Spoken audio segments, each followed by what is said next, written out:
at HersheyPark.com. It makes sense. So Nick pulled this up, video footage. It's essentially how you keep your head and shoulders above the water. So I don't know what the sculling part of it, the egg beater is when you move your legs around to keep you going up. Yeah, it's kind of like a windmill with your legs. When I was taking my lifeguarding test, you had to tread water with a 10-pound brick over your head. Wow. And use the egg beater method of treading was the most effective way. It was really, really hard. Did you ever have to rescue a brick? No. And I don't even know why you had to do that. Like you had to dive down, grab the brick at the bottom of the pool, come up, and then tread for a minute. And it's hard. It's really, really difficult. You don't know why you had to do that? Well, I mean, because there were other things where you actually had to go save bodies. You know what I mean? Yeah. So, but I guess it's just for stamina's sake and so on. And in scuba diving, part of the when becoming certified, the certification, you have to tread water for 15 minutes or something like that. So they just want to make sure that you've got the ability to last for to do that. But that would be hard, man. It was really difficult. 10 pounds? Yeah, above your head. Wow. All right. Well, anyhow, you learn stuff on the show. That's what happens. All right. You also learn about some celebs, and I have this story. Former Harry Potter star Emma Watson.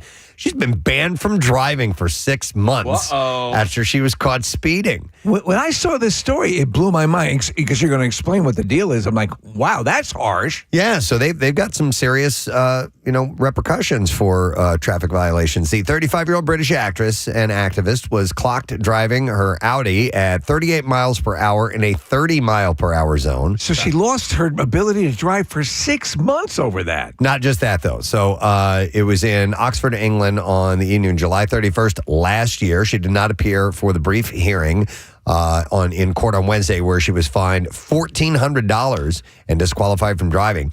Shortly after her case was heard, here's the other thing that's interesting. The court considered a separate speeding offense involving her former Harry Potter co-star, Zoe Wanamaker. The celebrated stage actress, she played the Quidditch referee, Madam Hooch. Yes. In the franchise's first movie, and she received the same sentence as Watson in the same court. Oh, they got it out for Harry Potter. She was caught driving 46 miles an hour in a 40-mile-an-hour zone in southeast England in August of last year. According to the news agency, though, both actresses had 9 penalty points on their licenses before the speeding incidences so they occurred. Had points. I got you. Yes, so that was it. On Wednesday, the judge endorsed 3 further points on their licenses for the latest offenses, which triggered automatic 6-month bans under UK law. You missed the other part. She has to be sterilized now. Yeah. Oh, wow. I mean, that is austere. Yeah. The parallel rulings mark a curious convergence for 2 actors whose careers at once intersected in the halls of Hogwarts and who now find themselves off the road at the same time. I told Steve this yesterday morning. I saw a guy driving north on the Blue Route when I was coming to work. I believe this is the fastest I've ever seen anyone drive on any highway in the area. He was easily going 110, maybe 120. And when I merged onto the highway, I've taken upon myself to drive a lot more slowly over the last couple of years. I was going maybe 65. Was it a black Ford pickup truck? It was not, because I was going north and that guy goes south at that time of day. But it was a black, I think it was black. It was 5 in the morning or whatever. But it was a Tesla T or whatever the S is. The sports one, the SUV-ish one Tesla. Anyway, the dude was flashing his brights. I was in the far right lane. He was in the left lane. He's in the right lane. He was hauling ass, and it was alarming and scary. Wow, that's terrifying. All right, well, Emma Watson, she was only going 8 miles an hour over the speed limit, but she had those points. She had the points, yeah. Pete Davidson and his girlfriend Elsie Hewitt are expecting their first child together. In an Instagram post that was shared on Wednesday, Hewitt announced her pregnancy by writing, "Well, now everyone knows we had sex." The carousel featured Hewitt receiving an ultrasound at a doctor's appointment, a sonogram of the baby, and multiple photos of her and Davidson. She is due in early winter. Davidson went public with his romance with Hewitt, a model, in March when the two were on vacation in Florida. A source said at the time that Davidson and Hewitt only recently started seeing each other, but did not give details on when or how they met. The couple were reportedly looking to move in together by May. She then attended his stand-up comedy show in June. This sounds like it's moving awfully fast. Yeah, I bet there are a few elements of this that were unplanned, and but he also has this new movie coming out with De Niro. Yeah, that looks actually pretty good. I wonder if she was at the Super Bowl parade. He was there. That's right. Mm-hmm. He was with Birdbot. Before her relationship with Davidson, Hewitt was romantically linked to Benny Blanco, who is now engaged to Selena Gomez. What a small world it is. The former couple first started dating in 2019 after Hewitt appeared in the music video for Blanco and the late Juice WRLD's song Graduation. The model was also previously linked to Jason Sudeikis in 2024. Wow. Photos in January of that year showed the pair hugging outside a nightclub in West Hollywood. So, in a circuitous way, he's had sex with Ted Lasso. Guess so. Yeah. Meanwhile, Davidson ended his romance with Outer Banks star Madeline Klein in 2024, months before he started dating Hewitt. So they got a baby on the way. Yeah. We'll see how this goes, don't you know? Kristen Bell got an Emmy nod for her work in Nobody Wants This, and husband Dax Shepard decided to graphically celebrate. He took to Instagram with a picture of Bell posing in a downward dog position wearing only a pair of bright blue knee-high socks in their backyard. And he blocked out her bare hiney. Right. The caption read, "People might not know everything that happens behind the scenes in order to create an Emmy-nominated performance like Kristen's. This may or may not have been a part of her training, but it felt right. Congratulations. That's one way to celebrate." So, Casey, you were doing a little yoga dabbling. Yeah. Do you like it? Do you think you're I going to did, continue? but you know what? Like, I think it. Are you going to do that with the socks? I might. Yeah. No, but I got tennis elbow, and I'm fairly certain that I got it from doing yoga because Really? I have no idea what else I had done differently, and it hurt so bad. So I will eventually get back to it, but I enjoyed it. I'm still going. Yeah. It's a place that Kathy introduced me to. It's called Yoga 6. They have a few different locations. She was doing endorsements here before she stopped working here, and it's a really cool place. The one I go to is in Wayne. Steve, it beats the crap out of me. It's a workout. Yeah, from what I understand. I feel it afterwards. How often do you go? I try to go once a week, but it's more like once every 2 weeks. Okay. You were doing it too. I did it, and I could only do like because my shoulders, man. Yeah. I just I don't want to hurt them and take away my game of golf. I do not have a beautiful practice. We mainly just did the stretching, and not the hard workout yoga stuff. It's a little intimidating looking around the room and watching people who've been doing it for a long time, and then you just have to realize I've not been doing it as long as them, and I'm not as good at it, and that's It okay. just gets stronger. You know what yeah. I mean? Like, and that's the thing. That's what I noticed after a few. I was like, oh, I'm actually getting better at this. I use a lot of towels. All right, so this is interesting. The internet, full of misinformation, as one might imagine, and one rumor is forcing Stevie Wonder to set the record straight. About the mic stand? No, the Motown legend addressed the speculation that he's not actually blind. Right. During a performance on his Love, Light, and Song mini tour throughout Europe. What's the mic stand? Well, there's a video of a mic stand falling. Isn't this it? It's falling over, and he catches it. Okay. He took a moment to tell the crowd, there have been rumors about me seeing and all of that, and you know the truth. The truth is, shortly after my birth, I became blind. The singer-songwriter continued on to note that his blindness has allowed him to see the world in the vision of truth of sight, see people in the spirit of them, not how they look or what color they are. However, that would be one amazing practical joke if you were to pull that off all this time. Yep. And you could see like an eagle. Yep. That would be fun, wouldn't it? Ha ha. A new biography about Gwyneth Paltrow, Gwyneth the Biography, reveals that the actor and Madonna's friendship hit a breaking point during a tense vacation encounter. According to author Amy Odell, Madonna unexpectedly arrived on an island where Paltrow and then-husband Chris Martin were vacationing, which struck Paltrow as strange. The singer allegedly demanded they join her for dinner, during which she, quote, went off on her daughter Lourdes, leaving the couple disgusted. Martin reportedly told Paltrow, I can't be around this woman anymore. She's awful. And Paltrow agreed, and it ended their friendship, according to this. Supposedly did attempt to patch it up. They had a vacation planned at the Great Wolf Lodge, Preston, but that never That doesn't happened. do it. I don't know what would. The two had once been close, with Paltrow praising Madonna in 2006 for giving her good advice and helping her navigate fame. By 2010, however, insiders confirmed the former friends no longer spoke. The two have not been photographed together since then. Sometimes vacations can cause battles and fallouts that will last a long time. Yep, it can. Harrison Ford, we were just talking about shrinking, might be known for playing tough guys, but when it comes to his shrinking castmates, He's all heart. After Emmy nominations were announced, Jessica Williams and Michael Urie shared Ford's adorable congratulatory texts on Instagram. Both Ford and Urie were nominated for Outstanding Supporting Actor in a Comedy Series, while Williams scored a nod for Supporting Actress. Michael shared a screenshot of their exchange where he wrote, "Dude," and then Ford replied, "Dude, you too? Congrats, Michael. So well deserved." And he also got a sweet message sharing Harrison's text. Williams also got a sweet message sharing Harrison's text saying, "Congrats on your nomination, you silly girl." Jessica and Michael also held space later with a FaceTime call to celebrate. Shrinking earned 7 Emmy nods in total, including Outstanding Comedy Series and Lead Acting nod for Jason Segel. Yeah, it's pretty cool. I told you guys about this play that I went to go see on Broadway. It's called Oh, Mary, and Michael Urie from Shrinking is going to be Mary's teacher. He's taking over one of the roles. And so also Camille Nanjiani is going to be in that play in the next couple of weeks. So I really like Michael Urie. He's great on Shrinking. Oh, my God. He is so damn funny. He is just one of the best characters. Terrific, yeah. I love it.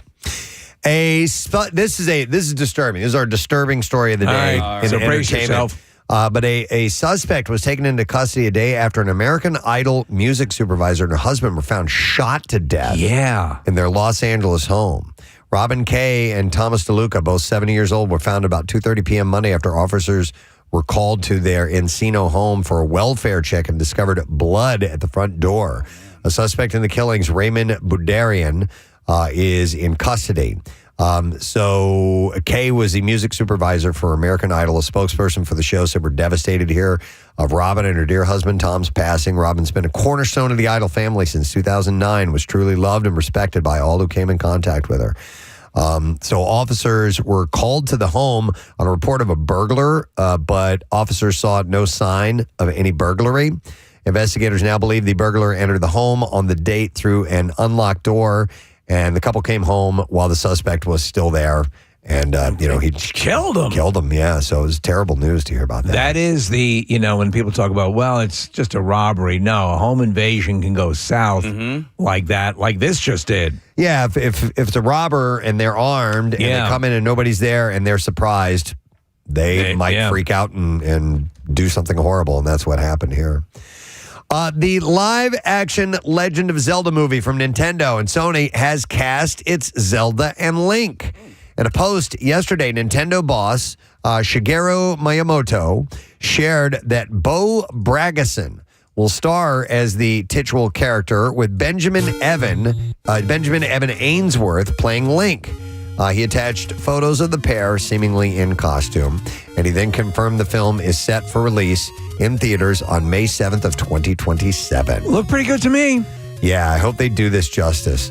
English actress Bragason is best known to audiences for her roles on the BBC One series called Three Girls, as well as The Jetty and Disney Plus's Renegade Nell.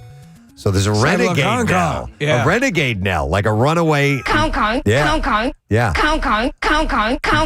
The 16-year-old Ainsworth. The can-cans you're looking for. The 16-year-old Ainsworth, also British, will be most familiar to fans as Miles in the Netflix show The Haunting of Bly Manor and as William in Flora and Ulysses. Wes Ball, who helmed last year's Kingdom of the Planet of the Apes, is directing the feature, and the movie is set to adapt to the Nintendo gaming franchise of the same name that launched in 1986, of course, focusing on the young Link and Princess Zelda who attempted to save the kingdom of Hyrule from the evil Ganon. If they do this right, it's going to be so magical, and what you don't realize if you think this is just some sort of fluff, there is a heart to this series that is amazing, and the gameplay is some of the best. And even though it's called The Legend of Zelda, Zelda's hardly in it. Yeah, hardly at all. It's Link. That is the whole focus of the game. All right, I was so excited about this yesterday. The end is near for Stranger Things, and Netflix just dropped the official teaser for the show's epic 5th and final season.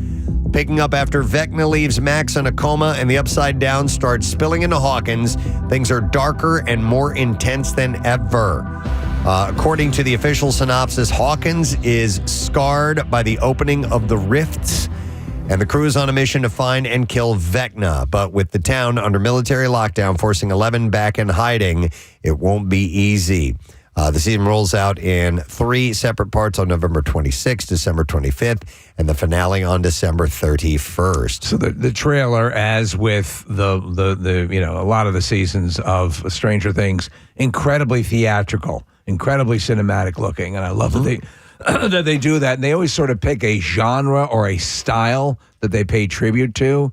And I can't wait to see what they're wrapping their arms around with this one. Preston, did you say a while back that they're going to skip ahead a couple of years? Like there's some time that has been elapsed that is in between the last season. I mean, not just physically time in our world, but in the Stranger Things world as well. Yeah, I think it might be like a 5-year jump or something along those lines, because the cast has grown up dramatically. So they're gonna leap that forward. So I don't know how much they're going to cover of what's happened between those times, but it's the show has been so good to me. I love it. You enjoyed it. I just love it, and I can't wait. Even though it's coming to an end, I can't wait for this to happen. I told you guys we've started rewatching the series again in preparation for this, so I'm excited. I'm thrilled to see Linda Hamilton in it. Linda Hamilton is in an unknown role, and there will be some fresh faces besides her that is joining the full cast that is back.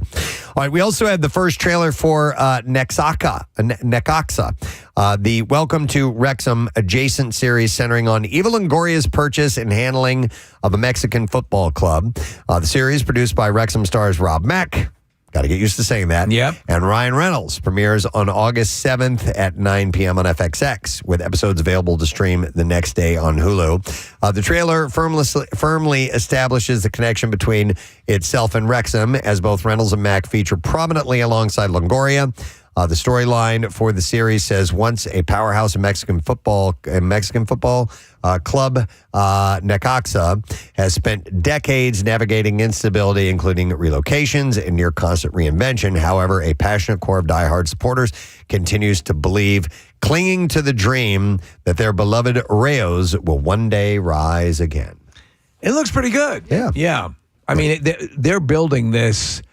Obviously, this juggernaut, and there are apparently more series like this in mind, where they're going to go for different sports, different teams that are down on their luck, and then build them back up. And Wrexham has been a great series. I wonder what kind of a shelf life that will have. You know what I mean? If we'll get oversaturated, too much to the well. No, that has occurred to me. Yeah. Speaking of Ryan Reynolds, the other Ryan Gosling and Will Ferrell are teaming up for a new action comedy, Tough Guys. According to Deadline, the film centers on a couple of henchmen who are tired of being disposable and decide to flip the script on their lives. A director hasn't been attached yet, while the project is still in development stages. Ryan is next appearing in Project Hail Mary, while Will Ferrell's got a stacked lineup, including Judgment Day and Street Justice. But that should work out well with those two. Yeah. What was the movie that he did with Russell Crowe? That had a comedic edge. Oh, I like that movie. Not that was, the other guys. Yeah, that was one of the first dates I had with my now wife. Ryan saw that movie. Ryan Gosling or Will Ferrell? Ryan Gosling, and it was funny. Yeah, man, I forget the name of it. See, we'll look it up. So we'll see, but this one is in the beginning stages. Right. The Nice Guys. The Nice Guys. Yeah, have you ever seen that, Preston? No. It's a fun movie. Okay. Julia Roberts is diving deep into unsettling territory in the intense new trailer for After the Hunt from director Luca Guadagnino. Roberts plays a college professor whose past start creeping into the present when her student, played by Ayo Edebiri, confides that another professor, played by Andrew Garfield, had, quote, crossed the line between teacher and student. Uh-oh. After the Hunt from Amazon MGM will also star Michael Stolberg and Chloe Savini. After the Hunt premieres in theaters in New York and Los Angeles October 10th before going wide on October 17th. And then one last little bit here. The Walking Dead Dead City gets to keep living. The AMC series, which ever Dean Morgan and Lauren Cohen reprising their roles of Negan and Maggie from The Walking Dead, and it has just been renewed for a third season. So, one more time. This is clearly leading the way to Retirement Village of the Dead. I guess so. Yeah. In this offshoot of the main series, the two try to build a community in the post-zombie apocalypse Manhattan. The new season will pick up in the aftermath of that season 2 finale, which saw Maggie choose to finally squash her long-running grudge against Negan. Yeah, well, why wouldn't she bury the hatchet with the guy who baseball batted her beloved guy? What boyfriend? Yeah. Baby daddy? The question Right, remains, baby daddy. however, will they be able to move on and build a thriving community together, or will their dark past doom the city? Listen, Remains to be seen. about that killing your boy. Yep. It's water under the bridge at this point. Old Negan. And then what is Daryl is off in Europe? Yeah, is he in France or I think he's in something like France. that? Yeah.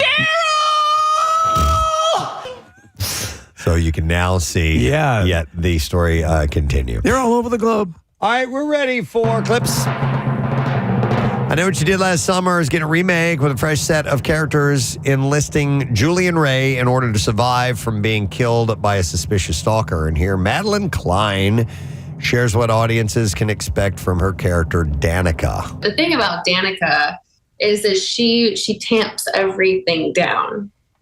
She suppresses everything to maintain this mask, this fabulous aura, this fabulous mask. And ultimately she has to face it, but she doesn't deal with it well. I don't think I want to see it. I Know What You Did Last Summer hits theaters this weekend if you do want to see it. All right, here's our clip.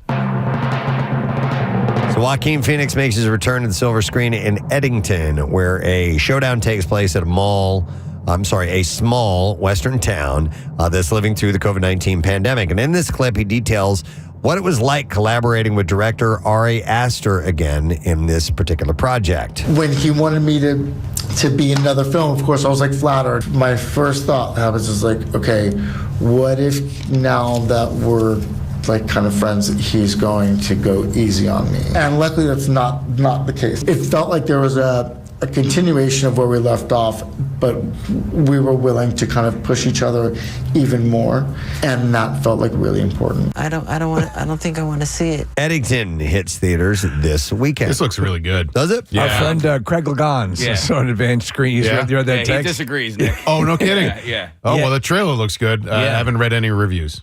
It was he was trying to kind of get a fix on what the movie was about, was my takeaway from what he Yeah, he texted says us. it started out as one thing, like Welcome to Mooseport, and then basically turned into like From Dusk Till Dawn. Right. He said he gives it a 5 because that's how many times he screamed out loud, "What the F is going on right now?" Oh, no kidding. All right. Well, Well, you can still I'll give it a shot. One man's opinion. I like all the actors involved. Yeah.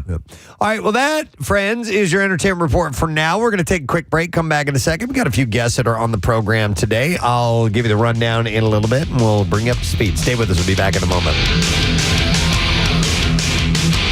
Preston and Steve. Quickly, Nick, you wanted to plug the Big Climb coming up. Yeah, we're really excited for it this year. Big Climb Philly benefits Leukemia and Lymphoma Society, and I've done Big Climb in the past, and it's been in a building in Center City. But this year, it's at the Link, which I'm really excited about. I got to go down to the Link yesterday. We did sort of a backstage tour and places of that building that I'd never been before, and what the course is going to look like. And it's a bunch of stairs at the beginning, and then basically up and down the stands as you go, and it's sort of around the building in the lower concourse. So it's May 6th. I would love for you to join Team Luke. My nephew Luke is in remission from leukemia. He's doing really well. But LLS is just an awesome organization, and we'd love to have you be a part of Team Luke. It's Saturday, May 6th. It's in the morning. All the information's up on my social media and on PrestonandSteve.com. But it's a great event, and it's going to be really cool to have it at the Link this year. Nice. And you guys will be going up and down stairs as opposed to just all the way up, right? There's a staircase in the close to one of the main entrances that goes up, I think, like 5 flights, and then so we go up that, and then we come down the ramps, and then we go up and down the stands quite a bit around the lower concourse. That's pretty cool. And then down into like the locker rooms and the tunnels and stuff. So you come out onto the field at the end of it. And Preston, I think you had an event there last year, right? And yes, it's with the Take Steps walk for the Crohn's and Colitis Foundation. Yeah, and it's a cool place to have a charity event. So I'm psyched that it's there this year. Excellent. All right. Well, good luck to you, sir. It's going to be awesome. I usually don't put a whole lot of stock in the National This Day, National That Day when it comes to food. Because sometimes we find out like there's multiple ones. Yeah, and, like it's a there's bunch of multiple crap. National Pancake Days and stuff like that, although we do talk about that one. But today is It's National Grilled Cheese Day. Yeah. That's a beautiful thing. I am a massive fan of a good grilled cheese sandwich. We've talked about the pairing with tomato basil soup, which is one of my favorites. When you get tomato soup and a good grilled cheese, that's about, Yeah. It's a great snow day activity. Yeah. What was the name of the place that we had? Meltdown? Meltdown. Oh, man. Yeah, mother of God. They were so good. The problem is that they were overpriced. You know what I mean? Because they were in and around the area. Yeah. And then I don't know if they're around that much anymore, but I like riffs on the grilled cheese. I mean, I do like the standard easy way to go is just bread, butter, obviously to grill it with, and a good cheese. Even just your standard American slices will work just fine. But if you throw in a little cheddar and stuff like that, or Gouda, it can get much better. But there's stuff you can add to it like pesto, tomato. Oh, yum, man. Yeah. There's a guy who listens to our show, and he lives in Idaho. And we talked about him before. He apparently has the grilled cheese recipe of all time. And he will not give it to me in Really? Yeah, he wants me to call him so he can talk me through the steps. Are you going to do it? No. Why? Because it's not that. You don't want to give your phone number. No, not necessarily. No, because I make a good grilled cheese. I don't need your help. All right, bro. what's your grilled cheese? Listen, the secret ingredient is love. Is butter. Lots of butter. Okay. Yeah, it's just as simple as that. So I'm going to mention a bit. The Couch Tomato has a grilled cheese sandwich that is extraordinary, and it uses it. The toast is buttered. Mm-hmm. Well, you have to. Yeah. I mean, that's how you. That's what makes it different than being toasted. Making it grilled is use either some butter or oil, but butter is usually the way to go. So let me ask you this fundamental technique question when it comes to grilled cheese: do you butter the bread? No. All right. How do you do it? I do a straight up, and first of all, I have a griddle, so I like to make it on the electric griddle rather than on the frying pan or whatever. But I take a huge pat of butter and I stick that on the griddle and I let that melt, but not all the way. Okay. Just and then I throw the whole grilled cheese on that and I spread it around. Then I take another pat of butter and I put that on the top. I don't spread it. And then when it's time to flip it, I flip it and I allow that to melt and then I mix it around. I was raised on buttering the bread. I'm down with that. You have to butter the bread. Yeah. But the tough part of that is when you take butter and you spread it on untoasted bread, it can sometimes tear the bread a little bit. And you lose a little bit of your integrity and your cohesion. Sandwich. Yeah. So what they do a lot of times on these Grateful Dead fish lots is they'll have a paintbrush and they will take already melted butter and they will spread it with the paintbrush, and that's how they. That's a great way to do it too. Yep. If you have the time to melt the butter ahead of time and take a brush and brush it onto the bread, that's probably the best technique. But I have come around on throwing the butter onto the warm skillet, and then putting the bread on top of that. But then you have the mystery of that other side. What do you take it off, do? and then you throw down more butter and let that melt, or do your technique where you put it on ahead of time. Yeah, I put that pat of butter, and it's a big old pat. Do you guys remember a butter campaign that was "Give them a little pat of butter"? Give them that pat. Yes, absolutely. Give them a little pat of butter. Mm-hmm. Butter. It just made me think of that. So the theme song to Law and Order SVU. I did not know that initially. Yeah. Wow. Okay. I have a technical question. Yes. Wawa has a campaign right now for these grilled paninis. Oh my God, my daughter loves them. Right. And they look terrific. They look like they're a lot. Yeah. One of the grilled paninis is grilled with mac and cheese. That's her favorite. Okay. Is that a grilled cheese sandwich? Ooh. Yeah. No, it's a panini. Wait a second. I'd call it a grilled. Well, it's not grilled because it's a panini. Well, it depends it's on. not ciabatta, it's panini. Right, I know, but it depends on whether they butter or use oil to I have a follow-up question. Now there's I know they put it in a panini press. Maybe that is considered that because it may be a grilled cheese with pasta. That's kind of what I'm thinking. Now, do you think, follow-up question, Wawa would send us some so we could sample them? Well, a panini press is a... It's kind of a grilled cheese, right? No, it's a whole different sandwich. It's a panini. Now, let me ask you guys this, because Says Master Chef. Master Chef Kathy Romano. just a few years ago, 3-4 years ago, I came to this amazing country revelation of using leftover meatballs, and I make a grilled cheese meatball sandwich. Now, I don't necessarily consider it a meatball first sandwich. I consider it a grilled cheese sandwich first. With meatballs. With meatballs, because what I'll do is I cut up the meatballs, I cook them in the microwave, then I put them on, the cheesed bread, but I use provolone cheese, and then I use the sauce to taste, not overly sauce it, but like sauce to taste, and then I grill that with the butter and all that. And I'm telling you, it is amazing. Here's what I'm thinking. I'm thinking the way to get creative with grilled cheese is using the different types of cheese. Once you start to add in elements, like meat. Yeah, It's you're maybe on your way to a change cheeseburger. Yeah. I'm kind of with you on Steve, I think it takes it. I think so it's a meatball sandwich and not a grilled cheese. I think so. I think that once you add meat, that's the main ingredient. Right. That has become the main ingredient. The cheese needs to be the star. The cheese needs to be the star. Yeah. Thank you very much. You don't have to. That's the name of my book. And tell us about your book, The Cheese Needs to Be the Star. Well, it's really pretty much a look back at my career in radio.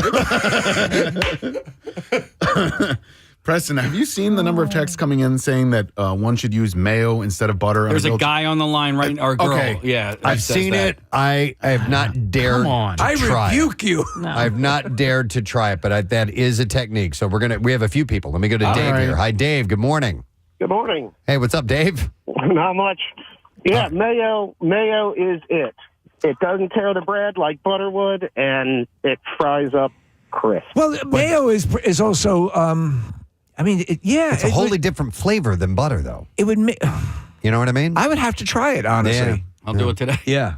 I would have to try it. So I like it's odd because, Steve, I do like mayonnaise, but the idea of searing it like that seems kind of gross. There are a lot of eggs in mayo, yes? Yeah. Yeah, it's eggs and oil. So, Right. Yeah, so yeah. you got both ingredients.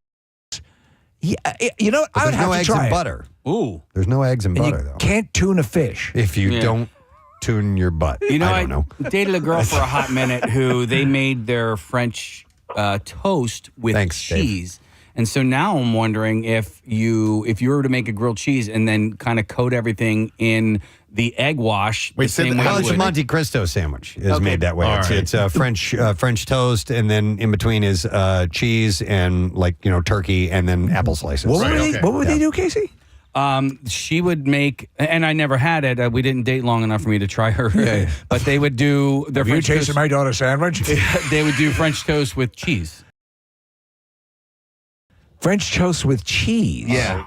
I don't know if I like that.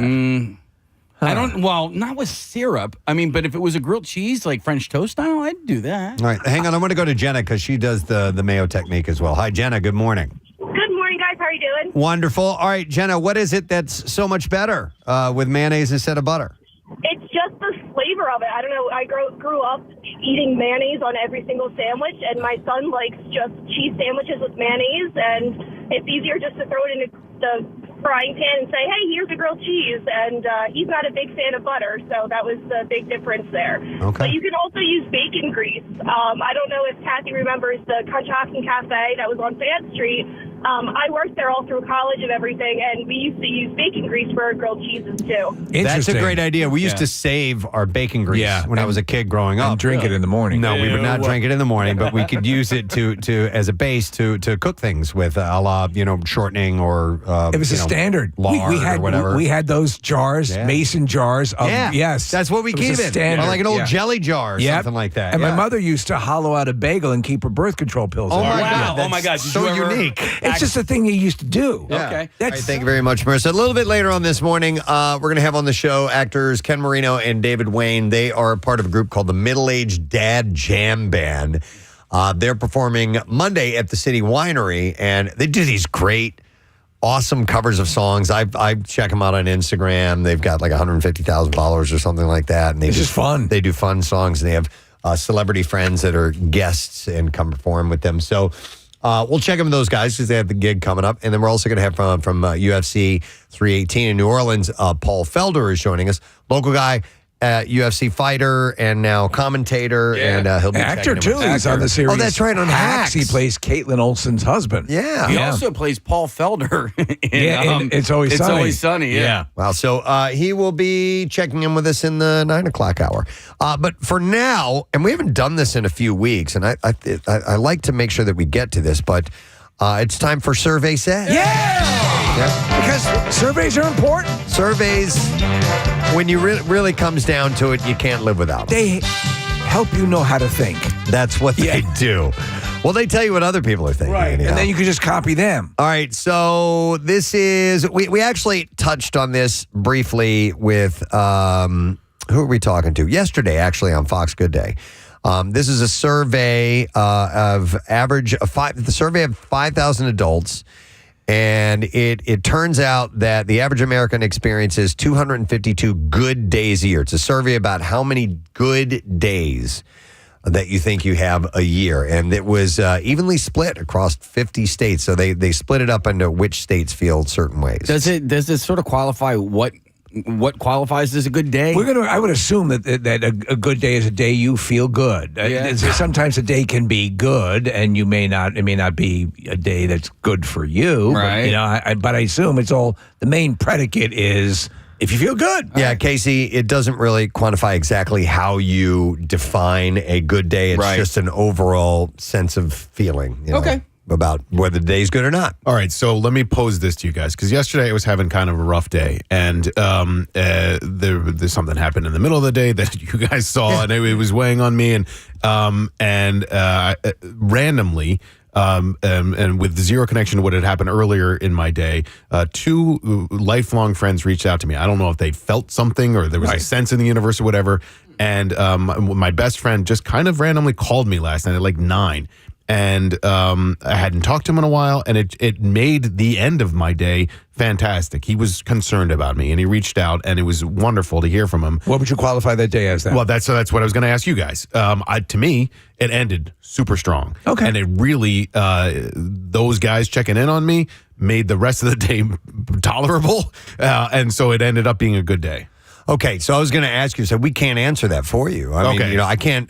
It would have to be how you all right, that's define that. So you qualify yesterday as a good day because it ended well. Okay, and so if it hadn't ended the way that it did, it wouldn't have been a good day. But what happened at the end of the day made the rest of the day okay. Therefore, in my mind, yesterday was a good day. I had a lousy day yesterday. My day started bad. Well, it started okay, but then that other thing happened that we all went through, and it was bad. And then it got worse when I got home. All right. And it was a bad day yesterday. It was a bad day yesterday. Do you know what? I mean, what ended up serving me well for a lot of my life is watching when my mother was in hospice at home.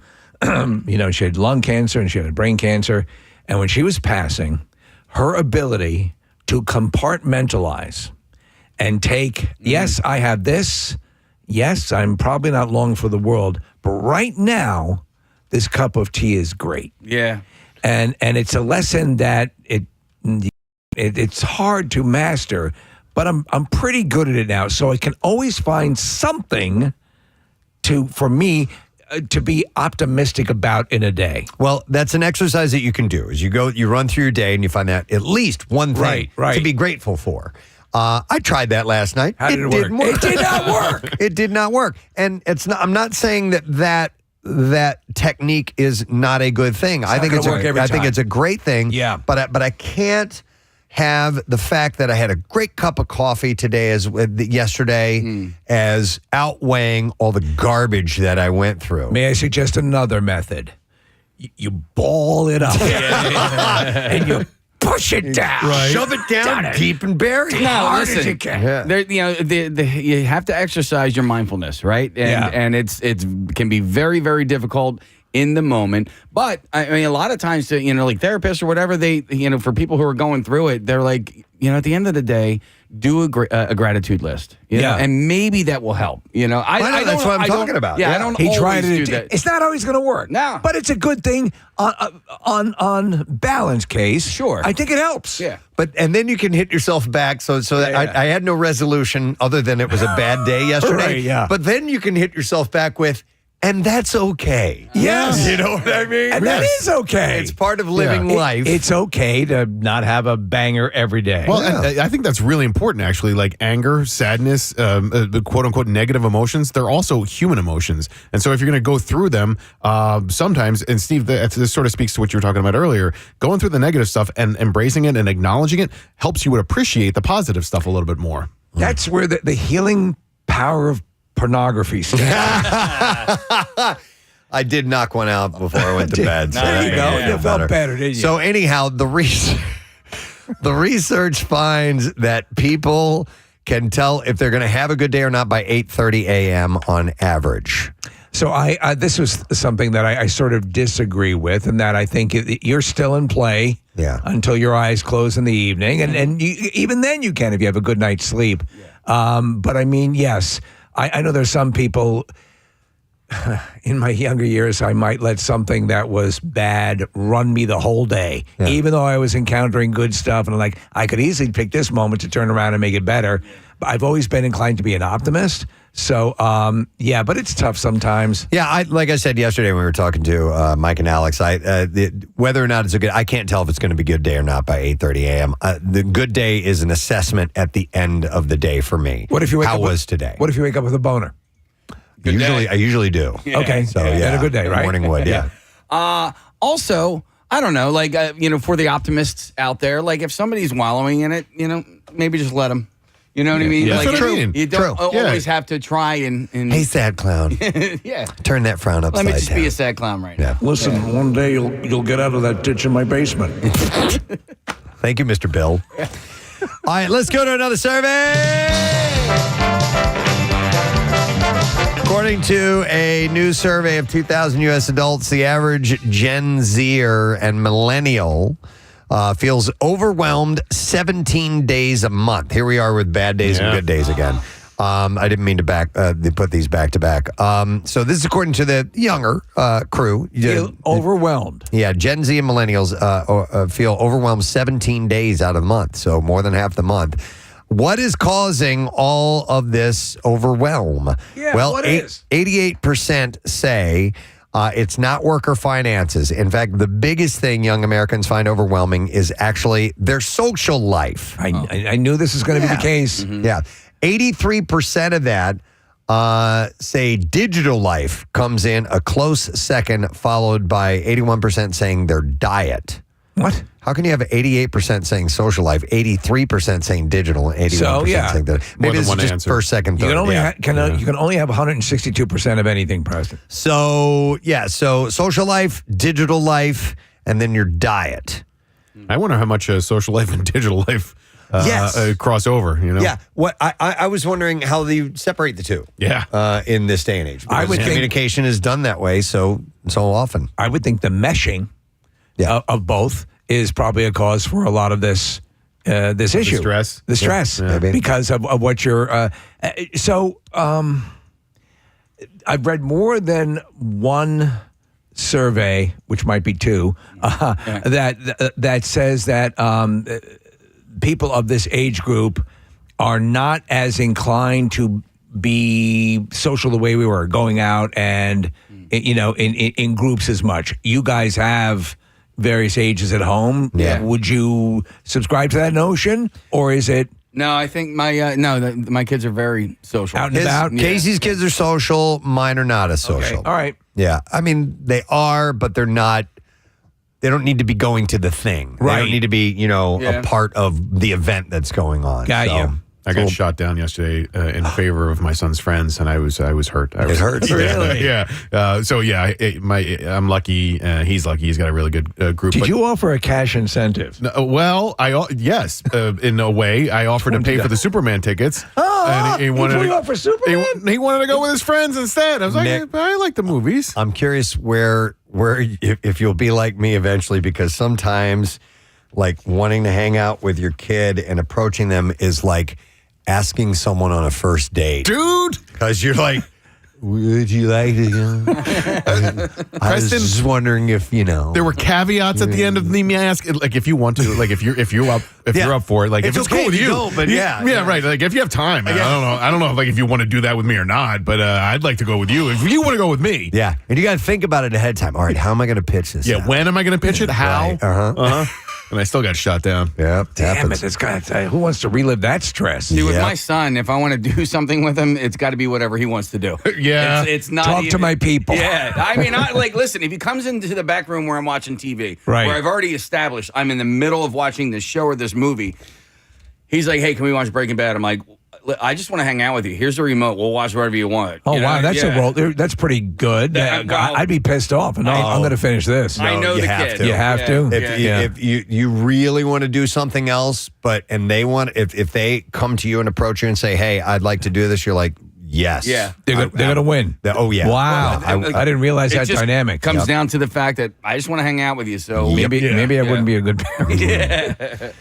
So according to this particular survey, like I said, it's social life, digital life, and diet. The people surveyed, Gen Z and millennials, said choosing healthy foods make them feel overwhelmed. So, along with staring at a screen for too long, 42% say that, grocery shopping, maintaining relationships, social media, and just finding time to hang out with friends and family. They find that they're overwhelmed by all this. So there's a lot of this that would have been alien to me in the same age range. But I mean, what I do understand is that apparently more younger people, youngsters, are tied into making healthy food choices. Yeah. Do you find that? I see it. I think they know more now than we did when we were younger. All right. Even my son's friend, he doesn't eat red foods, because of the red dye or whatever. Twizzlers? He doesn't eat blue food, Yeah. He's like a 17, 18-year-old kid. I was like, so if it's some kind of an artificial color, he's not down with that. Doesn't do it. All right. Okay. Yeah, and I just got a text that, our today's youth is going through digital fatigue right now. It's a lot. I can see that, and I'm actually I think that's a good thing. Yeah. If you can just get off the phone, go outside, and use your iPad. Yeah. That would be great. That would be awesome. Get outside. Take this outside. Yeah. Take your iPad, go outside. Yeah. Here's an observation I made on my own this morning, and I think that digital, what did you call it? Fatigue is a part of this, because there are so many choices of what is the thing right now. And by that, I mean entertainment-wise or whatever. There's so many different choices. And I find out that, the things that I find entertaining and am into and gravitate towards, you kind of feel like, doesn't everybody know about this thing that I'm checking out? And then you find out they don't, and there are thousands of other things that you had no idea about that everybody else is into. And it's like, I didn't even know that was going on. And it's so much more fractured, too. Yes. It makes me feel disconnected. Sure. But, and 20 years ago, if you didn't, or 30 years ago, if you didn't watch Cheers, maybe you liked 6 other shows, right? But you knew that Cheers existed. Now there are so many things that you have no idea even exist that YouTube channels. It's true. It's very true. None of us watch Mr. Beast. Mr. Beast is the most popular YouTube channel on the planet, and it's not in our wheelhouse at all, although I guess we do know about it. I'll see a post of concert footage, and it looks like there's 100,000 people there. Yeah. Somebody I've never heard of is drawing that. Who is this country artist? Now, part of it's age related, obviously, because I don't follow everything, but also and it's time related. Yeah, how would you keep up on it possibly? And therein lies the issue that happens with a lot of this stuff. We're dealing with a glut of entertainment now, or at least a glut of accessibility. And so, Preston, what you'll do is, I stay on top of references and so on and so forth, and I'll sample things. That's how I ended up watching the friggin' Bachelor in Paradise the other night, just to say, all right, let me take a dive so I know what I'm talking about when I'm making fun of it. Yeah. But, this is, and so that's, you talk about the thing that was not good yesterday that we were all involved with. A lot of it has to do with trying to figure out this and how you beat this environment that's so fracturing. Yeah. Part of it makes me want to take the Unabomber method and like buy a shed and move out in the middle of nowhere. That guy seemed happy. Right?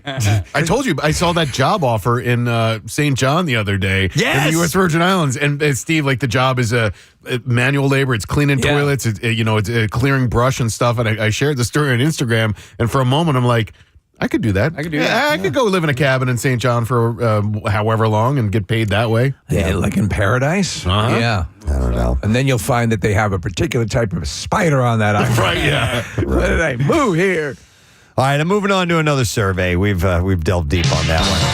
All right, this is a little bit lighter in nature. 7,670 U.S. adults were asked the question, how often do you look up the actors who appear in movies that you watch? All the time. All the time. Yeah. Right? Well, I try and figure out who they are first and before I look them up. Do you as you're watching or after the movie ends? No, as I'm watching. So here are the choices. Always, usually, sometimes, rarely, never, or not sure. I do it always. Almost always, especially now if you're watching on TV, Comcast, you can scroll down and you'll see the cast listing right there. So it's very quick, doesn't really distract, take too much time away to do it. You can do it quickly. So I do it a lot of times when like an old actor pops up in something new that I'm watching. I'm like, oh, wait, hang on a second. And so Preston and I saw The Life of Chuck, and I couldn't do it because we were at the movie theater. But there was a character in it, and I'm looking at the actress, and I'm like, I know her from somewhere. Yeah, and like if I were at home, I would have IMDb'd that like right away. But at the movie, I was like, I got to try and figure this out. And it turns out it was the chick who played Nancy in Nightmare on Elm Street. I forget her name. No kidding. That's right. Yeah. And I completely missed it. Yeah. What's that? Heather Logenkamp. I completely missed it. Yes. And I didn't realize until like days after you told me she you was in remember that he's movie. talking to the lady and had muffins or whatever. I'm like, yeah, that was Nancy. Like, no way. But there was a bunch of people like that in that movie. So when there was the glut of animated movies in the theaters, and this when my kids were younger, and I would go and I'm like, I know that voice. Yeah. I don't know who that is. I know it. And sometimes I would wait until the movie was over and then find out, watch the credits. It's kind of fun, isn't it? It is. Yeah. But then there are other times like, I gotta know, man. I gotta know! And I would look it up. Ladies and gentlemen, I know you're enjoying the movie now, but someone help me. Who's the guy with the fedora? Yeah, so I'll do that periodically. I'm a wealth of this kind of knowledge. Yeah. So, especially if you love the movie. It's like, I got to find out more. I have to see what else this person has been in and see if I'm going to enjoy that stuff. Yeah. So the survey rolled out as follows. The highest percentage went to the response of sometimes. Okay. They look up actors who appear in movies or shows that you watch, or just movies. 39% said sometimes. Second was rarely at 21%. Third was usually at 19%. And then never, not sure, and always came up. So I'd probably say usually. So when I'm watching, especially in the horror realm, if I'm watching a horror movie that I like, I will check the director and writer and to see what else they've done. Because, a lot of times they are working completely in the realm of horror. Our show is so pop culture centric that I probably do it 30 times in between 5:30 a.m. and 10:30 a.m. I mean, it's just like IMDb is literally one of the tabs that I have up on the computer that Preston and I share. And I'm doing it incessantly. And Steve, like I get a little obsessed just trying to figure it out. Like it's a fun game, and if I can't figure it out, I know that I'll be able to look it up. Here comes the boom, the Kevin James movie, right? So I was telling you the story, Preston. There's a guy in the movie, and I'm like, this guy was one of the first guys to give me encouragement when I started doing stand-up. Oh, get out! This a guy you knew, a guy I knew, and I'm like, And I was like, okay, here we go. And I'm searching, and I find out there are like 3 or 4 pseudonyms he's worked with throughout his career. One of them was Klaus Myers. And then I finally find, and I go, this has got to be the guy. And it was. It was that guy. Yeah, but I had to do my searching. Mm-hmm. Do you remember who it was? I'm curious. Yeah, what his actor or one of maybe Jim Myers was what I knew him as. Okay, and he worked under. He was a character Klaus Myers, where he would do stand up with a kind of a German accent. All right, and Jim Myers, and he used to run a club on Long Island called Chuckles, and he gave me after my first time up on stage, he was the one to say, you're funny and you're funny, right? You got to do this, you got to do that. Don't, and he gave me encouragement, and that was very kind of him. Nice. All right, let's get to another survey. This survey of 2,000 American adults is titled, What Americans Love About Summer. And I can go into the details of this, but I have a question for those of you listening right now. Today it's going to be 95 degrees. It's high humidity. It's going to feel like it's between 103 and 105 degrees. Is anyone listening right now loving this? I have a friend who, she doesn't live here. She's from Winter Park, Florida, but loves this. The oppressively will hot. purposely go out and garden in this stuff. Wow. Absolutely. I'm sure there are. I would say even people down, in Florida. Yes, you do get acclimated to it. To me, this isn't summer. I mean, I know it is. It's part and parcel of it, but it's sort of when we'll take the 4th of July weekend. That is what you want. The one we just had. Low humidity, sunny. It can be up and it can be hot. Night. It's fine. Yeah. But this thing that we have talked about multiple times over the past couple of days, this energy robbing, fart that hangs in the environment. I don't like it. And on the other side of it, are the people who I'm not just saying winter. Yeah. I mean brutally cold. Because that's what I would put the opposite of this as. Right. Is this is like a bad winter and this is a bad summer. I think both you and I have said our climate that we could spend all year around would be Northern California. Absolutely. Could have that, no problem. Nice and cool in the evening. Yep. Beautiful and sometimes even hot right in the afternoon. And then in the evening, you need like a little hoodie or a light jacket or something like that. Sit outside and play your banjo on the porch. I could live with that. No, I love definitely. it. Love it. But I was just curious if there are people that really like this. We're getting a bunch of texts. Swamp ass. People are texting and saying that they're into it, that they like it. And of course, we're getting a lot of people who hate it as well. Yeah. But you're right, Nick. I'm watching the texts come in. Yeah, there are some people who actually enjoy this. I've actually, we talked about this, but I've gotten better with this over the last few years. Have you gotten worse with the opposite? With, yes. with cold? Okay. Yeah. So now, sometimes I'll get a chill.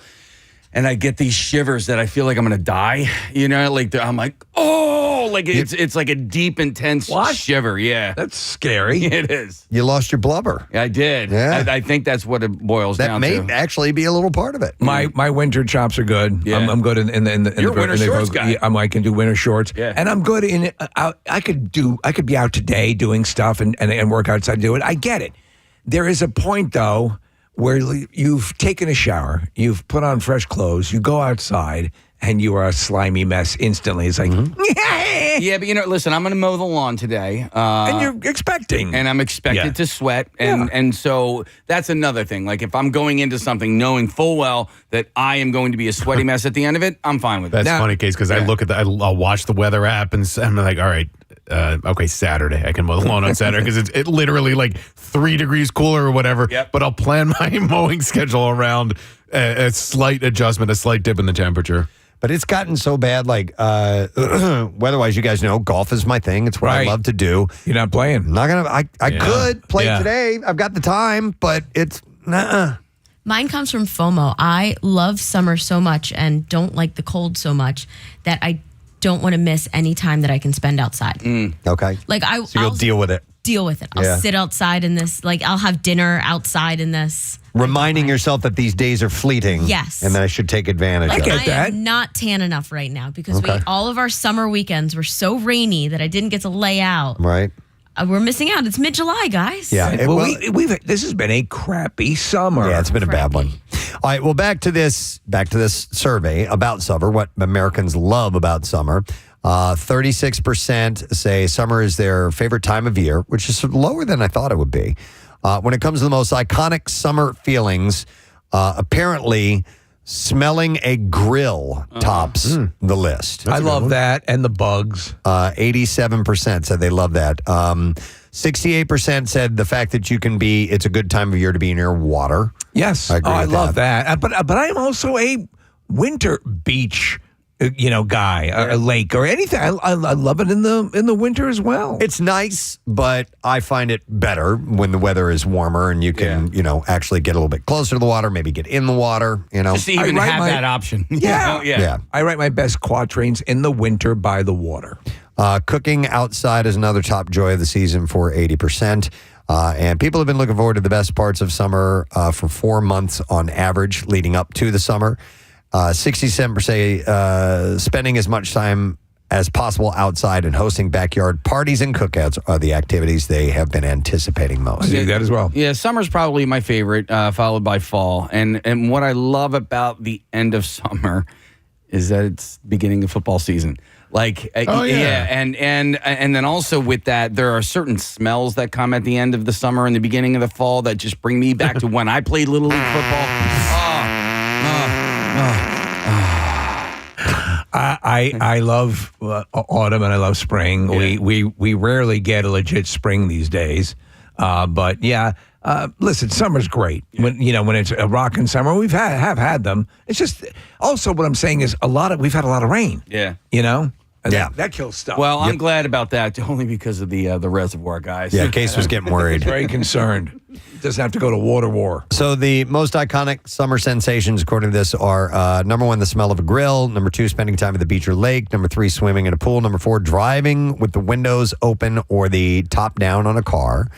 52% say going to fairs or festivals. I do like fairs and festivals. Number 6 is staying up late at night. The sun is out so long that, when we can. We can. Yeah.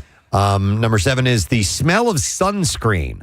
I like that. My buddy got into the car yesterday. We went and saw fish last night, and he got in. I was like, sunbum. I knew exactly what kind of brand it was, and I'm not familiar with that smell. Is it like it's like a coconutty kind of smell. It reminds me of like vacation too. Mm-hmm. Like you're on the beach on vacation. Specifically though, yes, cocoa butter. Yeah. That's got a more tropical vibe to it.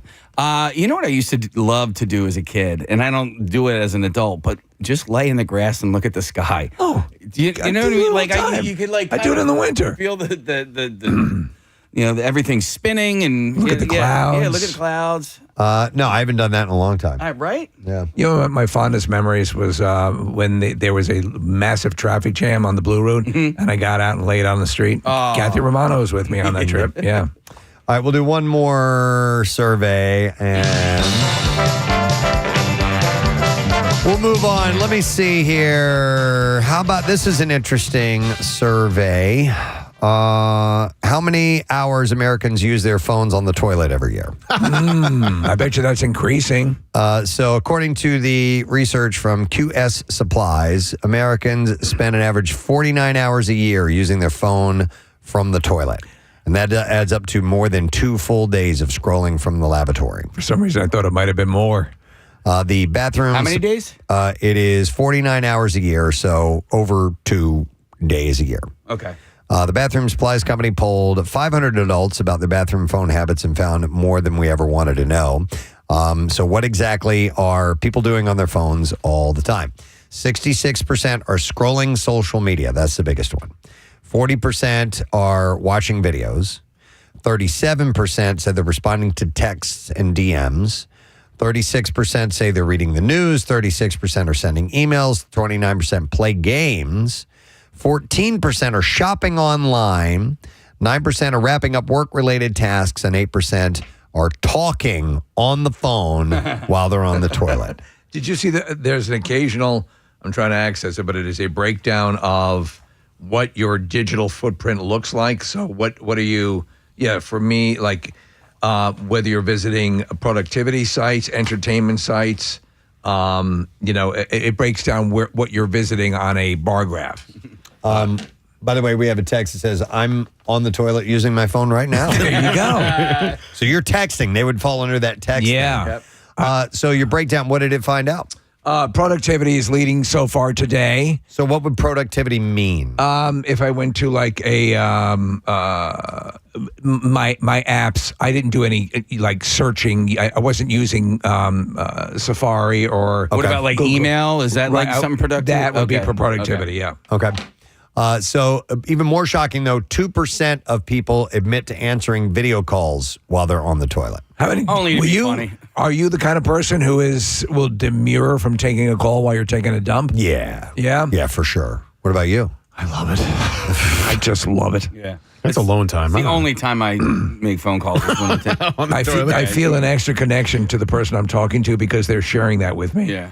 Whether they know it or not. Try not to scroll while on the toilet. What I will do is that's when I'll play games. Yeah.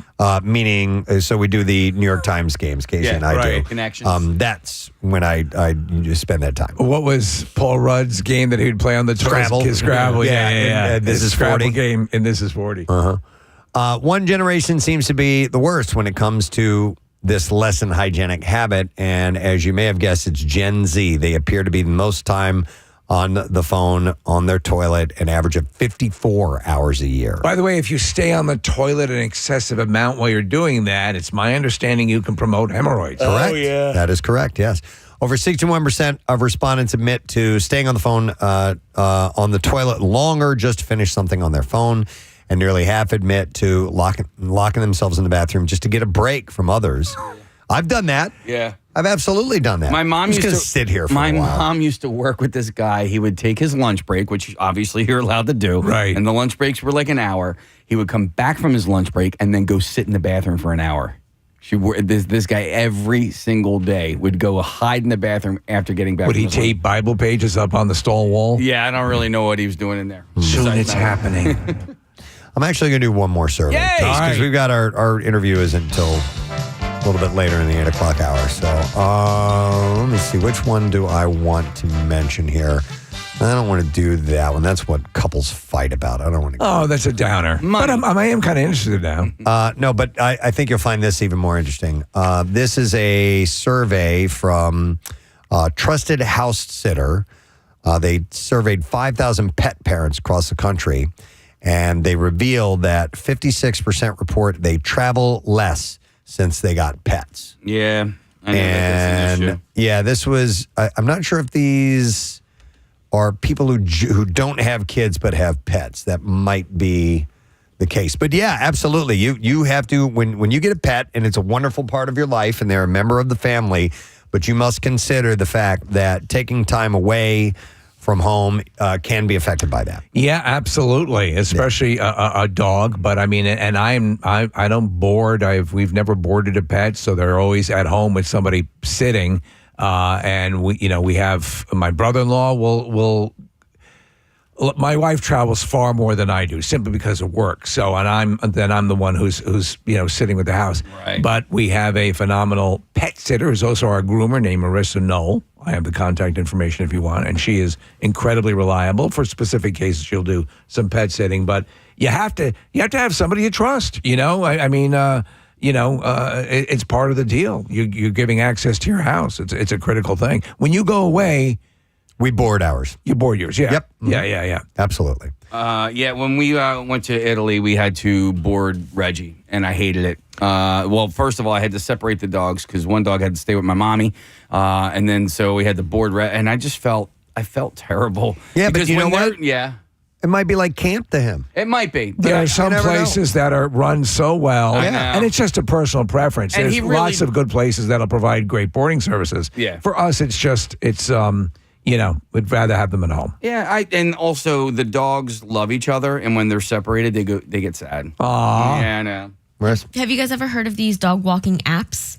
So you can subscribe to an app and you pay to belong to this service, and then you can schedule walkers or people to come and sit if you're away, or you can also do it if you're out and you're not going to be able to get home in enough time. They'll have a key to your house and they can just come over and do it, and you pay a premium. Yeah. But it's that kind of thing. So I was saying, Steve, I was making you think of it. It was making me think of it when you said you guys have Marissa and you trust her and you have a key to your house. I have a lot of friends that use these apps, and it's you're just trusting this person. Yeah, but they always get the person will send photos of the dog and all. It's like daycare. There's a place called Wagsworth Manor. I want to go to Wagsworth Manor. Steve, we used to, when my parents had dogs, we would take them there. It's out Malvern, not too far from the Great Valley Corporate Center. And when we would go and drop off the dog or pick the dog up, those dogs looked like they were having so much fun. There's a pool there, like Preston. It looked like camp, and we're and I don't know if the dog looked forward to going there or not. Probably not, but it sure looked like he was having a good time while he was there. Listen, the places that run it right know what they're doing. Again, it's just a personal preference. If you do, you do that. That's great. There's a video somewhere on Instagram of one of these places opening up the door to the pool, and 50 dogs come running into where the pool is, and they all go jumping in at the same time. There's one place that has basically like those, the mats with the squirts. And the dogs are running around biting in the air. They're having a blast. They're having a blast. Well, according to this survey, 16% of people surveyed admit that they will spend more on a vacation so they can actually take their pets along. That's what Pierre did. Yeah. With Lucy? With Lucy, yeah. Yeah. 57%, more than half, now plan vacations around pet-friendly accommodations, and 22% opt for road trips instead of flights so that they can easily travel with their pets. So it depends. Obviously, your dogs are smaller. That's something conceivably you could do. Yeah. Casey, could you road trip with your dogs? Oh, absolutely. Especially, you think you could? Especially Reggie. Fozzie doesn't like the car very much. Oh, Reg loves the car. Loves it so much. Yeah. When pet owners do go out of town and leave their pet at home, 33% confess that they spend a big portion of their vacation on their phones to check on their pet and call the pet sitter. 61% said that they worry more about their pet's well-being than their own enjoyment on vacation. 54% of their trip is negatively affected, or 54% say it's negatively affected by them worrying and that their pet feels like they've been abandoned. It's kind of like what you were saying, Case. Mm-hmm. And 9% have even left a vacation early because they're afraid that their pet feels abandoned. So they want to get home and take care of their puppy pup or kitty cat or whatever it is. All right, so anyhow, that's where we can wrap up the surveys this morning. We are going to take a quick break. We'll come back in a second. Some B-File stories to share with you. And then we got some guests joining us via Zoom today. So we'll tell you about that in a bit. We'll be right back. Okay, this is a two-part question. And what are your thoughts on mustard, whether it be yellow mustard or spicy mustard on your grilled cheese? And what do you consider a grilled ham and cheese? Is that still grilled cheese, or are we going into the other territory? Okay. You're raising a good point with the ham inclusion. I still believe that the cheese, as per Preston's best-selling novel, the cheese is the star. I would never say that. I would never say a grilled cheese with ham. Right. You know what I mean? Yeah. I'd say it's a grilled ham and cheese. Exactly. Right. So ham takes top billing. Okay. But I don't think it's a grilled cheese anymore. It does take top, but you have to do that with mustard. Right? Grilled ham and cheese with mustard, yeah. You don't have to be a star to be in my sandwich. No. And you know what's oddly is good on that? Is a little bit of pineapple. Oh, yeah? Yeah, believe it or not. I should probably try that today, too. Yeah. See if Wawa can do that. So, I forgot what I was going to say. Well, I'll ask you a question. Mustard? Oh, yeah. Oh, yeah. I think mustard with a grilled cheese can be good. Yeah. But it's great all by itself. You know what I mean? Yeah. I don't know. Absolutely. Spicy brown, though, right?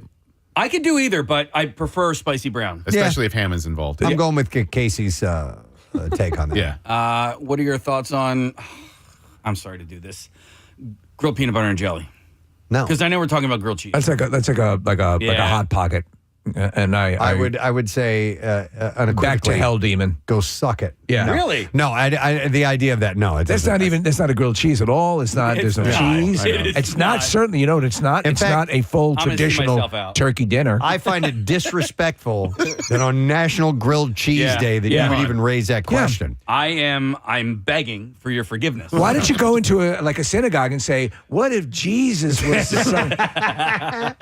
All right, you don't do that. We were overrun with mayonnaise phone calls. Do we go in depth? Do we go a current affair on this? Well, Jared had a moment at a restaurant. Hi, Jared.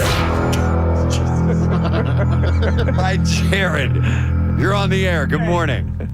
You guys rock. Thank you, man. All right, what's the incident that happened with the mayonnaise? So I used to run a restaurant back in the day, and they were getting really behind. And it was like a grilled cheese day that we were doing. Mm-hmm. So I got back there, and we had like fresh churned butter. So it was like real soft, Well, I messed up, and I put mayo on all these grilled cheeses, put them down, sent them out. Well, I ended up coming back, and they were like, oh, like they were the best grilled cheese we ever had. Come to find out, I put mayo on all of them. All of them. So that actually became our biggest seller. So that was your signature grilled cheese sandwich was prepared with mayo. To your own personal taste, do you like it better? I wouldn't say it's better, but it gives it a bite. Like you use it with like Cooper Sharp cheese, like it's completely different. Huh. So like we did a different thing. We actually did a condiment grilled cheese. So if you wanted mustard on it, we actually did mustard on the grill, and that hardens up real nice. It gets a real a real crispy bite. On the outside of it, you did mustard and then grilled it? Yeah. And it actually comes out really good. Cray. All right. Interesting. I'm concerned now about the number of restaurants that are bringing sandwiches like this to us. Yes. Yeah. And what that will do. We need to spread it out. Too many. We need, really. All right, so Steven actually sent me a few grilled cheese from Food Network, grilled cheese recipes, and there's a few of them here that I've done before and like to have from time to time. Grilled tomato and cheese, I think, is a great That's one. a standard, and I do love that one. Well, now the tomato's taking top billing there, Preston. No, it's not. You said grilled Well, tomato you're and right. cheese. It says grilled tomato and cheese. I would say I would call it a grilled and cheese tomato. with tomato. Yeah, exactly. Exactly. There is a grilled cheese with bacon. You can put it on there. And that's grilled cheese with bacon. Which is awesome. Cheddar and apple grilled cheese. All right. That's good. Yeah. Yeah, because if you ever have like apple slices and cheese together, that's, or fruit and cheese, that can work Makes out it nicely. healthy. Mm-hmm. Sandwich you can eat on the run. Smoked Gouda and roasted red pepper grilled cheese. Do I like Gouda? I like you do. Gouda, yeah. You like Gouda a lot. All right. You'll find good Gouda, Abu Dhabi. I have a story in the bizarre file with Abu Dhabi coming up. I'm thinking a grilled brie. Yeah. Would be yummy. I've had it. A grilled ham and brie. Yes. It's fantastic. On a baguette. Oh my God! So good. Nick, my wife makes a it's an app she'll put out at parties, but it's brie and it's grilled in or it's baked in like a challah, like a baked brie. Yeah. And it gets all runny and there's a gooey. little bit of raspberry or something too. Yeah, but you know what, Steve? It's got that protective shell on the outside. And it gives it cohesion. God bless that shell. Hang on a second here. Let me go to Garrett has a recipe. Hi, Garrett. Good morning. Yo, good morning. Sorry to bother you guys at work. Nah, brother. What's up? Yeah, so check it out. So a couple years ago, I was getting creative in the kitchen, and I was making a grilled cheese, and I was like, you know what? I want to get a little creative here. So I scratched the cheese entirely, and I had some leftover buffalo chicken dip from the football game before, and I spread that on there, just made it like a normal grilled cheese. Actually, the same way Casey does. Like I take the slab of butter, throw it down, then I kind of like mush it around a little bit. You know what I mean? Like swirl it around.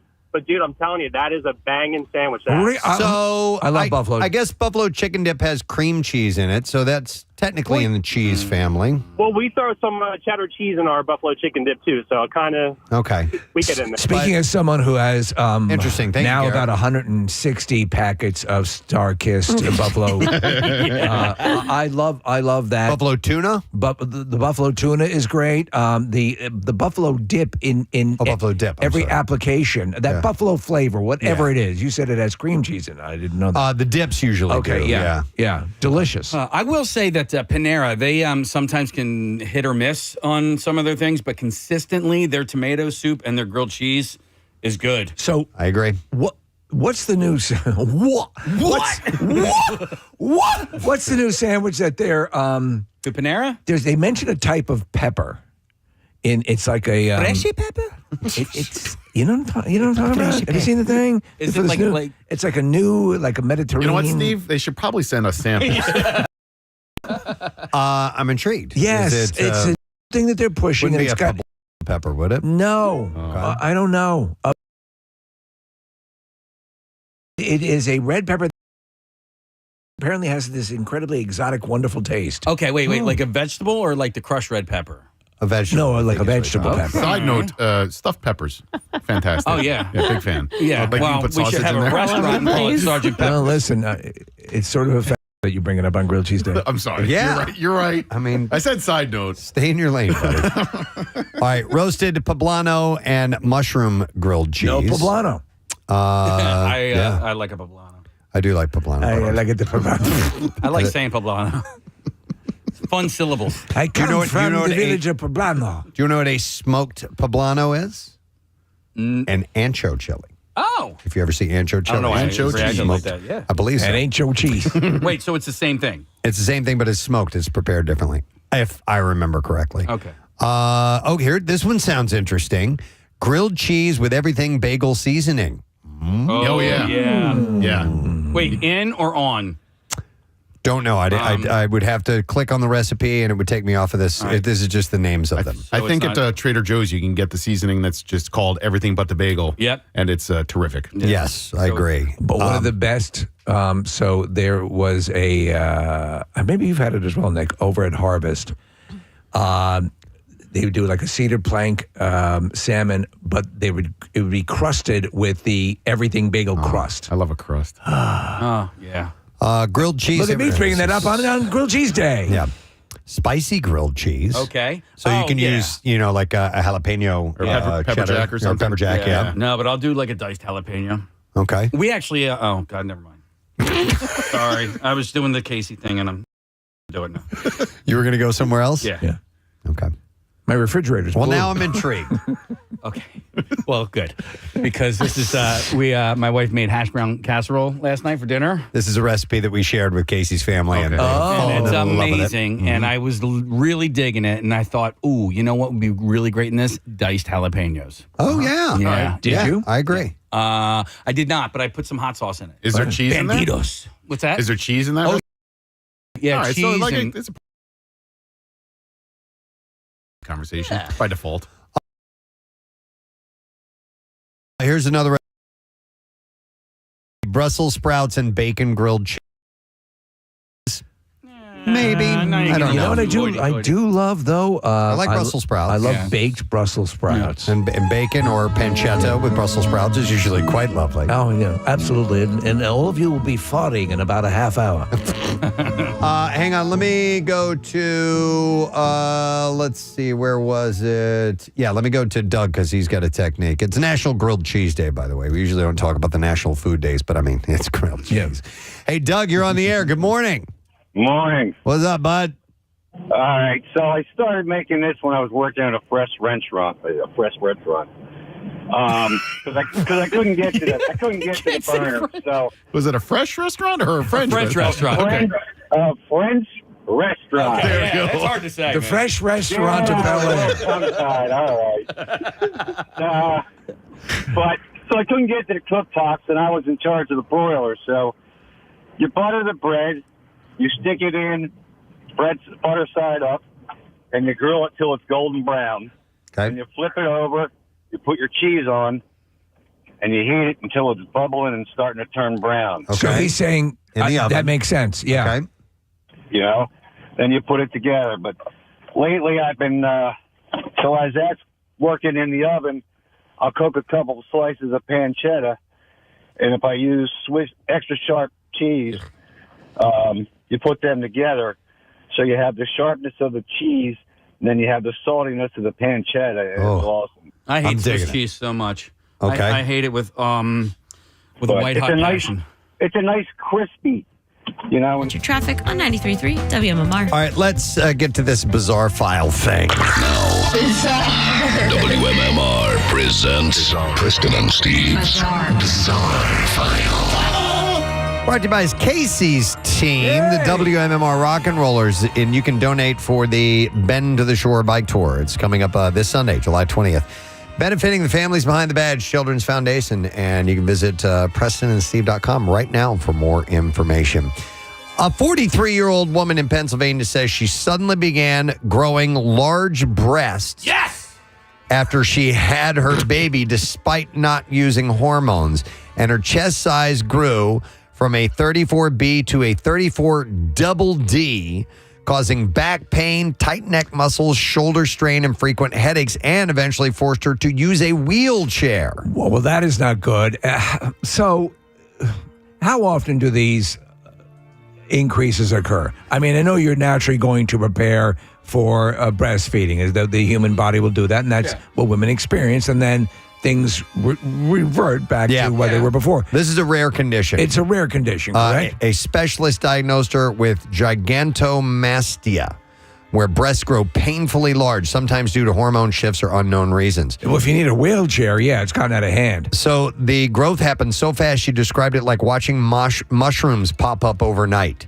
Wow. Doctors treated her with breast reduction surgery, which relieved her symptoms and lessened pain. She now encourages others with sudden breast growth to seek medical advice quickly, because even though it's uncommon, it can seriously impact quality of life. There's a story in the Daily Mail about a woman who had, I guess, the similar condition, had the surgery done, and they grew back. What? Yeah. Like I don't know. I would have thought they would have removed everything that would have been able to regrow, but apparently that's not the case. She said the finding relief and support made all the difference during a challenging medical journey. I'm just curious. I have this drop. It's labeled Barbara Walters boobs. I want to play it. Let's go for it. I understand that you were commenting on boobs. Okay, there you go. All right. She's right. We miss her. Sure. That insightful Barbara Walters. All right, a 35-year-old man wearing a kilt was arrested in the Scottish city of Perth after he allegedly broke the glass protecting an artifact that has been a key to UK history for centuries. The unnamed man broke the glass protecting the object that is at the very heart of the museum's collection. It's the 336-pound Stone of Destiny. Oh, wow. That sounds very Harry Potterish. Also known as the Stone of Scone. Stone of Scone? Yes, which it describes as one of the UK's most significant historical objects. Oh, that was bequeathed to them by the Duke of Rock. It was it was originally used in the coronation of Scottish monarchs at Scone. The boy king, Alexander III, is the first monarch known to have been inaugurated in a ceremony incorporating the use of the stone in the year 1249. Can I tell you right now that I could really go for a scone? I love those things, man.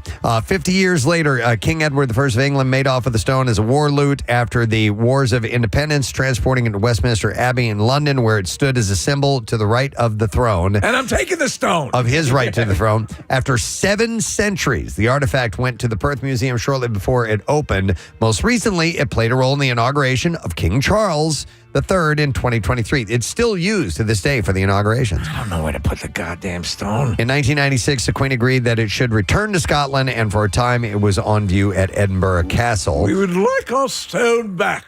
Police told the BBC that the man would appear at Perth Sheriff Court on Monday. While the museum remains open, the Stone of Destiny display is closed until further notice. That is a great name. Anything of destiny is awesome. Yes. The highlighter of destiny. Destiny, you know it's meant for greater things. Yeah. So, Florida's beloved Brightline train has been dubbed America's deadliest train after it was revealed to have killed someone on average of every 13 days. What? It's like the opposite of the Polar Express. Yeah, in total, a staggering 182 people have died and 99 were injured on the track since 2018, leading horrific to furious finger pointing and calls for further safety measures around the notoriously deadly rail line.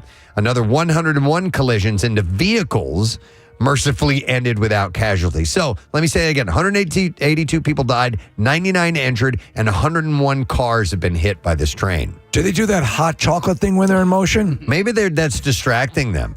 The high-speed train line's first victim, 18-year-old Maddie Burnell, died 8 years ago after being struck by a Brightline train. Her mother, Amy Burnell, continues to fret over the tracks that line Florida. She said, what scares me is how much open track there is and how close it is to public areas. It's a high-speed train, by the way. I saw a segment on one of those Travel Channel ghost things, and it's considered a haunted rail line. Oh. Yeah. This is? Yes. I remember because it's a high-speed train, you said, right? Yeah. And that the line, because so many people, of course, it's nonsense, but built a whole segment around it. Brightline has faced legal pressure over the years in relation to the deaths along the railroad, but of at least a dozen lawsuits, none of them have reached trial. And that's wild. That many people, and they couldn't get it to trial? Some were resolved in undisclosed settlements as well. The company's officials said that it has gone to great lengths to keep the public safe, pointing to the high level of suicides and drug-influenced incidents. The investigation, however, revealed that the company's initiatives weren't substantial enough after Brightline expanded their lines of service through Treasure Coast to Orlando, where 49 people died by train. Autopsy rulings reviewed reportedly suggested that a majority of the fatalities were accidents instead of suicides, as Brightline has claimed. So my friend's father, Long Island, growing up, he was an engineer on the Long Island Railroad, and he said you don't hear about as many times people will use the train as a method of suicide. Yeah. Yeah, but they had, in the studies that were done, they found that... wait a minute, I lost my place here. Of the 182 dead, 75 were ruled suicide by local medical examiners, or about 41%. In Broward County, where 61 people have died, 30% were ruled suicide. So the other ones are accidents, you know? So, dude, I'm not choosing train for suicide. No. All right, and then one final story. In China, a 38-year-old man has been arrested for allegedly disguising himself as a woman to lure over 1,600 men into sexual encounters, which he secretly recorded and distributed online. Police detained the suspect on charges of disseminating pornographic content. He had gained notoriety on Chinese social media under the alias of Uncle Red, while Thai users referred to him as Sister Hong due to the name used on his online profiles. Not Mrs. Doubtfire? Authorities say that the man regularly wore heavy makeup, wigs, and long skirts, like Mrs. Doubtfire, to assume a female identity, luring unsuspecting men to his private residence. Once there, he allegedly installed hidden cameras to film the encounters without the victim's consent. In some cases, he also manipulated his voice to resemble that of a woman. The videos were then uploaded to private groups online where users reportedly paid a subscription fee for access. The suspect claimed to have filmed sexual activity with more than 1,600 individuals. Very busy. However, police suspect this figure may have been exaggerated. Some victims discovered the leaked footage and filed reports with authorities. While the perpetrator reportedly did not demand money from his victims directly, he would ask them for small tokens such as milk, fruit, or even cooking oil. What kind of hooker is that? The case has sparked outrage across Chinese social media platforms. Despite police warnings against sharing the explicit material, many victims' faces continue to circulate online. I'll give you a hand job for some fruit. With reports that several were identified by friends, family, or even fiancés. How about a pint of milk? There you go. That is what I have in the bizarre file for you this morning. Could you imagine if the sex trade was based around produce? It'd be awesome. Yeah. I would go. I'd grow a garden. You do. I do. I'd use that garden. All right. And that's what we have in the B file. Let's take a break. Come back in a second when we return. Members of the Middle-Aged Dad Jam Band who are going to be playing at the City Winery on Monday are going to be joining us. Stay with us. We'll be right back.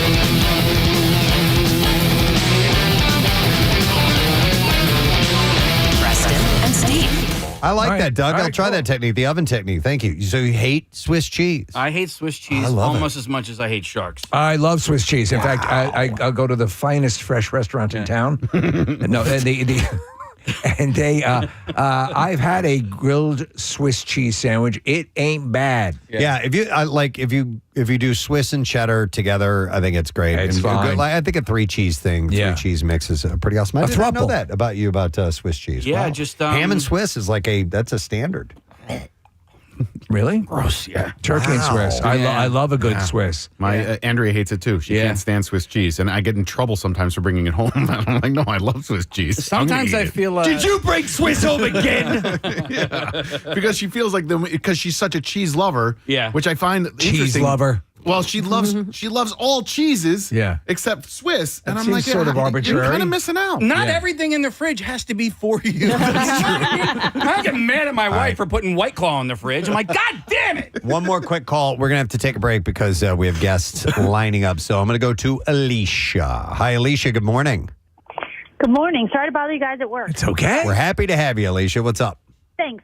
So I own a restaurant in Chalfont called Ember Smokehouse and Tap. Okay. And we have a 3x3 grilled cheese. I don't believe you unless you bring it here right now. I will bring it there. No, go ahead. I will bring it to you guys. And the Brussels sprouts, we have Brussels sprouts. I can bring those too. Explain your sandwich fully. What is your premium grilled cheese sandwich? So it's a 3x3 grilled cheese. So it's got 3 different kinds of cheeses. And then I know the meat gets top billing on this, but it has pulled pork, bacon, and pork belly. And we serve it with a tomato bisque. Could you call that, though, Preston, would you call that a grilled cheese sandwich, or would you call that I'd call it a pork sandwich with cheese on it. Yeah. Here's the loophole. We don't call it a grilled cheese, but it has grilled cheese, and the loophole is that it's a 3x3. So you can say that the 3 cheeses is first, or you can say that the 3 porks are first. So you're looking for wiggle room. It sounds delicious. I think you're a little over the boundary, but I mean, I'm sure it's a You should probably try it. I should probably try it. Not on National Grilled Cheese Day. I'm sure it's a fantastic sandwich. Well, interesting. All right. Well, thank you, Alicia. We appreciate that. Absolutely. We'll talk to you guys soon. All right. Take care. Cool. All right. By the way, Bon Appetit's best ever grilled cheese. And then we got to take a break. Marissa just brought this to me. What is it? It's Bon Appetit's best ever grilled cheese. Butter goes in the pan, not on the bread. Chicken in the bread pan. To ensure golden, not burned toastiness, the exterior of the sandwich should be slicked with mayo, which has a higher smoke point than butter and possesses the combined browning power of oil and egg yolks. So now I absolutely have to try the mayo grilled cheese. When mayo slicked bread, now it's saying you don't cake it with mayonnaise. Right. You just put a little bit on there and then you put it on the butter. And when the mayo slicked bread meets buttered, that's when the truly begins. Interesting. Opting for a cheese that melts well is paramount. American is the meltiest cheese there is. But a young cheddar cheese works well too and brings deeper flavor. If you want to go off script, stick to a soft or semi-soft cheese. Their high moisture content means that they're especially adept at turning molten. Once the sandwich is in the pan, pressing down with a spatula is helpful for achieving even toasting and for encouraging bread and cheese to meld together, but don't be overzealous. This is not a smashed cheese sandwich. Cut the sandwich diagonally. Thank you. Yes. And it says it's official. Sandwiches cut this way actually taste better. So I love it. That's great. Are you going to try the mayo thing? Yeah, I'll give it a shot. Yeah, I'm going to have to try it. I think I'd rather than be, I'd rather try before I deny. Yeah. So. Did you just make that up? No, it's actually from Stranger Things season 4. Argyle says that. All right, anyhow, it's National Grilled Cheese Day, so enjoy, dear friend, enjoy. So hug a veteran. All right, please. Thank you for your service. We're going to take a break because we have two guests coming up. One is going to bring some oddities in for us. Yes. For the World Oddities Expo this weekend. And the other is going to be making an appearance for the 20th anniversary of Napoleon Dynamite. Uncle Rico himself. 20 years. John Grice is going to be joining us. So we'll be back with those guys. Stay with us. Preston and Steve on 93.3 WMMR. Thanks, Kat. There was this story that's making the round. And it's actually a professional baseball player. Anthony Bass plays for the Toronto Blue Jays. And, you hear discussions about plane etiquette all the time as far as, sharing the armrest and taking your shoes off and all these other things. Pleasuring yourself? Pleasuring yourself. Can't do that. So there's a little bit of a controversy or a discussion or debate that's been popping up after he had tweeted about his recent flight saga. And it actually has to do with his wife. So the 35-year-old posted on Twitter a photo of his two toddler daughters on a flight playing on electronic devices. And you can see popcorn strewn all over the seat, all over the floor. And in the accompanying caption, he wrote, by the way, his spouse is traveling alone, and she's 22 weeks pregnant. He explained that the flight attendant on the trip had, quote, made his wife clean up their kids' food mess, and he voiced outrage over the situation. He wrote, the flight attendant on United just made my 22-week pregnant wife traveling with a 5-year-old and 2-year-old get on her hands and knees to pick up the popcorn mess by my youngest daughter. And then he wrote, are you kidding me? And so he obviously thought that was out of line for them to ask her to clean that stuff up. Right. And people responded to that. And I'm curious as to how you guys would respond. So in the studio here, there's a picture of what it looked like around the area. Mm-hmm. And what you all have kids. I do not. So I mean, when you have a kid, if you take it to a restaurant, take it. Take the child. What is it? Take your baby or your whatever, your toddler to a restaurant. A mess is inherent, right? It's going to happen every single time. It happens on planes. And Steve, as a parent, you are responsible for at least making an attempt to clean up that mess, right? All right, you just hit it. That's exactly what. So as a non-child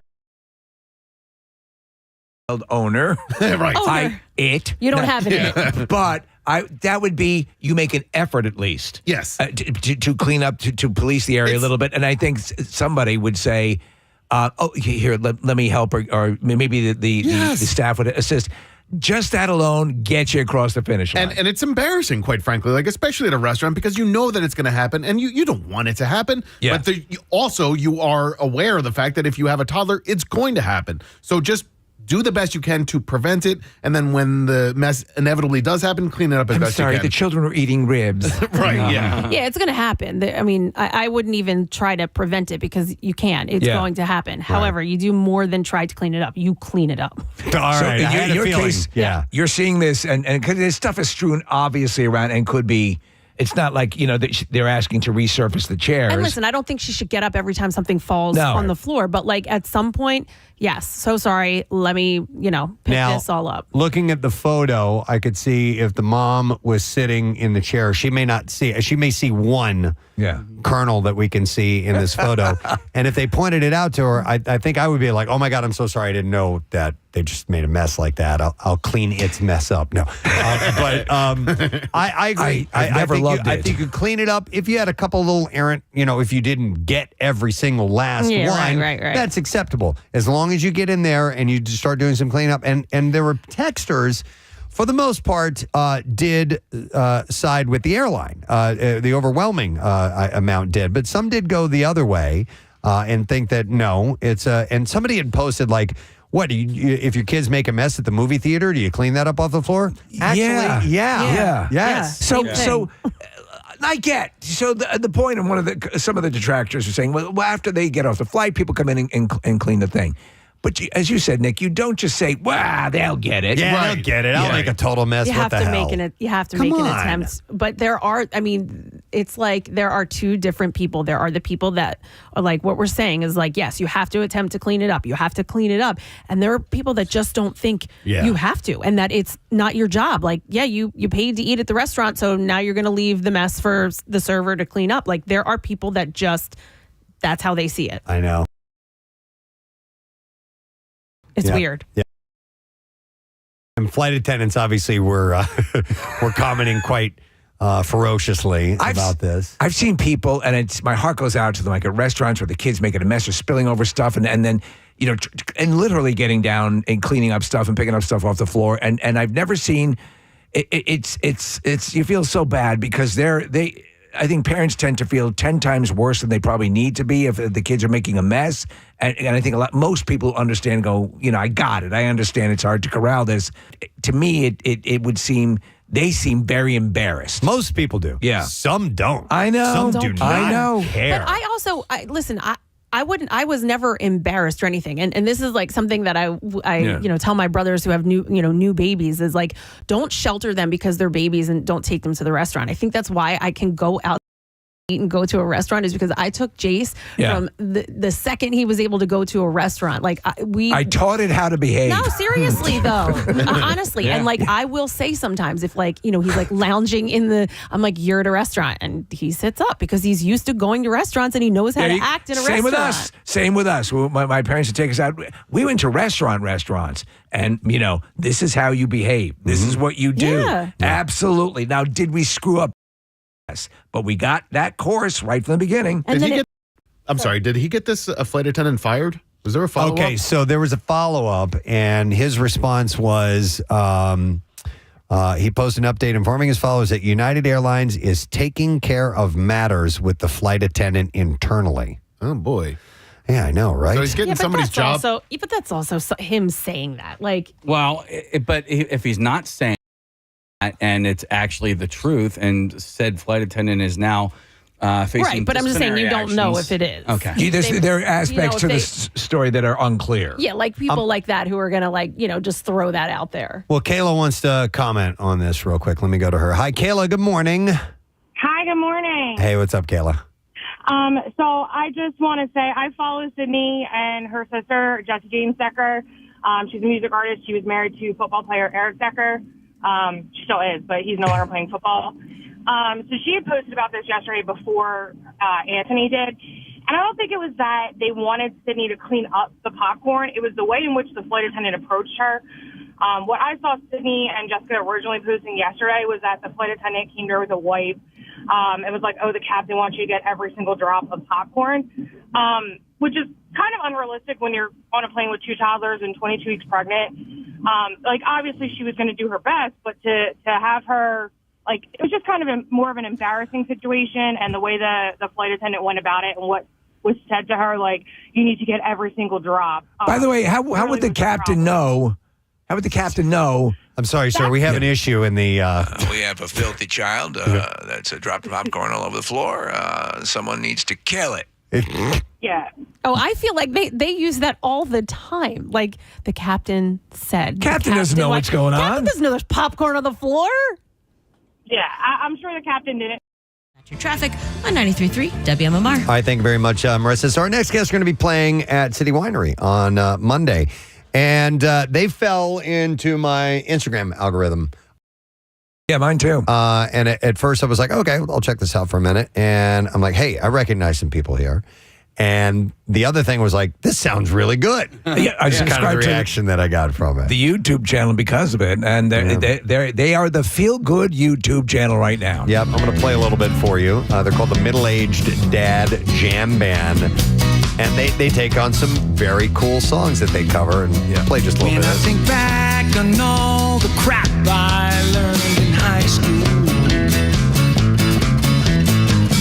It's a wonder I can think it all. They're going to be playing a bunch of great songs at City Winery on Monday, and we have joining us via Zoom two guys that have collaborated on tons of movies and TV shows, movies like Role Models, Wet Hot American Summer, Wanderlust, and shows like Children's Hospital, Medical Police, The State, and more. Please welcome both Ken Marino and David Wayne. Yeah. Hey, guys. Hey, guys. Good morning. Happy to have you. That was one hell of a traffic report, by the way. Yeah. Yep, that's Marissa. She knocks it out. Yeah. Yep. He's terrific. Thank you. Appreciate it. Hey, I want to get to number one.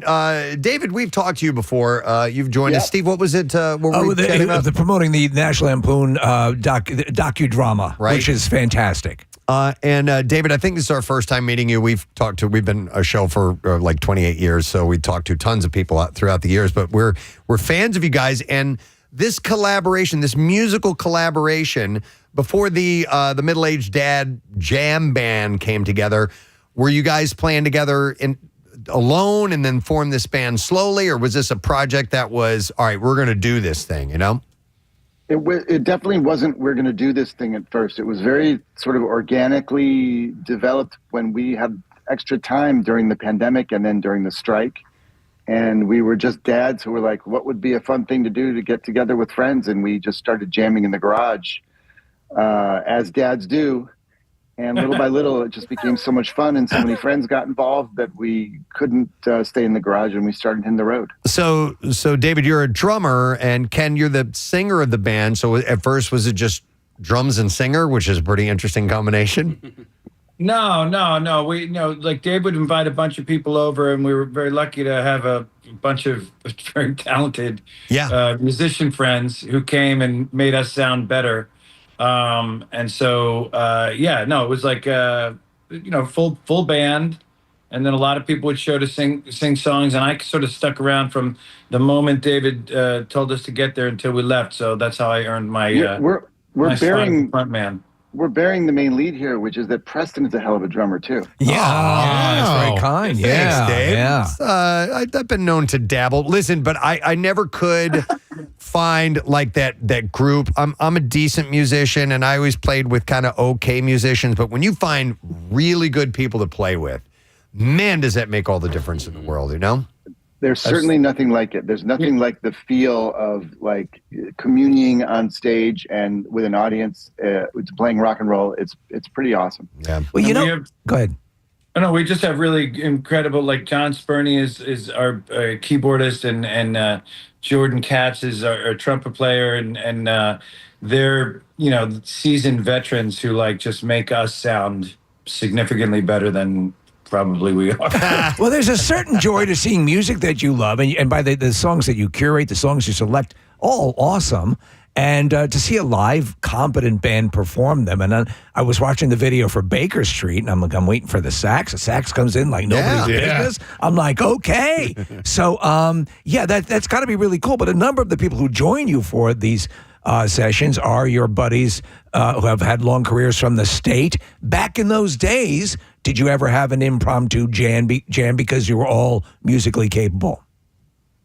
Less than you would think. Yeah, I mean, Tom Lennon has always been play guitar, and I guess Carrie Kenny back in the day started her own band. Yeah, she had a great band called Cake Like, and a sort of adjunct member of the state was our composer Craig Wedren, who we were roommates in college with, who I grew up with in Ohio, and he is a master musician, and so he was always sort of running the music side of what we would do. Okay, he was the front man of the band Shudder to Think. Okay, and still is. And he'll be on stage with us in Philly. Nice. As will Michael Ian Black from the state. Oh, no, that's amazing. Love that. Excellent. So it's an incredible lineup of people we have for City Winery on Monday. It's going to be pretty exciting. I don't know why I still get blown away when I see an actor, actress performing music, and I didn't know that they could perform, that they could sing or play an instrument, and I'm blown away. Like, oh my God! Like these people are. Of course they are. That's why they are like in Hollywood. Of course they are supremely talented people. You know, you're speaking specifically of Jack Wagner. I'm not. Well, yeah, Jack Wagner, Corey Hart, all of it. No, but like I'm like, why am I so blown away by this? This is what you guys do for a living. You guys went to NYU. That is like the premier performing arts college university in the country, and of course you guys are going to be talented. But let me just be clear about something. I've met a lot of actors over my years in Hollywood who say they can sing and who definitely cannot. Okay. You're speaking specifically of Corey Feldman. I'm talking about Corey Feldman, of course. I've met a lot of actors, including myself, who can't even act. What I thought was so interesting, like we put up a video with Kristen Bell, and some of the comments on YouTube were like, oh my goodness, I had no idea that she could sing. When for me, that's the first thing I would know about Kristen Bell, because she was the star of Frozen. Yeah. Yes. Yeah. But that's how I felt about Zachary Levi. He performed at like the Emmys or the Oscars or something like that. And I didn't realize that he was like Finn Rider in Tangled. Yeah. And there he is singing. I was like, of course this guy is like, It's very cool that it happens. I don't think it doesn't always go hand in hand, though, as they're saying. Yeah. Well, let me give you guys another one, because I wanted to ask about Joe Trulio. And all due respect to you, Ken, you're a great singer and a really good front man. But Joe I'm sorry, say that one more time. What I was saying to Ken Marino is maybe the most underrated and talented person out there, and a great. Oh, please, no, you don't have to. No, I just didn't know if you heard me the first time around. Joe is one of those guys where, like, to echo what Casey was saying, I had no idea that guy could sing and could perform as well. And so, are you guys ever surprised when a buddy of yours or a friend of yours gets up in front of the microphone and you're like, man, that dude knocked it out of the park? All the time.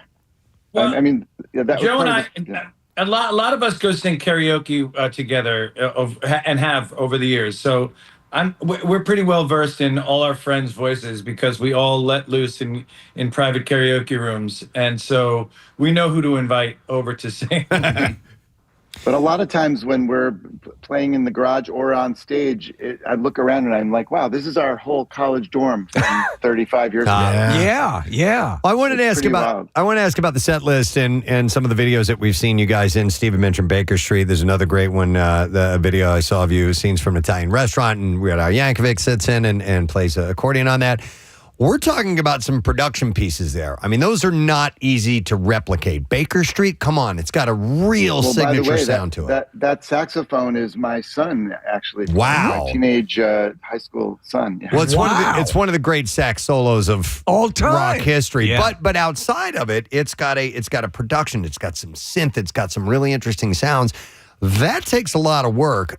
Who's coming up with the first nugget of let's play that song, and have you thought it through as to whether you can pull it off before you try to pull it off? Most of the songs that we do those videos for are ones that we've played on stage at one point or another. Not all of them, but most of them. Or maybe they are, an idea that comes around a guest that we want to have. Mm-hmm. And then John Spurney is our musical mastermind. He takes the elements and arranges the song and puts it all together. Okay. So he's the one who gets the credit for making it sound so great like that. And the way we pick the songs is, David and I just kind of come in and everybody in the band is like, hey, how about this song? And then we try it. And if it sounds good when we play it live, we sort of keep honing in on it. Well, with the stage stuff too, I can only imagine because the videos, you did a Schoolhouse Rock cover, and there's production and there's fun elements that are taking place, and I assume that that's part of the stage show and what people will see at City Winery when they come to see the show on Monday, correct? Yeah, and one of the things that we have cooking for Monday's show, because we're back to summer and it's been 24 years, is a little tribute to our movie Wet Hot American Summer. Oh, awesome! Yeah. So the Kristen Bell thing. Ken, you were on Veronica Mars. You've known her for a long time. Who's in your bucket list of next gets to reveal to the world what incredible singers or performers, musicians they are? Well, I think, Dave and I have known Paul Rudd forever and have done tons of movies with him. And I'm hoping that we get Paul in at some point. That's a big one. Paul was on stage with us at the New York City Winery a couple of years ago. It's funny that you mentioned Paul Rudd, because I was pointing out to Nick earlier on the show from Role Models, the Minotaur scene has become so prevalent on social media. It is this little clip. That movie, and we both agree, and I'm sure you hear it often, stands as a hidden gem. I remember it came out, it got some buzz, but you'll mention it to people and they're not aware of it. But do you find you have a strong Role Models faction of fandom out there? I think Role Models, yes, it's wonderful when people come up and mention that one. And I think a lot of the stuff that we've done together is in that category of small and growing, but very devoted group of fans. Yeah. All right. And it's always nice when people come up and sort of mention something that Dave and I have worked on, because it just makes you feel good, But I will say though, on Monday night on City Winery, do not come anywhere near us. Don't look. We've had enough. You've been warned. Yeah. You've been warned. Understandable. David, the show is on Monday in Philadelphia. Bradley Cooper is from Philadelphia. Bradley Cooper was in Wet Hot American Summer. Is that a guy that you text and say, "Hey, you want to swing by?" Or he can sing. We know this from Stars Born. Pretty talented. Just gave me a good idea. Yeah. Right. Yeah. Let's do it. Another guy that I know that Shallow. Yeah. Yes. Ooh. Yes, Bradley Cooper can sing the hell out of any song. And David, you were going to say someone else? Someone else that we've always wanted to call and that I might make a call to when we're there is Prince. No. I don't know if you heard. There's no connection to this area. There was it was in the news a few years ago. He's no longer with us, David. Yeah, that was in Minneapolis anyway. Yeah. Minneapolis, and he's dead. Yeah. So listen, but if you show a little Charlie Hustle, you might be able to get him. Sorry about that. All right, yeah, you never know. You really never know until you try. I think we know. God knows. Well, I don't. Well, how about Superman? Superman lives here, right? David Cornsweet. David Cornsweet. Yeah. What about Rocky Balboa? That's fictional. All right. What? Let me ask you this question. There's a video, one of your videos. There was a rumor that Stallone was in the audience. I saw verified. It didn't seem to be. Supposed to be there. I know that. I think he was there, but he got sidetracked on his way up to stage, is what I heard. Was that what it was? He came and then he had to leave. There was a fan that had to do a autograph with him, and I don't know if you see the video, you'll see it. I think you can see him in the background there. Perhaps a blurry figure could be him. It was never verified though. Can you tip your hand at what Michael Ian Black will be performing with you guys on Monday, or would you rather wait and save it for showtime? I will tell you this: it's an '80s earworm favorite, but if you want to see it, you got to show up on Monday. There you go. That's a showman. Tainted love. Yeah, that's a Barnum and Bailey approach. I like it. Close. Close. Okay. Oh, really? Oh, look at you. So with that, and going back to the original question about curating and selecting the songs, are you guys hold full sway over the selection, or do you present it to the whole collective? Well, we present it to our boss, who is no, I'm just kidding. There's a boss. We decide on what the songs are. We talk to the band about it, and it's just really an organic thing where we'll play some stuff and we're like, oh, that's good, and then we try to balance a show filled with different sort of sounds and stuff, and then at the very end we throw in too many Billy Joel songs. You can't help it. That's fine. I've seen pictures and videos of you guys with as many as 10 people on stage at a time. What's the core number? It's getting to be about that. Wow. Like the Grateful I mean, Dead. the core is 7. Okay. And then But we've never done a live show just with the 7 though. Okay. That's fun. I think the time has come for these kind of. There's a band that I've mentioned a number of times. They're out of Russia, and they play. They are a precise Chicago Steely Dan. I love those guys. Right, you've seen them. They're incredible, and I'd put you guys in that caliber as well. In the fun, looking at a band performing music you love. Great time sort of feel, and I think nice. There's sort of this nice, it's in the classic sense, it's a tribute to this kind of music. So, it's funny when I look in the comments on a lot of your YouTube videos, a lot of people are coming to the conclusion that despite your incredible comedic and TV and film resumes, that you both seem to really enjoy this the most. Is that in fact the case? Well, there's a certain way that it's fun that is hard to beat. I will say that. Okay. And also because it's newer for us. We haven't been doing this for decades like the other stuff. And so, yeah.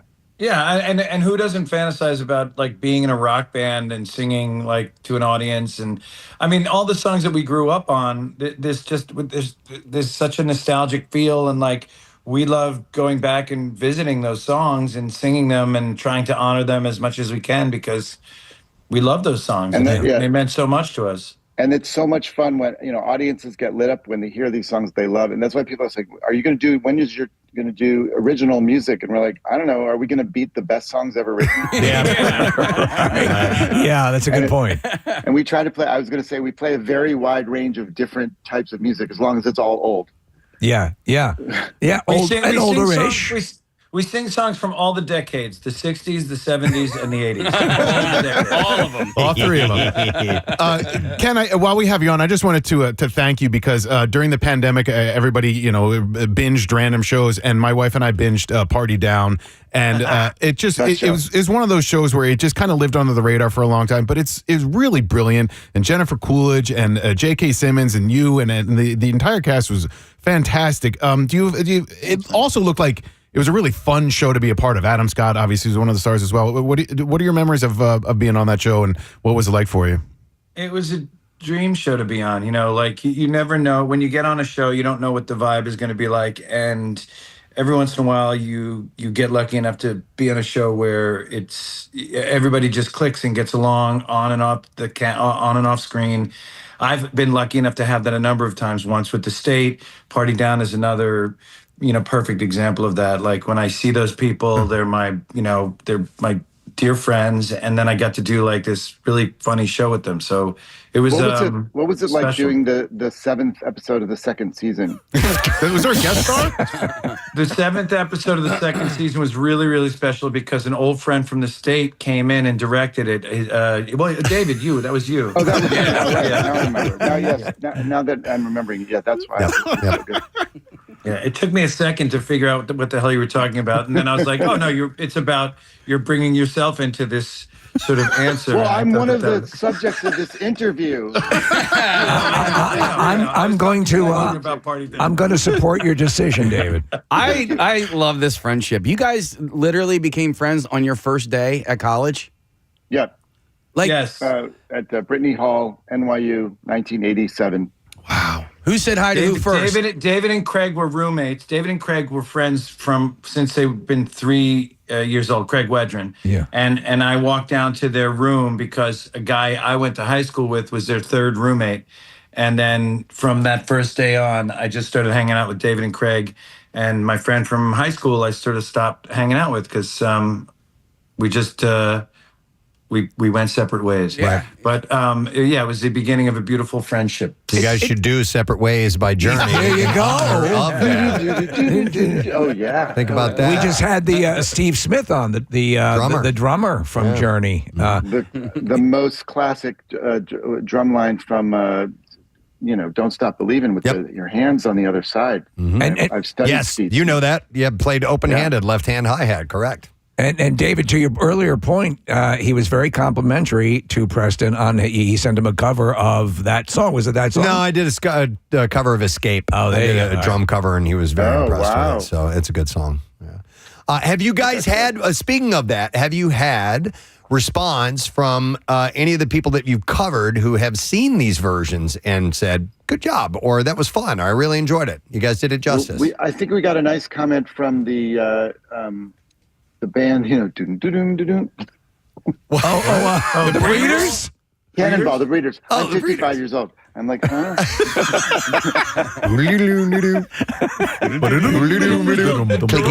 Doors official Instagram account or something or whatever. I'm 55 years old too. 56 years old. The Doors acknowledged us, which was fun. That's cool. I got a very nice phone call from Jim Morrison. No, hanging out with Prince. I don't think that happened. No, he said his name was.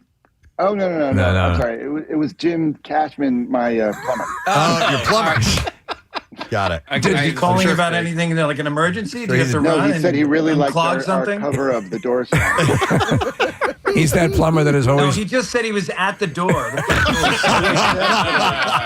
That's exactly it. He was at the front door. It's amazing how these things spiral. Ken, I wanted to ask you. You'd attended Lee Strasberg Institute. Is this correct? That is correct, yeah. I don't know about the crossover time-wise, but was Lee Strasberg alive while you were there? I don't know when he died. No, he had passed away a couple of years prior.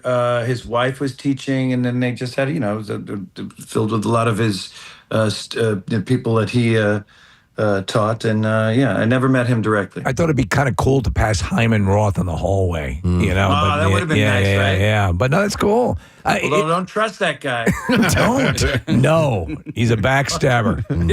He'll turn on you. Just ask Michael Seems like Corleone. a nice guy. Seems like a gentle guy. I don't trust him because he and George Burns did a heist in Going in Style. Oh, that's right. That's true. God. Wow. Do you guys, when you're chatting with the audience, do you talk a little bit about show business and movies and TV? Yeah. Okay. I mean, but it's mostly Jack Lemmon's career. You talk a lot about Jack Lemmon? Yeah, it's weird.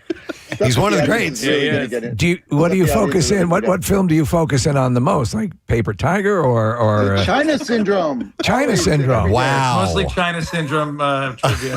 I forgot he was in there. Well, I can recite the China Syndrome. Wow. David, give us one line from the China Syndrome and really commit to it, please. There was no danger. Every critical weld was radiographed. We have backup systems that are better than NASA.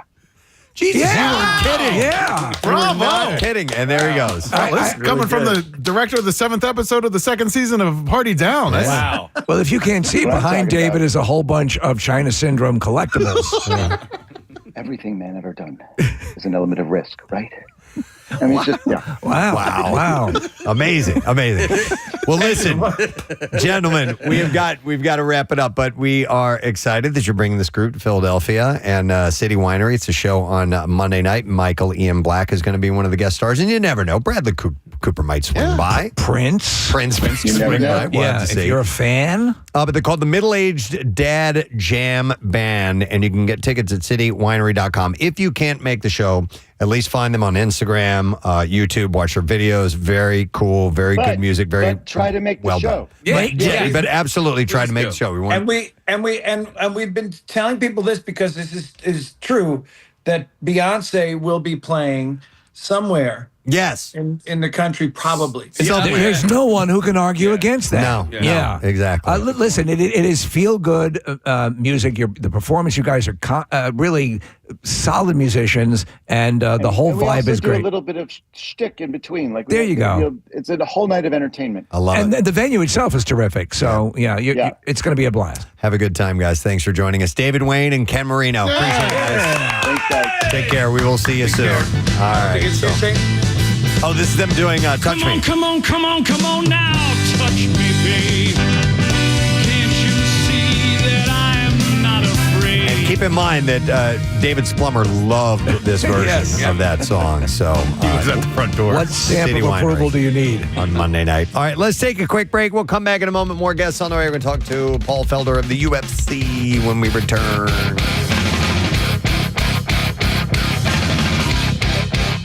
Preston and Steve. The way the flight attendant broached it, like, you must get every single drop. Like, not just, hey, get what you can. Like, we understand she's 2. And it was also popcorn that United had given to her. It wasn't like she brought it on the plane herself. I'm still thinking you got to clean it up. For sure. Yeah. For sure. It wasn't that she wasn't going to clean it up. It was just the way that they went about it and were, like, adamant that they wanted her to get every single drop. And, not. They should have said Colonel. Instead of not drop. Because that's what probably confused her. Yeah. Yeah. She's pregnant. She's got baby brain. What are you talking about? No, but I mean, right, so I think Kayla. both sides sort of, now listen, it doesn't give you carte blanche to be rude.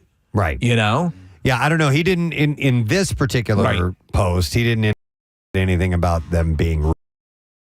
I also think, like, anyone with kids where this is happening, they know, and you just got to hope that they're going to get it. Like, to say you need to clean up every last thing. Like, who says she wasn't going to, you know? Mm-hmm. Yeah, but you can't wait until they're off the plane to find out that they didn't. Oh, you follow them home. I mean, I think I was going to follow you, did you? I don't side with the lady whatsoever. And Kayla, like, she's calling in like she was standing there listening to every single bit of the conversation. And there's a flight attendant at the front door. Yeah, and she wasn't there, so she doesn't know. And I'm just looking at the mess there, and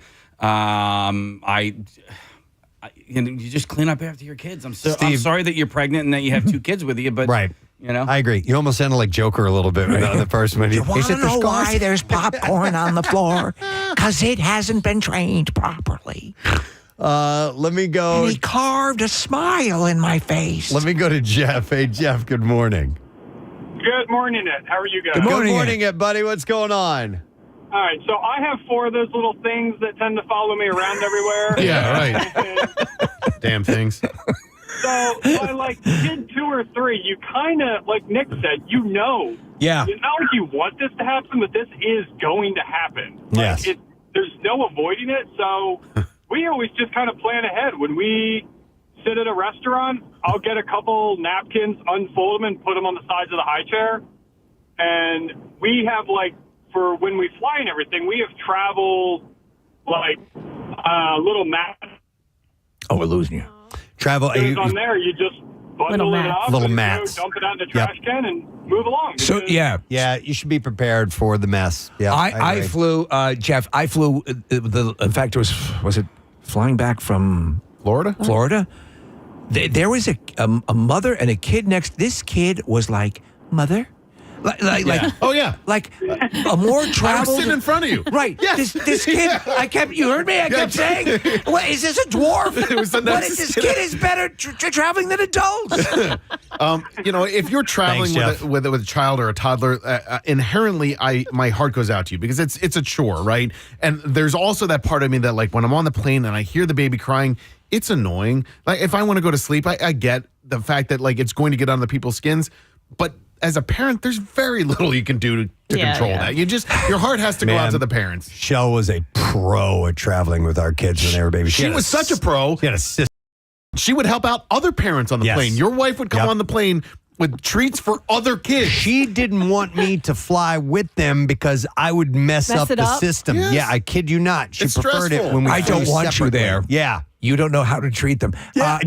Preston, this makes me think of this hilarious. I think it's the pilot episode of Family. Cam and Mitch, the gay couple have adopted a kid. They're getting on the plane. They don't know how to travel with the kid, and so they I think it's Cam is feeding the baby some treats, and so somebody walking by goes, "Look at the baby with the cream puffs."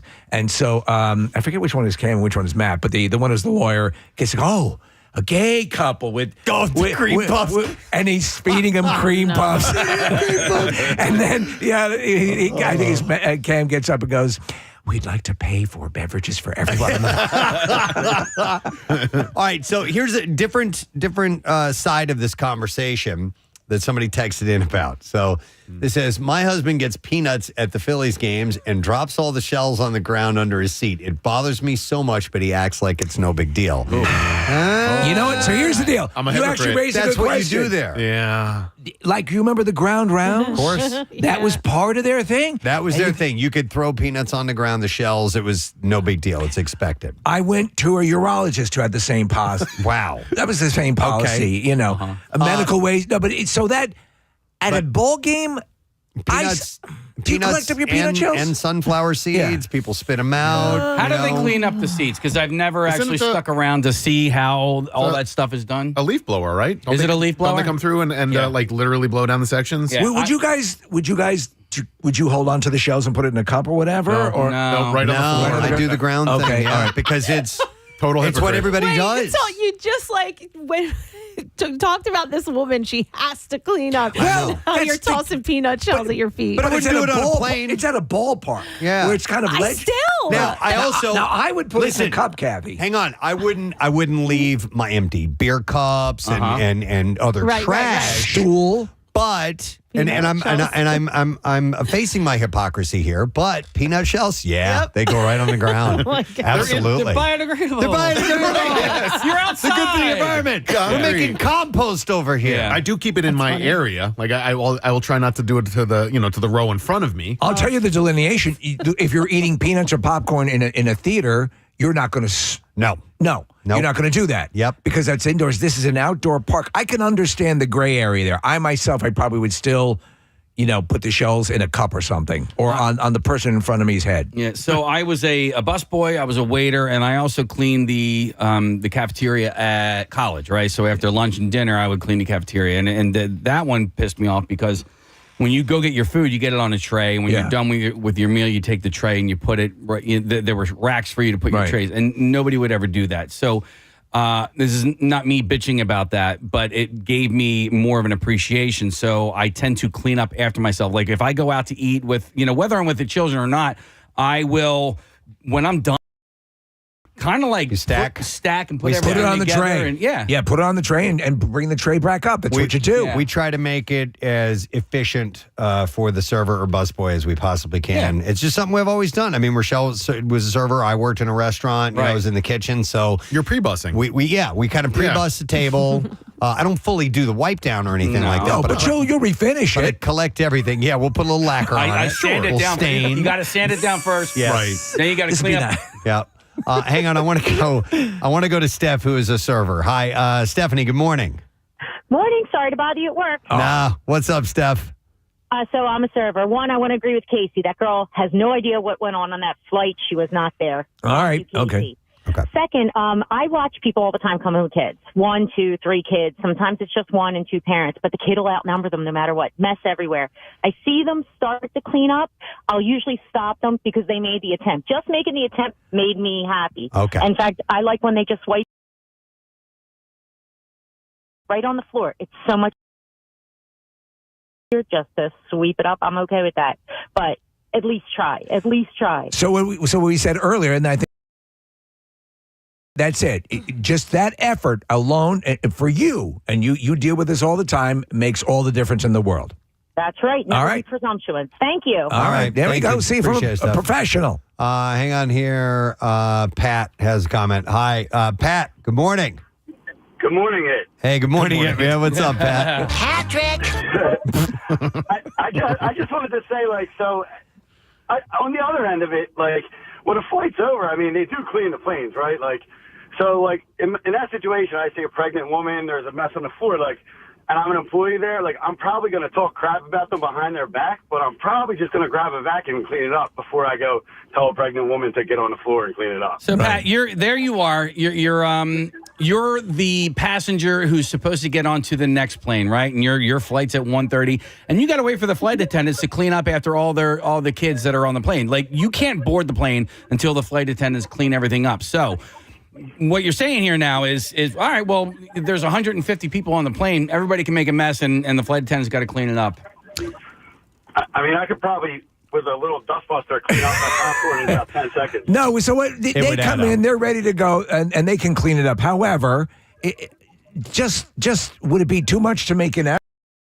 Pat, I think that's what people are saying is that. Not at all. Not at all. But I'm just saying, like, rather than ended up on the news, yeah. just have a dustbuster. You got to understand there's literally nothing else going on in the world than this. Yeah. That's the thing. And that's why it cut through. It's on the news not because of the flight attendant, but because of the privileged celebrity baseball player. Yeah, He's a baseball player. Yeah. All right. Well, interesting. All right, Pat, thanks for your 2 cents. Let me see. I will go to, hang on a second, Peter. Hi, Peter. Good morning. Hey, good morning. Hey, Peter. First of all, as Pierre would say, it could have been avoided. To Nick's point, it's going to happen. Parents, though, can be a little bit responsible, but giving a kid a toddler popcorn is like giving them a glitter bomb. It's going to end up everywhere. And in a public location, come on, man, a little foresight. Are you talking about on the airlines side? Yes, sir. Yes, I am. Because the airline gave him the popcorn. Yeah. So something that's more containable as a treat or to keep the kid occupied, anything other than popcorn. Well, my understanding is they usually hand out to the kids, they'll hand out gravy boats. Okay. Well, no, and listen, any snack item you're going to give to a kid is like that. We're talking about Cheerios. We're talking about pretzels and things like that. So it's going to make a mess, no matter what. I mean, here we keep calling these kids it. All right. Well, thank you, Peter. I appreciate it. Don't touch it. Don't touch it. It's not trained. It's angry.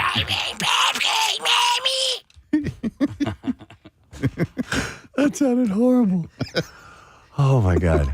I will. You spilled it all over the floor.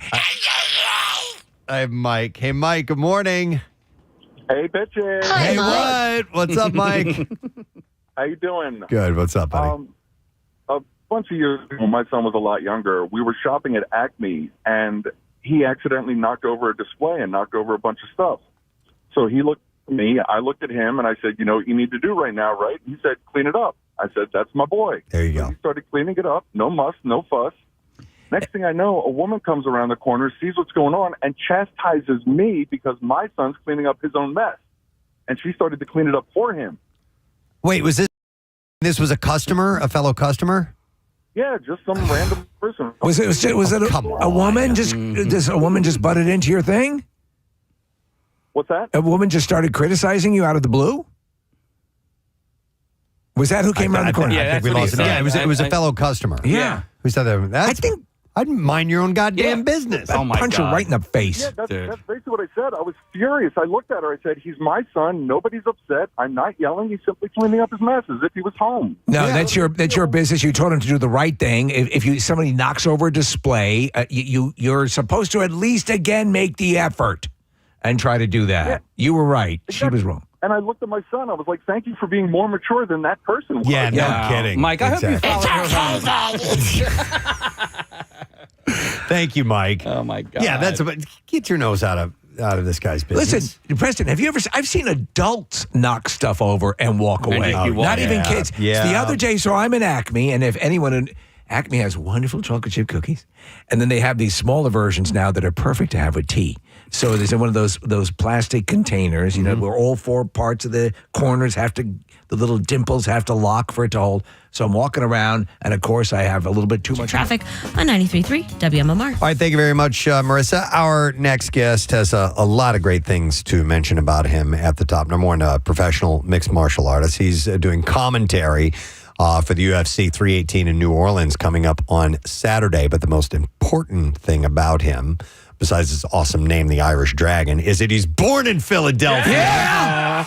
And has even other ties to Philadelphia in his professional work as an actor. Yes. On Hacks with Caitlin Olsen. Yeah. Ties to Philadelphia, obviously. And It's Always Sunny in Philadelphia. It's Always Sunny. So please welcome the Irish Dragon himself, Mr. Paul Felder is joining us. Hey, Paul, how you doing, man? Hey, what's up, guys? Thanks for having me on, and I'm always listening to you guys with my wife when we're driving the kids around and doing stuff in the morning. So awesome! Absolutely great to be on here live with you guys. So Thanks, big fan. man. Yeah, thank you for that. Yeah, you were telling me the other day that you were listening. It was a couple of days ago, so I assumed you were still in the area. I know you're in New Orleans now. I do have a question for you, though. Were you still in Philadelphia on Tuesday night, and did you happen to be cycling with a bunch of people in Philadelphia on Tuesday? No, I mean I was. I didn't leave until Wednesday night. But I was out cycling. I think I was cycling indoors on Tuesday, so that wouldn't have been me if you saw me out on the road. So I was at a Fish concert. We were in the parking lot at the Man tailgating. And my buddy knows that I cycle. He goes, yo, check out all these guys. And I saw this pack of people. And this dude in the front, I was like, I think that's Paul Felder right there. So it's pretty great to watch you transition from, an active fighter in the UFC to what you're doing now, which is triathlons, endurance athletics. I just assume as a fighter you needed to work on your stamina and endurance anyway. So how hard or easy was that transition for you? Oh, it was super hard because I couldn't swim to save my life at all. We've kind of talked about that, how terrible. That's obviously the weakest point for me. But I think just learning something new and not being good at something new really is what got me obsessed with it, right? I've done martial arts since I was a little kid. At 12 years old, I started karate and taekwondo and stuff like that. And you do it day in and day out. And even though you love it, even, your passion, when it becomes your job like that, can start to get a little bit old. So when I got into running and biking and doing all that, I went 100%. And it was not easy. I was not good at it at all at first. I got pretty good at it over the last few years, though. I mean, podiuming in my age group and stuff like that, some smaller races, getting top 3 or 4 in those races. So yeah, it's an ongoing journey. It's something I plan on doing until I'm pretty much dead, guys. Well, it's probably it is obviously in your DNA. And I was, I guess, reading an interview with you, and you were talking about, you kind of the jonesing to perhaps return to fighting comes most when you're just working out and training. And so this seems like a good way to tap off some of that energy because you make it clear you really don't want to return to fighting, correct? Yeah, and for so many reasons, right? I mean, I left, I feel like right when I needed to. I always wanted to be fighting for the belt. I wanted to be fighting the top guys and not just fighting to make money and be out there for no reason. I had the commentary job since 2017, so the active fighting was always just to be the best. And once that seemed like it was a little out of my grasp with my age, with where I was in the rankings, I would have just been taking damage. And if you guys have seen me fight, I was in some bloody fights, some wars. I took some pretty significant injuries. I've had a collapsed lung, broken forearm, several fractures in my face throughout the years. So I think for family's sake, for my wife, my mom, and the kids, it was I hung it up at the right time, but it's always there. I mean, the itch is always going to be there, and you have to realize that it's not going to go away. I could be 50, 60, and I'm still going to sit there and be like, I think I still got it. But talking to you right now, and this is something I just thought about because you have the chops, obviously, you have the capabilities. But I think for someone who wants to cheat, if their service could provide the cauliflowering of your ears. Oh my God. Because they always say, never pick a fight with a dude. No. You look at their ears and their hands. Right? Yeah. I mean, the hand's the good one. Yep. Hand's Right. the good one. Mm-hmm. Right. So it just Look at that. maybe that's a cottage industry we can go into. I almost threw down with a guy in a parking lot one time, and his hand was in my face, and I'm just sizing the guy up. I'm like, I could probably take this dude. And then I look, and he's wearing a boxing gym shirt. And I was like, I'm like, this argument's over. I apologize, sir. It's good that you realize that, though, because there's plenty of guys that keep it going. What is that about? Yeah, it's insane. I want to ask, as you're ringside, you're commenting on things, and you've been in the fight. You ever get any PTSD from it? Like when you watch somebody, getting it handed to them? Yeah, I mean, I think early on, especially when I was still actively fighting and doing commentary at the same time, is when you probably get that the most. When maybe, in 3-4 months, you've got your own fight coming up and you're sitting here calling another lightweights fight or a guy that you've fought before. Like I've called a lot of Edson Barboza's fights. Yeah. And I fought him twice.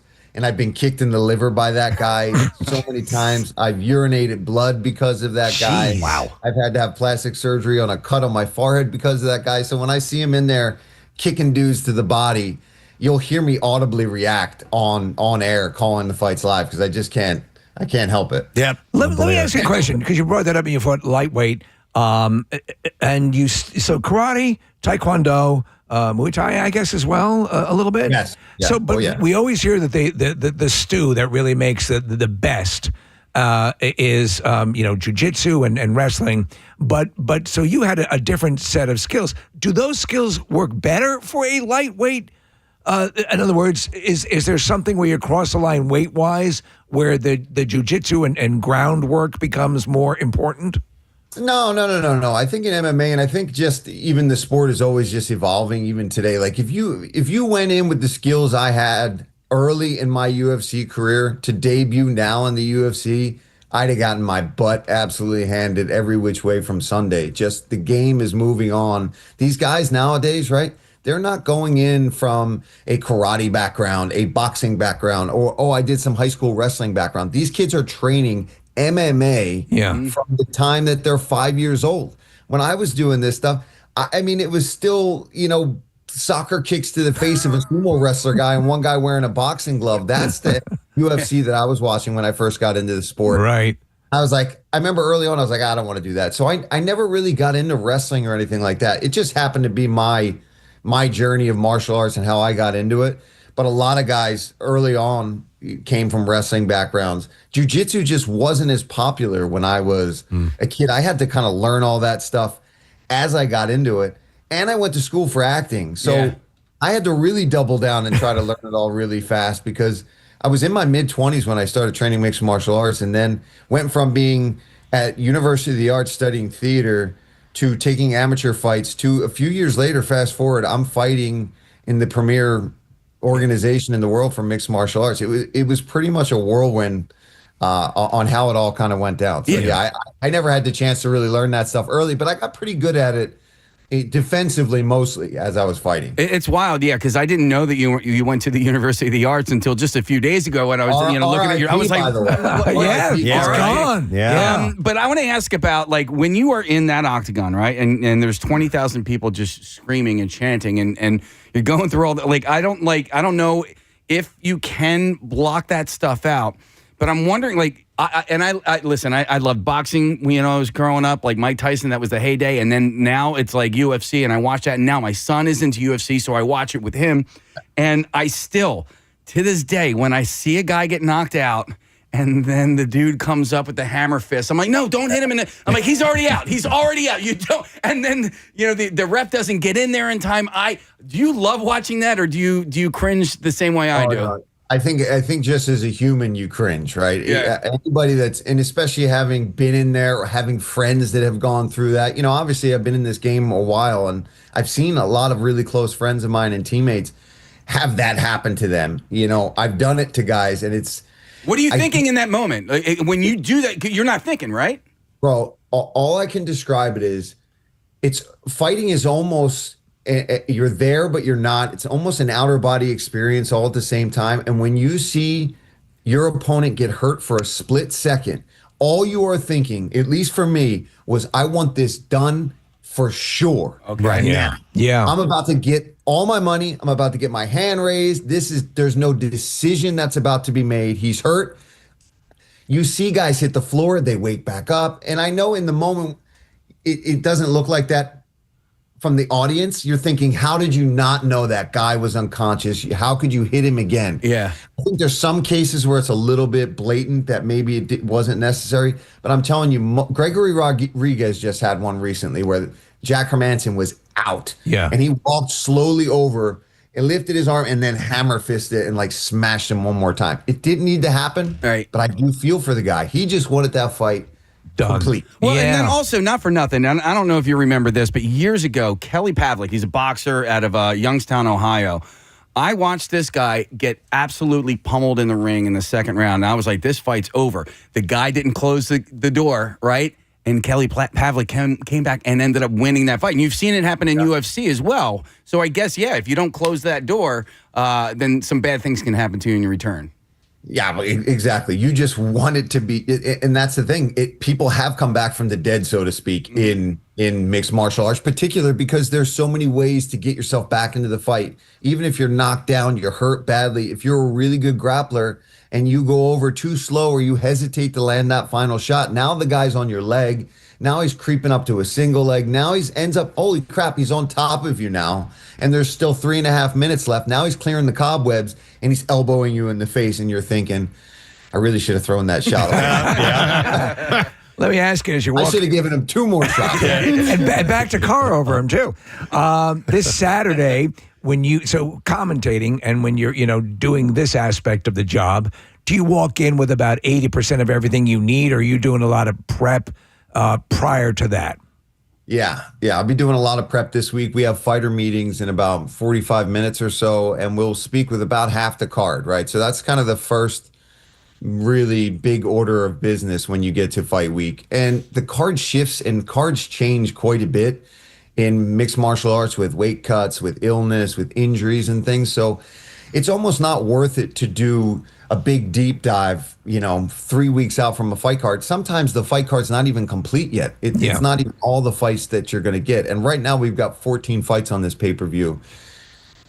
Hopefully we'll end up with all 14, but that's the reason they stack these big events like this, is because they want to make sure that even if we lose a couple fights due to weight cut issues or injuries and stuff, that they'll have some backups to fill this card out. But I'll do a lot tonight, today, tomorrow, watch the weigh-ins, and then, I've got all day Saturday morning basically to lead into it. It's a late card since it's a pay-per-view, so a lot of time to and for me, it's really just taking a couple notes and just watching the last few fights of each of these athletes. Right. Paul, I wanted to ask you a question about acting. We're friendly with Caitlin Olsen and really everybody on Sunny. We've known him for a long time. And I texted her yesterday saying that you were going to come on the show today. She said you're the nicest guy on the planet and said to say hello to you. How did you get involved in Hacks? It's a really awesome show. And was it the Sunny connection that made that happen in the first place? How did you end up on Hacks? Yeah.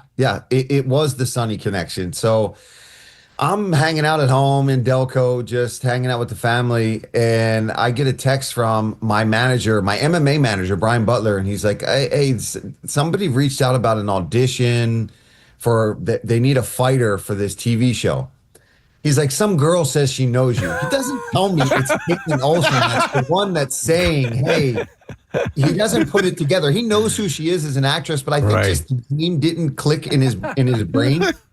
And so finally he gets me the name and I'm like, dude, yes, of course, this is legit. Yeah, let's send in a tape. The guy was originally supposed to be British. Michael Bisping was actually up for it at one point as well. And I was like, I can't do this audition side with a British accent on a day's notice right now. And then they needed me to fly out the following week. It was last minute. They were trying to get a local hire from LA to do it. They couldn't find anybody that could halfway act and look like the fighter that they needed them to look like. So I had my wife read the sides with me. We filmed it and sent it in, and I got the job the next week. I flew myself out, had to get my own Airbnb because it was a local hire first season. So they were like, listen, this is all last minute. We'll make it up to you in the end, blah, blah, blah. Then seasons 2, 3, moving forward, it was much more legit. But dude, it was last minute. Caitlin was like, oh, I know a guy. You want to hear a funny story? We've all been on It's Always Sunny, and Hacks has yet to call us. I can't figure that out. It's Caitlin you got to call, not me. All right. You've got much more pull than me. I want to ask you, while you're running these 2 tabs with the boxing and acting, stunning, and so on and so forth, because your face, your physicality is your money maker in both in a way, but they can run against purposes. Were you ever like, I don't know, I better pull back from this because, I'm going to kill the acting? Or did that ever figure into the equation? Once I got the first cauliflower ear when I was a younger man doing this stuff early on, I remember being like, okay, well, we're going all in on this fight.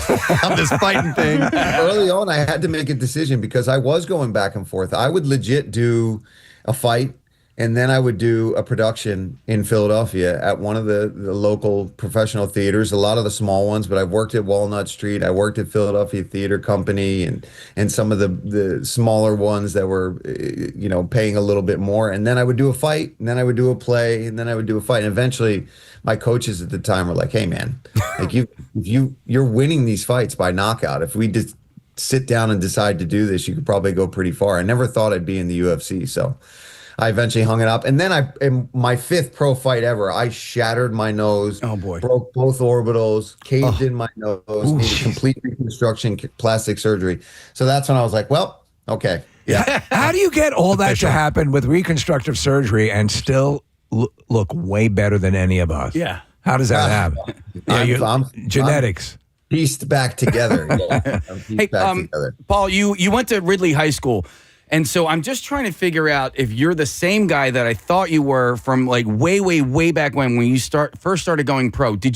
Are you from Briarcliff, or did you live in Briarcliff, or is that a different fighter that I'm thinking of? Maybe different with the Briarcliff. I'm not sure where Joe Pfeiffer's originally from. He might be Briarcliff, that area type guy. But I grew up in Grays Ferry until I was 16. So I went to St. John Neumann for 2 years of high school. And then when I was going into my junior year of high school, my dad got a promotion with SEPTA to be a control supervisor instead of a driver. And that's when we bought a house out in the suburbs, moved out to Delco.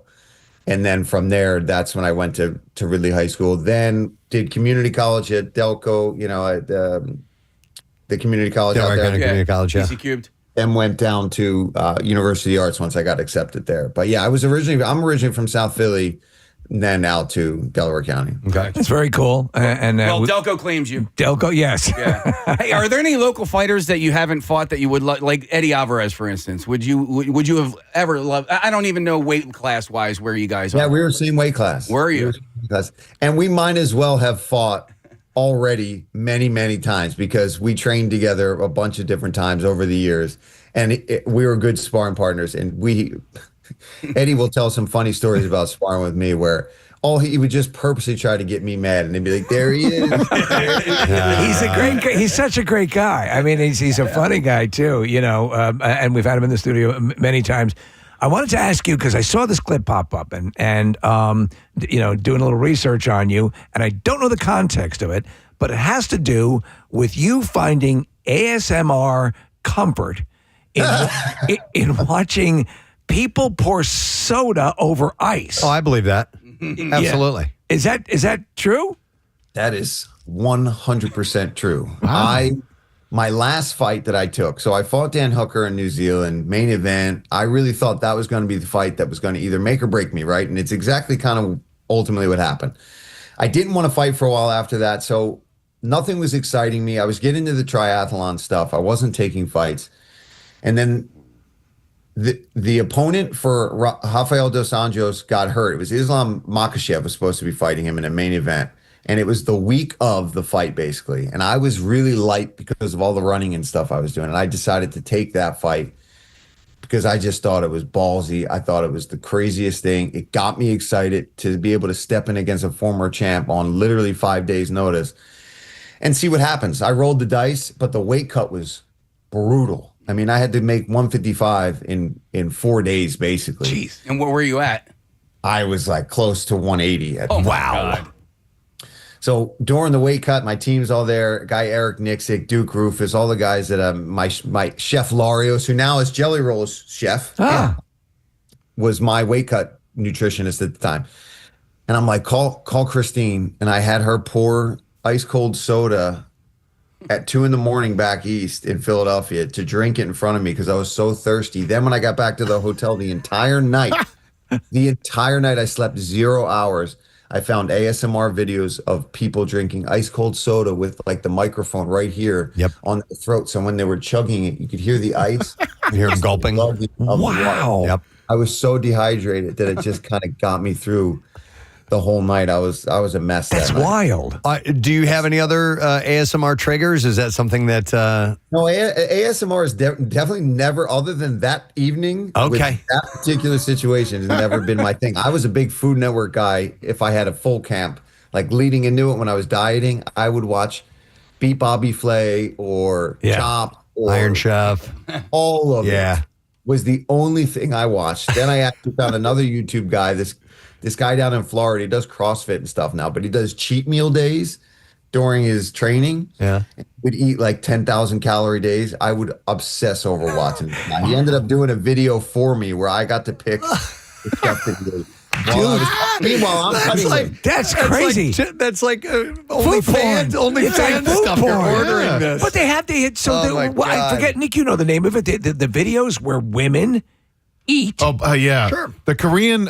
What is the Korean name for it? Yeah, I got to look it up. They're hugely popular. Yeah. Where they're just eating these hot pots and stuff. Yeah, Jeff Goldblum did one with this Korean chef in L.A. I'll look it up, but it's fascinating. What's it called, Marissa? Hold on. Oh, no.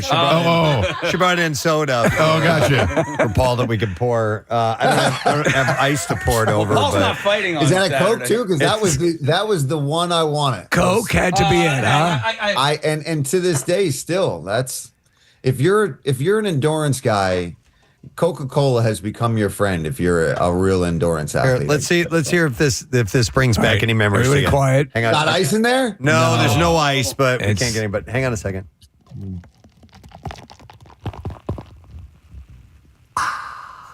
It just needs the ice. Easy ice. It's got to. You got to hear some clinking. in there. It's still going to be delicious. He's getting blue balls with this. Real quick, Paul. It's called mukbang. So if you're ever looking to watch it, So it's mostly Korean, and there's a fascinating episode of Jeff Goldblum, The World According to Jeff Goldblum. I think it's on Disney Plus or whatever, Nat Geo. Watch that and watch him consume, and then watch other people consuming Korean food. It's unreal. My mom watches these things, and she doesn't eat any of that food, but she loves watching those videos and people eating crawfish. She doesn't eat either one of What? these. It's insane what you end up gravitating towards. I watch a channel of a guy who goes around and mows people's lawns for free. Yeah, I love that guy. Yeah. I watch a gal who chops wood. Yes. Yeah. Yes. You know, somebody used to watch people vacuuming carpets. Yes. Lines in the carpet. I bet This is entertainment. That This is is in the- where we are. That's now. in the ASMR realm, right? Yeah. So we'd be remiss if we didn't ask you how are you seeing the Saturday play out? Well, I can't, since I am calling the fights, we are not allowed to give public predictions. But I will tell you that I do think it is going to be a bloodbath. I think both guys have made it clear that they plan on standing in the center of that octagon and seeing who's the best man. All right, question about that, Paul, because I don't know all the stats and records of the fighters these days, but you got Max Holloway, Dustin Poirier, and they're for the third time they're matched up. What's the record between the two? It's 0-2 for Max. Okay. His debut was against Dustin. He lost via submission, and then he lost a decision for the vacant the interim belt for lightweight years back. So, but he had a much better showing his second time around. Now I think he's a 45er that's been moving up and down occasionally to lightweight. Now I feel like he's truly decided that 145 featherweight division is completely gone for him. This is also Dustin's retirement fight. He is from Louisiana. We are here in New Orleans, and I'll tell you what, it's gonna be chaos. Lil Wayne is walking him out. It's gonna be a whole thing here. Yeah. Well, then he's going to try to. There's no way he wants us if he's retiring. No way. And to me, it's actually more pressure on Max in particular for this one, because Max plans on continuing his MMA journey and wants to be a champion again. Whereas Dustin, I think for him, what's most important is just laying it on the line and going for it. And I'm telling you, that's why I think this main event, when I got booked for this, I truly was. I mean, I'm always pumped to get a pay-per-view, obviously, but this one in particular, I was in this division. I've always been a massive fan of both of these gentlemen. I always wanted to fight Dustin when I was in my prime, and now I get to call his last fight. So, in your years as a fighter, to me, somebody who is like, I'm hanging it up, I want to go out big. To my perception, that'd be the guy I'd be afraid of the most. Mm-hmm. You know what I'm saying? Like a berserker. I'm just gonna go crazy. Do you believe that, or is it? Yeah, no, there is an element of that, but it's a double-edged sword too, because in a game where focus and emotion need to kind of be put to the sidelines in MMA, right? Yeah.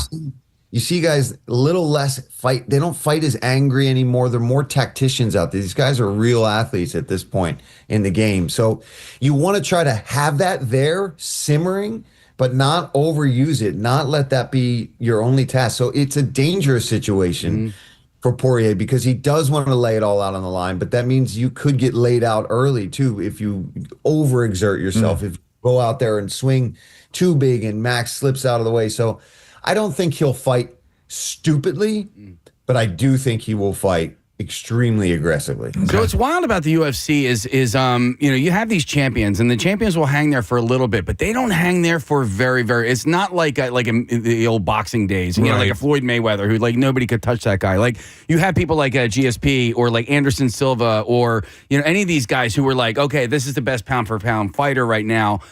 But that lasts for like 3 matches. You know what I mean? So I wanted to ask you, who's the scariest dude in the UFC right now? Ooh, that's a good question. I gotta go. I really think Ilia Topuria is probably one of the scariest guys in all of the UFC right now. The kid is the most confident human being I may have ever seen since Conor McGregor in his heyday.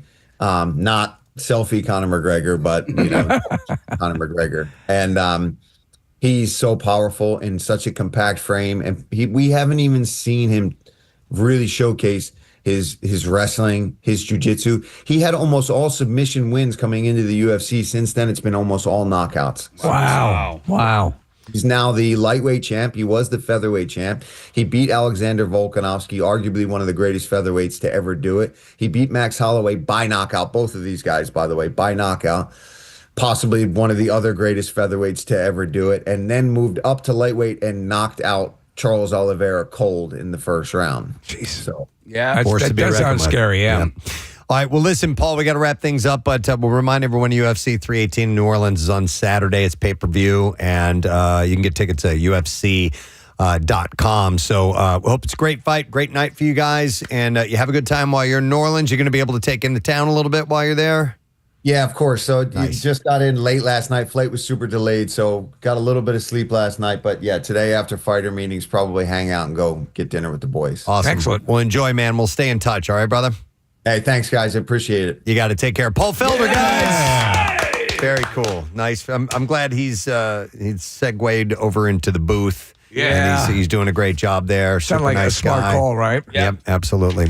So, yeah, that's on Saturday, UFC.com if you want to get tickets for that. Do you want to mention something? I just want to remind people that tonight I'm going to be at Pinocchio's Pizza in Media on Baltimore Pike and Media, and so it's essentially it's a packet bib pickup event for my riders and the team WMMR Bend to the Shore, but it's also a hang. So even if you're not on the team, please come hang out with me. I'll be there from like 5 to 8 or so. Can you donate? You can donate. We'll have a QR code for people to donate directly, or I can take cash there as well. But really, honestly, you want to come and hang out? Come hang out. Like that's kind of all super it really chill. is. Yeah, super chill. I'm looking at the weather. Yeah, maybe some thunderstorms a little bit later on, but it should be a little bit comfortable. Is it outside? It is outside. Okay. Yeah. All right. I'd like to do, if it's okay, Casey, the stream of consciousness. Oh, yeah. Because there's a couple things to mention. I'm just going to do this, though. Yeah, you don't have to do the full. The stream of Consciousnessner. All right, here's an interesting thing. Are we going to have new Sublime music? Coming up next, yes. Get out of here. Yeah.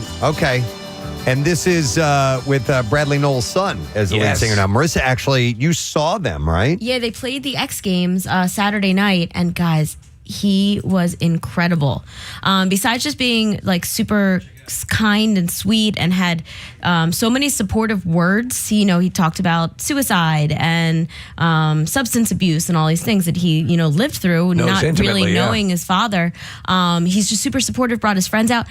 And I felt like I was 17 again. Like he played all the hits, plus this new song, all the new music, and it was so good. It's like a slight new take on old Sublime, but it was really, really good. Okay. Cool. All right. Yeah, his name is Jacob Noel.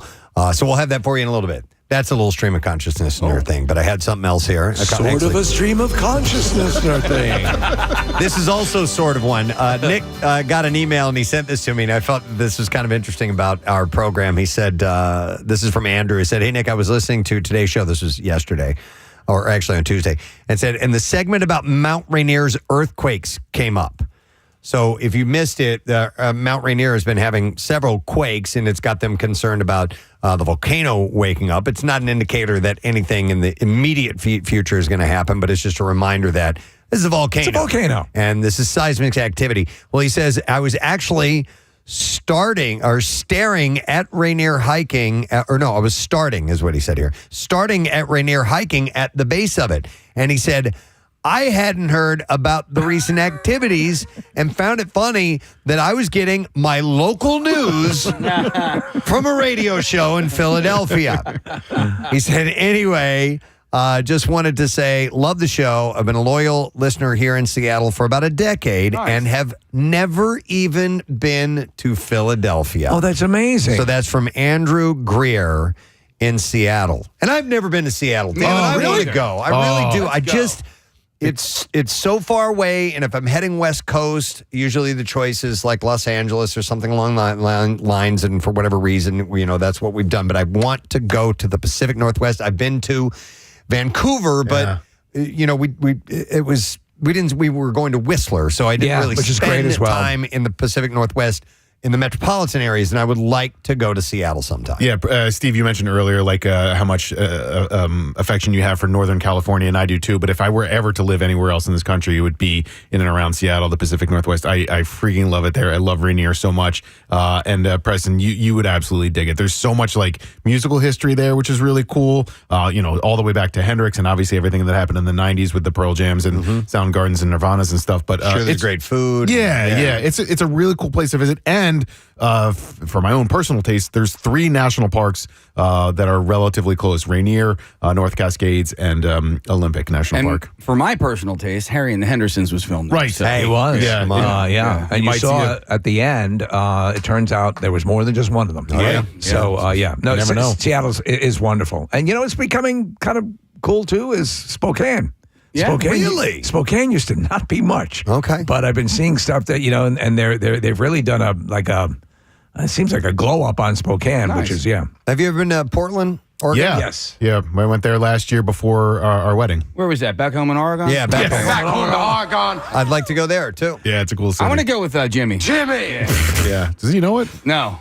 You know what? If I would bring some sort of a weapon that has flame abilities. Take a flamethrower to this place. You guys are all prepared. Yeah, exactly. All right. Well, I'm too tired anyway to consider something like that. No, I don't think I will. Tired. Sorry, Case. My bad. I was trying to hit that. All right. Anyhow, thank you for listening in Seattle, Andrew. It was a really cool message you sent us. All right. The guy who listens in Seattle. So today is World Emoji Day. I don't know if you guys knew that or not. You thought so. You could feel it, right? Just feel it. Yeah. Did you send any emojis to anybody today? I did. Yeah, me too. I did send a couple. Yeah. Okay. No, I've not sent any emojis today, but Emojipedia is giving a sneak peek at one of the winners of their annual World Emoji Awards. This is one of the few events that the Pope will attend. Of the 8 new emojis added in 2024, they call it face with bags under eyes. So that means tired. Has been used the most, winning the most popular new emoji award. I got to see that. Okay, so it's a smiley face. I've used that one for expressing fatigue or burnt out. Okay, the problem is my vision is not as good as what it used to be, so I don't know what the faces are doing anymore. Oh, you're saying in actual emoji size, you can't discern what they are. Yeah, some of them are a little tiny. But yeah, the emoji has kind of a flat mouth. Its eyes have drooping eyelids, and there are slight bags underneath the eyes, and the eyebrows are kind of going downward. So it's like tired or I don't know, bored or not feeling well. It could do with a few of those things. If you had a mouth like this emoji, it'd be perfect for eating Pop-Tarts. Oh, yeah. It fits just like a toaster slot. Yeah. So it beat out fingerprint, splatter, root vegetable. Is that the penis? That's an eggplant. It's got to be the eggplant. Eggplant's the penis, right? Right, yeah. Anyhow, root vegetable. That's not a root vegetable, though. An eggplant, is it? Liars. I wonder what it is. Leafless tree, harp, shovel, and the flag of Sark, whatever that is. Sarcasm? No. I think it's an island. Flag of Sark. So let me ask you what the leafless tree means. I don't know. Yeah, Sark is Not familiar. It's near Normandy. And I'm a geography nerd, so that's the only reason I know that. So it's an actual flag. You can basically use all of the flags for all the countries around the world, including some places like this that are much lesser known. Is this like an island nation? Yeah. Okay. All right. Steve, I'm not sure what the leafless tree is. We're looking at it. It looks like a hollow tree. Almost like where the Keebler elves live. That's dead. So I don't know why that's so popular. But Sam's holding. Yeah, he's got. Can you zoom out, Sam, so we can see all the emojis? Yeah. So those are the ones. Okay. Root vegetable looks like a turnip. Yeah, it's exactly what that is. Yeah. I what does thought that was a mean? radish. I don't know. It could be potentially a radish too. I know that the island of Sark exports the most radishes of any country in the world. Here's why I know what Sark is. I was very curious about all of the Channel Islands in between England and France not that long ago, and so I did a deep dive on Wikipedia and looked up Sark, and it's the third most populous of the Channel Islands. It's Friday night. What am I going to do? Dude, it's ridiculous. I know it's late. I know you're weary. I mean, yeah, you guys kind of nailed it. That's my Friday night in a nutshell. It's behind Jersey and Guernsey, in case you guys were curious. Yeah. Between Jersey and what? Guernsey. Guernsey. Yeah, the two more populous. Look what's between Jersey and Guernsey. Yeah. Steve, do you think Gurning came from the island of Guernsey? Absolutely. Most contorted faces. Here's a weird. Welcome. I want to get to the Channel Islands. He's the I mayor. just met the most. And it is my governor, Peter Mickey. You want to get to the Channel Islands? Just to wrap up this thought real quick. Okay. The Channel Islands are in between England and France, and most of them are off the coast of Brittany in the western side of France. And for whatever reason, they fascinate me because they're this mixture of English and French culture that also have this independence away from France, away from England, and I find that fascinating, and I want to visit them. There's my Channel Islands rant. Okay. So if you're looking at England or you're looking at France, where are you most likely to see someone's underpants? By the way, so the if you want to check out to worldemojiawards.com, remember it's Emoji Day. That's right. where we started on this. Not the Channel Islands. You can have your voice heard. I saw an interesting looking flag at the beach. Speaking of the what was the name of Flag emoji? Sark? The Sark emoji. Yeah. I think it was Sicily's flag. You ever seen that? That's a weird looking flag, man. Have you seen Hong Kong's flag? That's weird too. So Sicily, if you could pull that up, Nick, so it's it's like a three-legged woman. Yeah. It's a head. It's supposed to be Medusa's head with three legs. We saw this, and my buddy Will's like, "What is that?" How does she buy shoes? We had to look it up, and it's a really odd-looking national Gotta ask flag. the question. Where's the vagina? I know. Yeah. It's got to be on the bottom. So is it, and I'm going to use a word illegal, it might be a different word, but isn't it illegal to fly a flag of another nation without flying an American flag? Illegal? It's supposed to be. You're supposed to fly the American flag over the flag of Sicily or the flag of Sark. If in the United States, I don't know the legality of it, Casey, but traditionally, you're supposed to fly the American flag at the top. Traditionally. Yeah. Yes, I agree with You're not that. going to get arrested. I don't think so. I don't think you can get arrested. Come outside with your hands up. Yeah. Island of Sark flag. So, but anyway, I thought I would point that It's a out chick with three legs. Come out. on the World Emoji Day, by the way. So, but go search your emojis. All right. I got another streaming thingy. The stream of Consciousnessner. We're gonna probably do just one more. We're probably just going to do one more. I don't know if I want to bring this one up. Or He doesn't know if he wants to bring this one up. No, we need more time with that. I do. Okay. I teased it the other day. It was the origin of the ball peen hammer. Oh, no, we need to spend time with that because that is one of my favorite hammers, comedically speaking.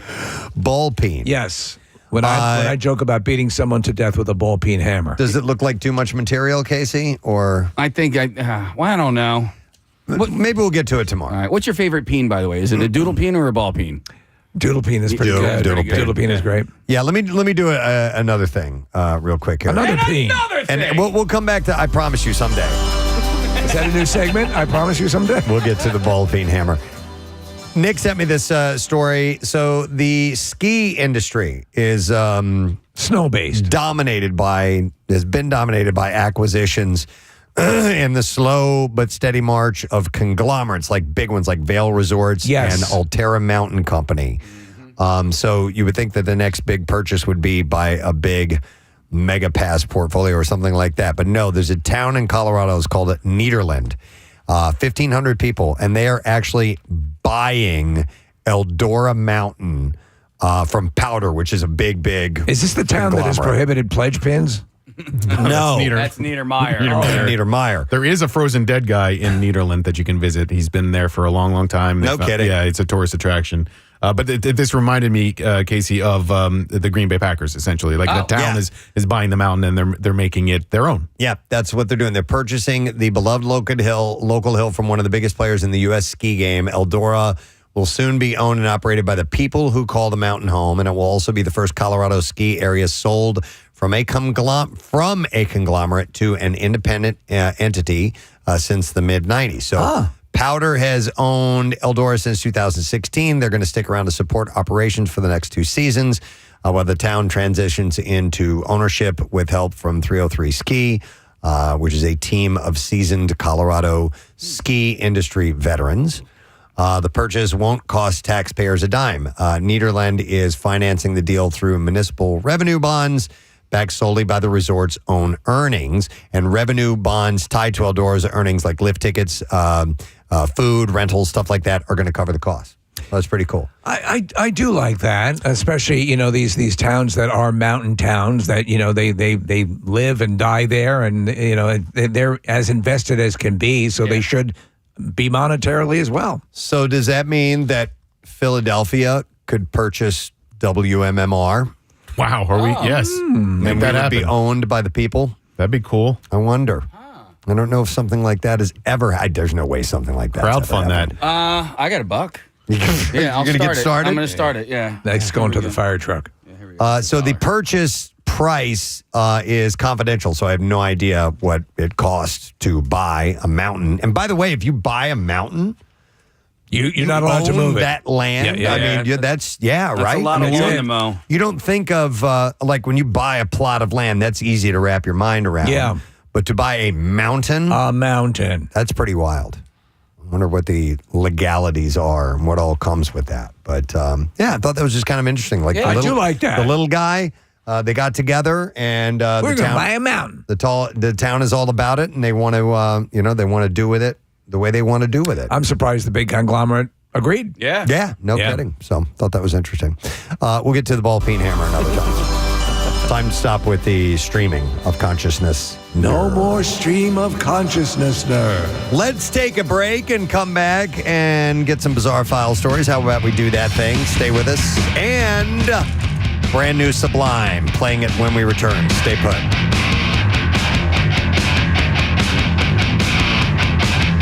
Preston and Steve. And it falls on the floor. And I'm like, so what? Yeah. This is how I did it. And you can tell me whether I'm wrong or not. I collected up everything. I put it back into the container. I took the bar code off of it and went up and checked out 2 because I dropped one of their things they were attempting to sell and made it unsellable. And so that's how I did it. I've seen adults. They didn't make you pay for it, I'm sure, right? I paid for it at the self-checkout just for the hell. I felt bad that I ruined a product. I know that might be a bridge too far for some people, but cleaning it up was the thing as well. Right. And man, those cookies were rolling all over the place. I broke a bottle. I was at a liquor store, and I went back into the cooler because they had beer too, and I had a bottle of gin. And I dropped, I went outside. Actually, I went outside. I had just bought it, and I dropped it. I'm like, you've got to be kidding me. I broke this full bottle, and I brought it back in. I'm like, look what your bottle did. They said as long as the seal wasn't broken, that I could get a replacement. Oh, nice. So it was, they That's pretty nice. They have that in place. Did you pick up the pieces of glass or whatever? Or I couldn't. I mean, I told them that I made a mess, and of course they were gonna. I can't go picking up glass. I don't have a broom or the dustbin. What I can do is give you a free commercial on the radio show. Hang on a second. Hold on now. Chris is a flight attendant. Hi. All right. Hi, Chris. Good morning. Hi, how are you? Good. What's up, Chris? So I'm a flight attendant, and kids come on all the time and make a mess. So do adults. But I would never have them clean up the mess. I mean, we talk about them afterwards and say what slobs they are and love to see what their house looks like. But we never get them on their knees or even ask them to clean it up. We just talk about them afterwards. Okay. All right. Okay, so do you think this flight attendant was out of line to say? And I don't know how they said it. I don't know if they said, "Oh, ma'am, could you please? Your kid made it made a terrible mess here. Can you clean it up?" Goodness, I would never have even adjusted. I just talk about it and afterwards. Well, let me ask you, Chris, what is the one thing that passengers can do that are guaranteed to make the flight attendants talk about you? What do flight attendants hate the most? Oh gosh, taking their shoes off, constantly getting up and down or leaving the overheads open. Okay. And leaving a mess. I actually had an adult that went and he came on and he ripped up, he was mad, and he ripped up the entire safety demo card. And I saw him doing something, and I thought he might have been doing that. And I thought, I'll just clean up his mess later. And he was just angry about his seat and everything. And as he was deplaning, he threw it all up as confetti, and it went everywhere in the aisle. My God. What an idiot. Hey. So it's not just kids. And he did this just because he wanted to, or he thinks that the safety features are a joke, or we have no idea? He's annoyed about his seating. He's annoyed about his seating. Okay. So you tear up the safety card. But wait a minute, the shoes thing? Come on, man. I have like little slip-on shoes. You're in fact, I just took them model. off. I just took them off right now. I don't care what people think. The planes are cleaned, they're not really cleaned well. And when you get to a city and you have a quick turn, you're lucky that we get all the trash out of the seat pockets before we have to board everybody. Right. Also, they're adults. They can keep their shoes on, Chris. Oh, no. No, they're not. No, I mean, honestly, you, Kathy, Chris, whoever, you guys can think and say whatever the freak you want. I don't care. As long My as shoes are coming as long off. as your feet don't smell. Yeah. So what? You're Do not you at home. know, though? Are you nose blind? I am not nose blind. No, with my feet. I'm taking my shoes off. I don't give a crap. Mine are off right Well, now. Chris is a professional, says to keep your stinky feet in your I'm shoes. with you, Chris. Tough crap. I'm I don't taking have them off. stinky feet. Yeah. All right. Come down with ice on, spray your feet. Yes, spray your feet with Axe body spray. You don't even use soap That to would wash be your worse. You don't even use soap to wash your feet. Don't say they're clean. There is soap that travels all down my body that eventually ends up on my feet. My feet are squeaky. Chris, Preston does it. Kathy says Preston doesn't wash his feet. He doesn't. Can you imagine that? He lets the soap run down his legs. It just runs down She his knows. legs. She knows. Exactly. I think though they also give you the little slippers so you can put them on, right? No, I don't want slippers on. I want my Who gives you socks. slippers? Well, you're just in your socks. You're not your bare feet. Then you're fine. Exactly. Yes. I don't take my socks off. I'm not an animal. Casey Come on, probably man. does. Casey, do you take your socks off? No, and I resent you for saying that, Kathy. Thank you. All right. Thank you, Chris. They should give you slippers, though, right? Like as long as we're tossing stuff out there. Excuse me. It just took its socks off. I don't know. Slippers? That'd be nice. Yeah. Do you guys ever wear them? I did once. I hated them. What, on the plane or at home? No. At home, around the house. There's slipper season. Hell yeah. Right now? All No, year, we're coming out of. Yeah, we're coming out we're of almost done. slippers. Yeah, season. we're No. in flip-flop season now. I never year. wear. Casey, I can't believe he just asked who wears slippers. I wear Casey- slippers. Casey and I wear the same UGG slippers. If you don't wear slippers, you have to get these and you'll wear slippers. Okay. I do like slippers. Yeah. I will wear I'll the try them out. sneakers or whatever my footwear was, unless it's like formal stuff. Yeah. I'll switch. You don't know if a deer is going to come jumping through that window. don't. Right. You You got to be But able. that's why you keep your slippers by the door. You No, you just gotta keep wear your them. shit out of sneakers there. by the door. I can go outside with slippers. Yeah. Oh, Well, totally. these In an are like emergency. rugged outdoor, indoor Yeah. slippers. They're yeah. tactical slippers. Yeah. These are, and those are, I would say, more of the colder weather slippers. Sure. I have warm weather Yeah. slippers as well. So do cold weather slippers, that coincides with sweatshirt season, right? I think so. They're the same, like hoodie season? Yeah. Yeah, okay. Yellowstone are pajama cold. pants season. Yes. We're working our way into foot bath season, by Real the way. quick, I just want to ask Casey one question because I think here's where we're going to separate. Do you wear those? Do you actually wear those slippers outside?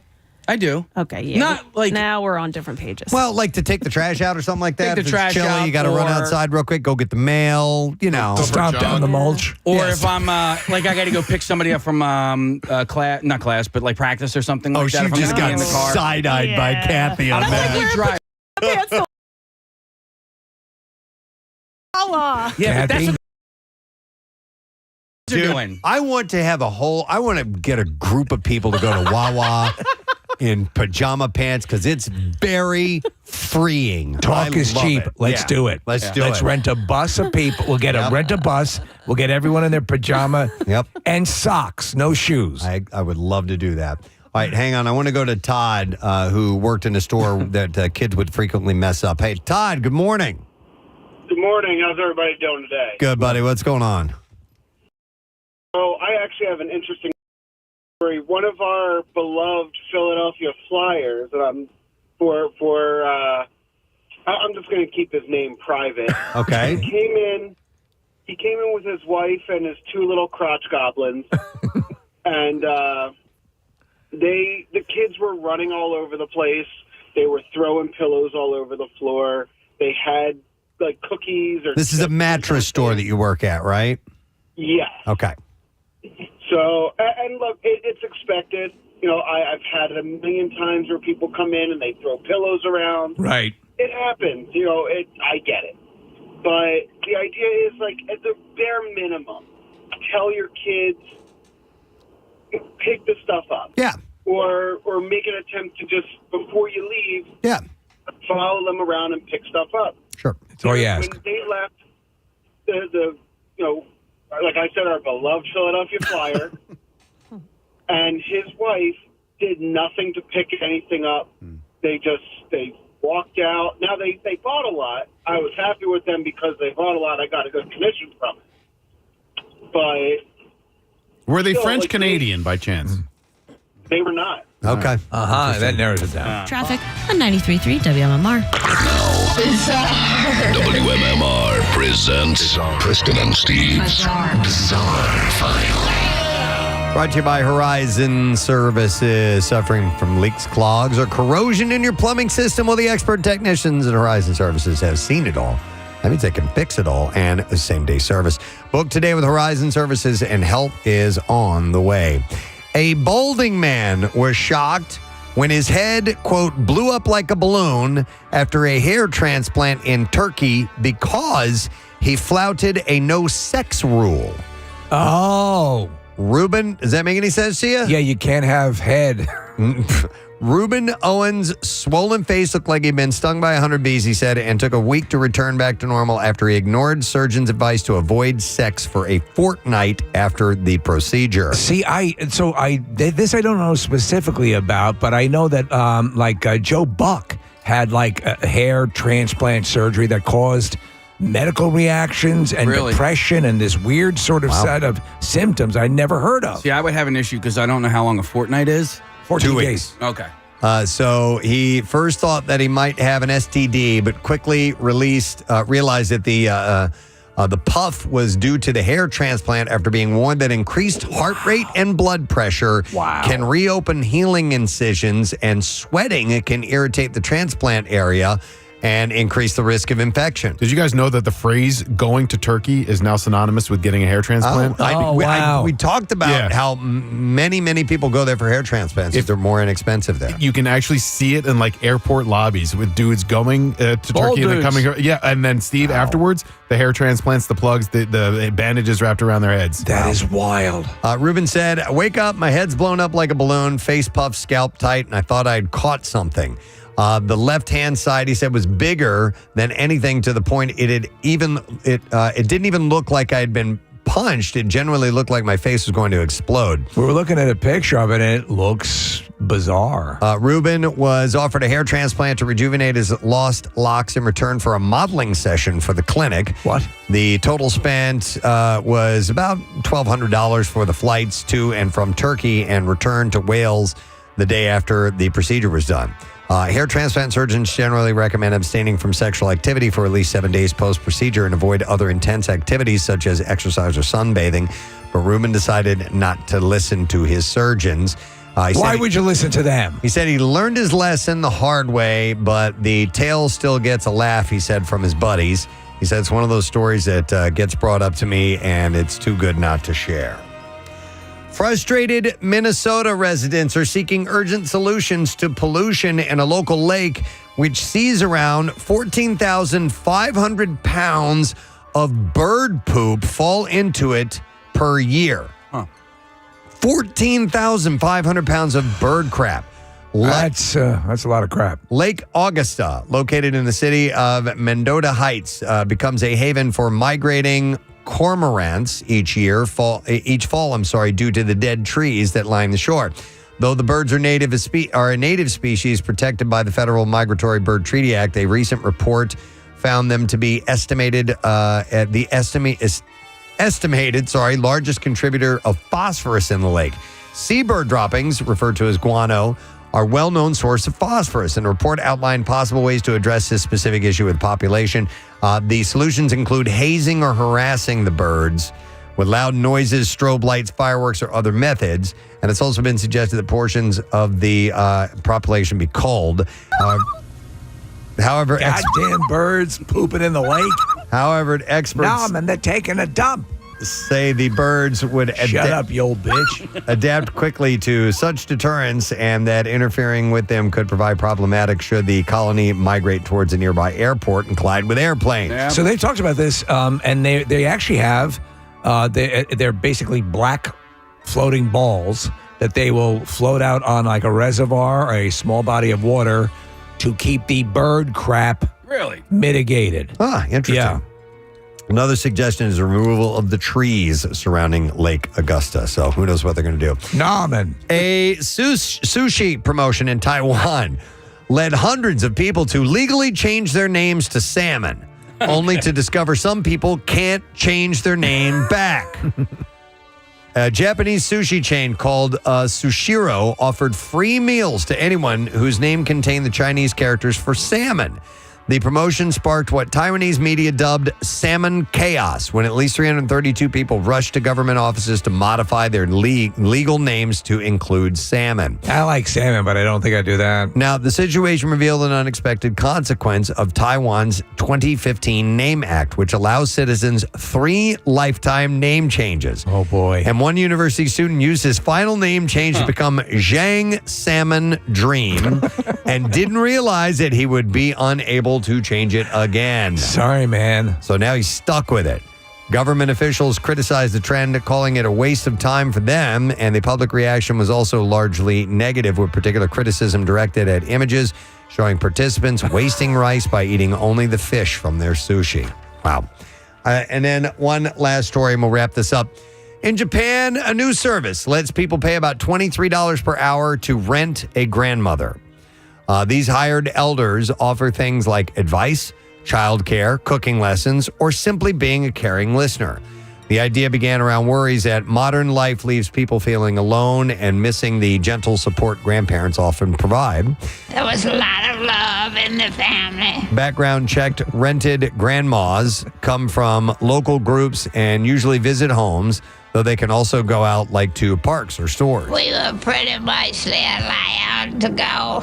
Clients include busy parents, students homesick for childhood, or anyone just craving a warm chat or homemade treat. Hi, Grandmom. Users say the service gives real comfort and connection in a polite, non-intrusive way. I don't know what he's saying. Hi, Grandmom. Providers. All right, take your pants off. No, Grandma, I didn't mention for that. Providers see it as good work and a way to use their experience as well. I'm gonna give. Hi, Grandmom. I'm gonna give you a matlock. And most importantly, it's all platonic. Is that a sexual thing? Yes, a matlock. No hugging boundaries are set. A rusty matlock. But no romantic ties are part of the deal. Hi, Grandmom. Oh, that's the other one. Yeah. Oh, I like the first one. Yeah. A rusty matlock. That's a great idea. Whatever that is, I'm on board. Yeah, you just let your imagination run wild. All right, and there you go. That's what we have in the Bizarre File for you. All right, we'll take a break. We'll come back. And when we do come back, we'll have a lesson question all set to go and chance for you to win some good stuff that we have, as well as music, news, and trash. We'll return shortly. Hang out.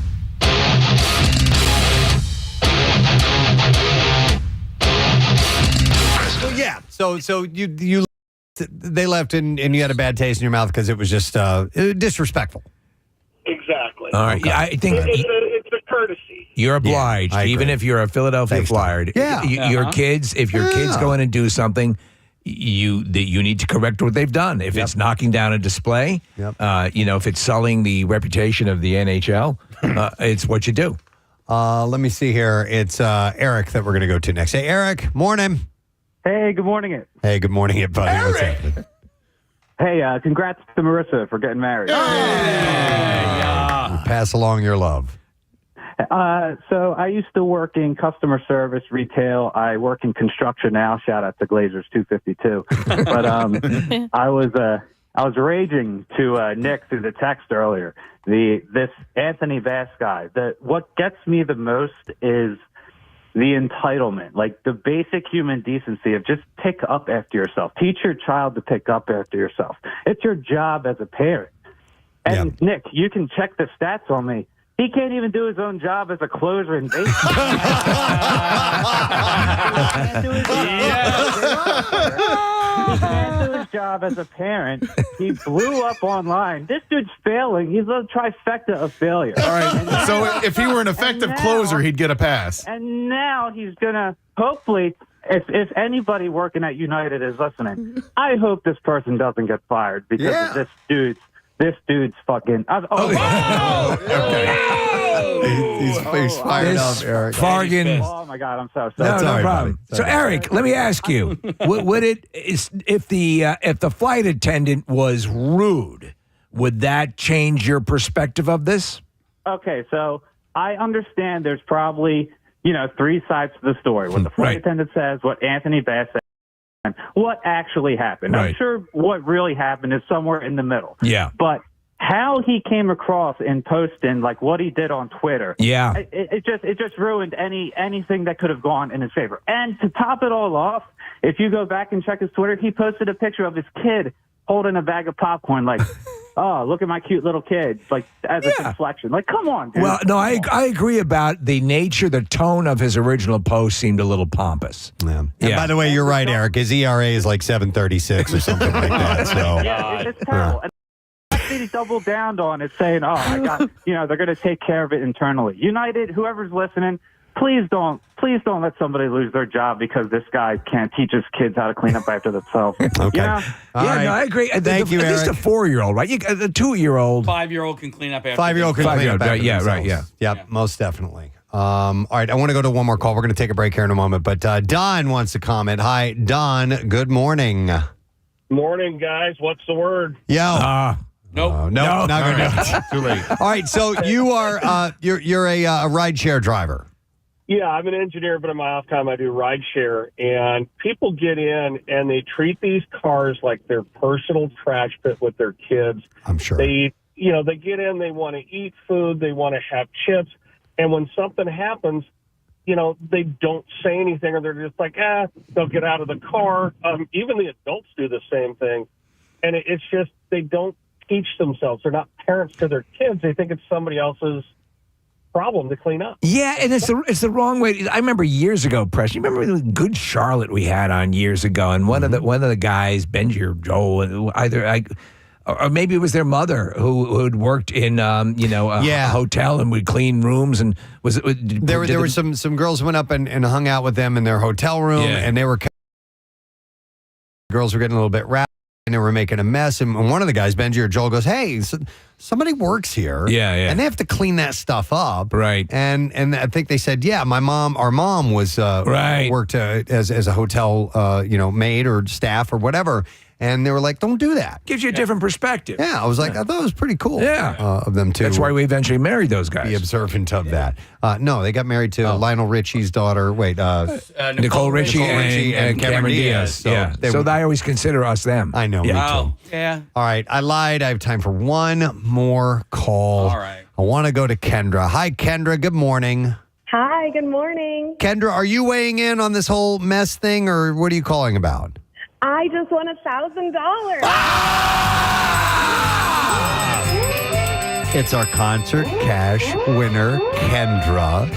And Kendra, you also get tickets to the barbecue as well. How's about that?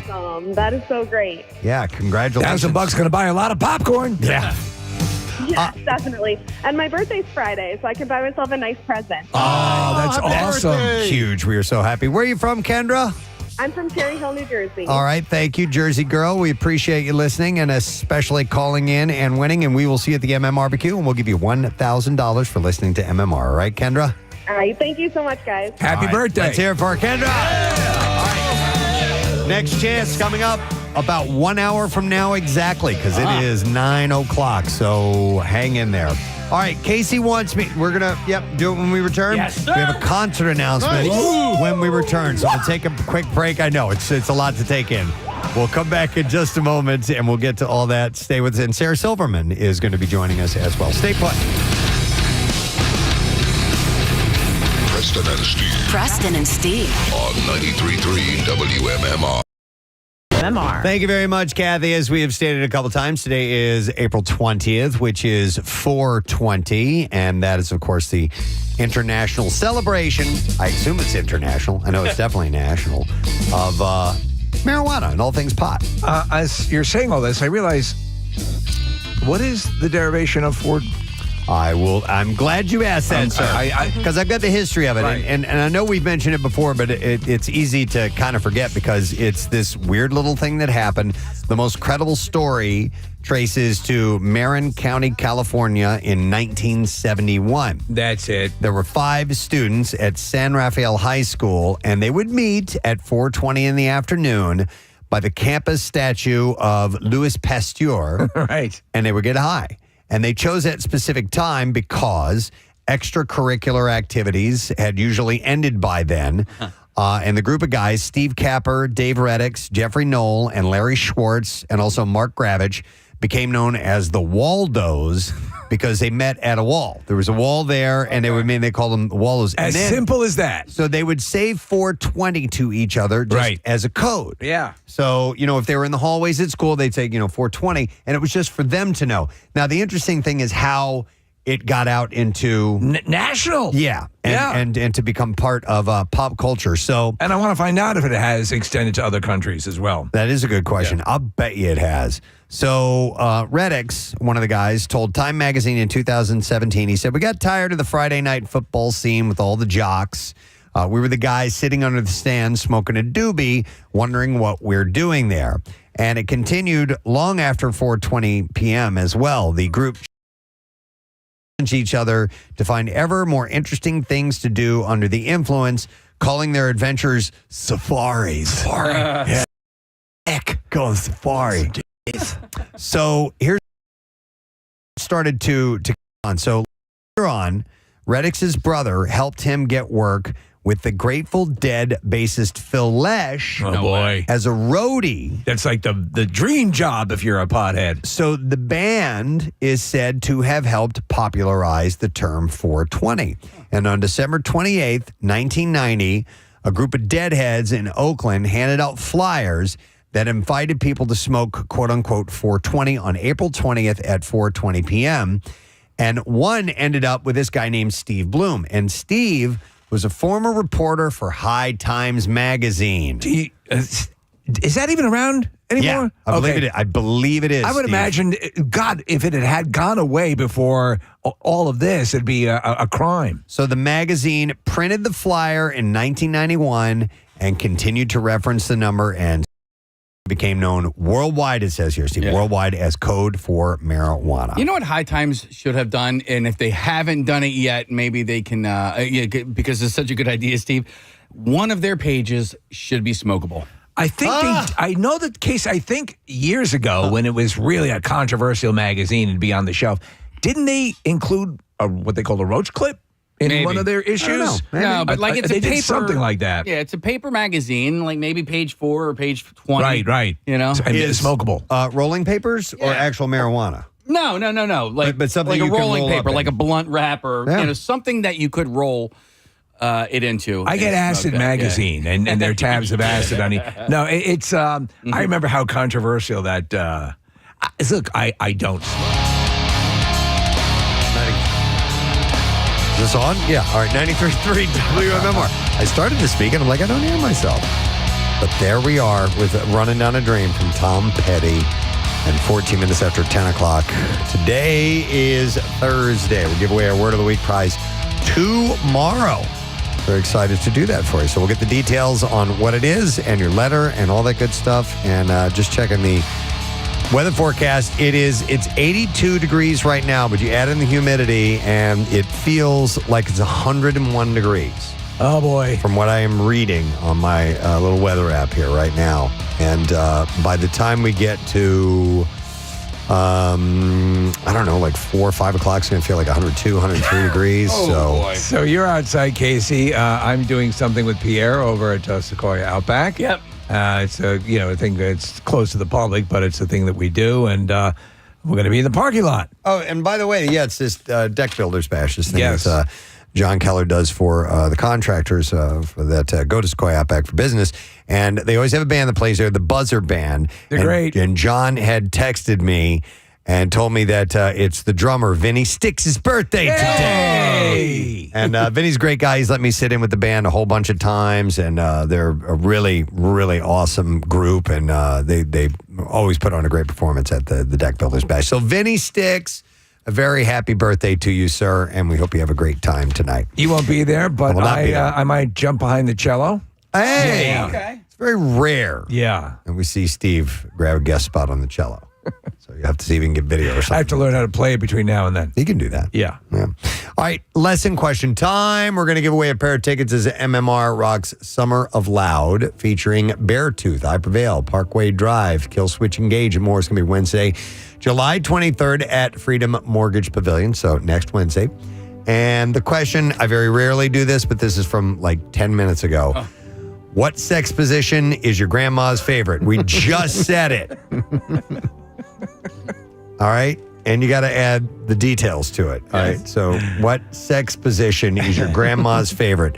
610-660-9333.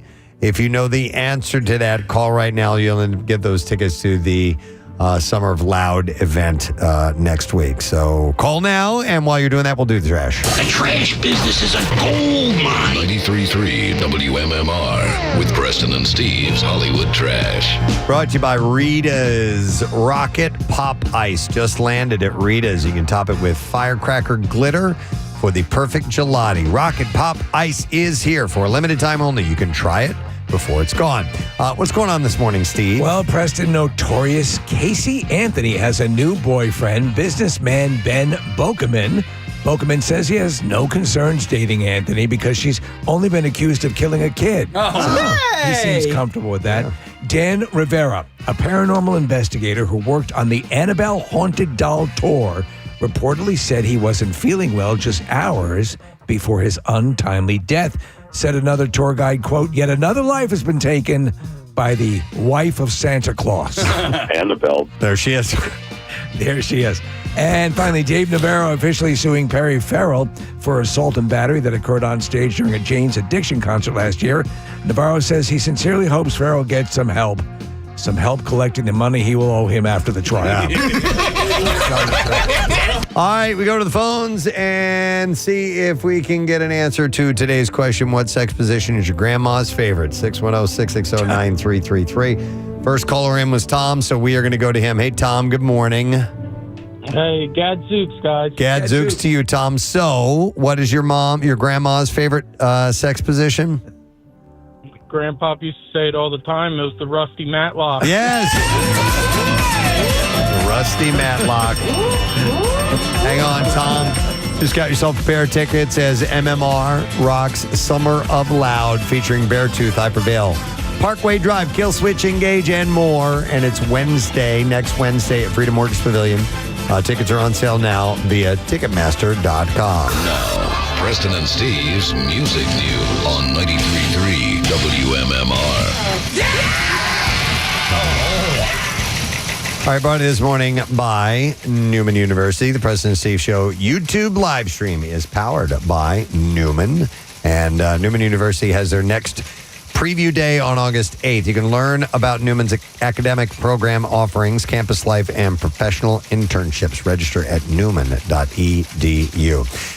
To piggyback on what Steve just mentioned in the trash, Jane's Addiction members Dave Navarro and Eric Avery, and also Stephen Perkins, filed a lawsuit Wednesday against Perry Farrell following an on-stage altercation in September of last year that they claim derailed both their North American tour and a planned album. And the band members are demanding $10 million from Farrell. Yes, exactly. $10 million.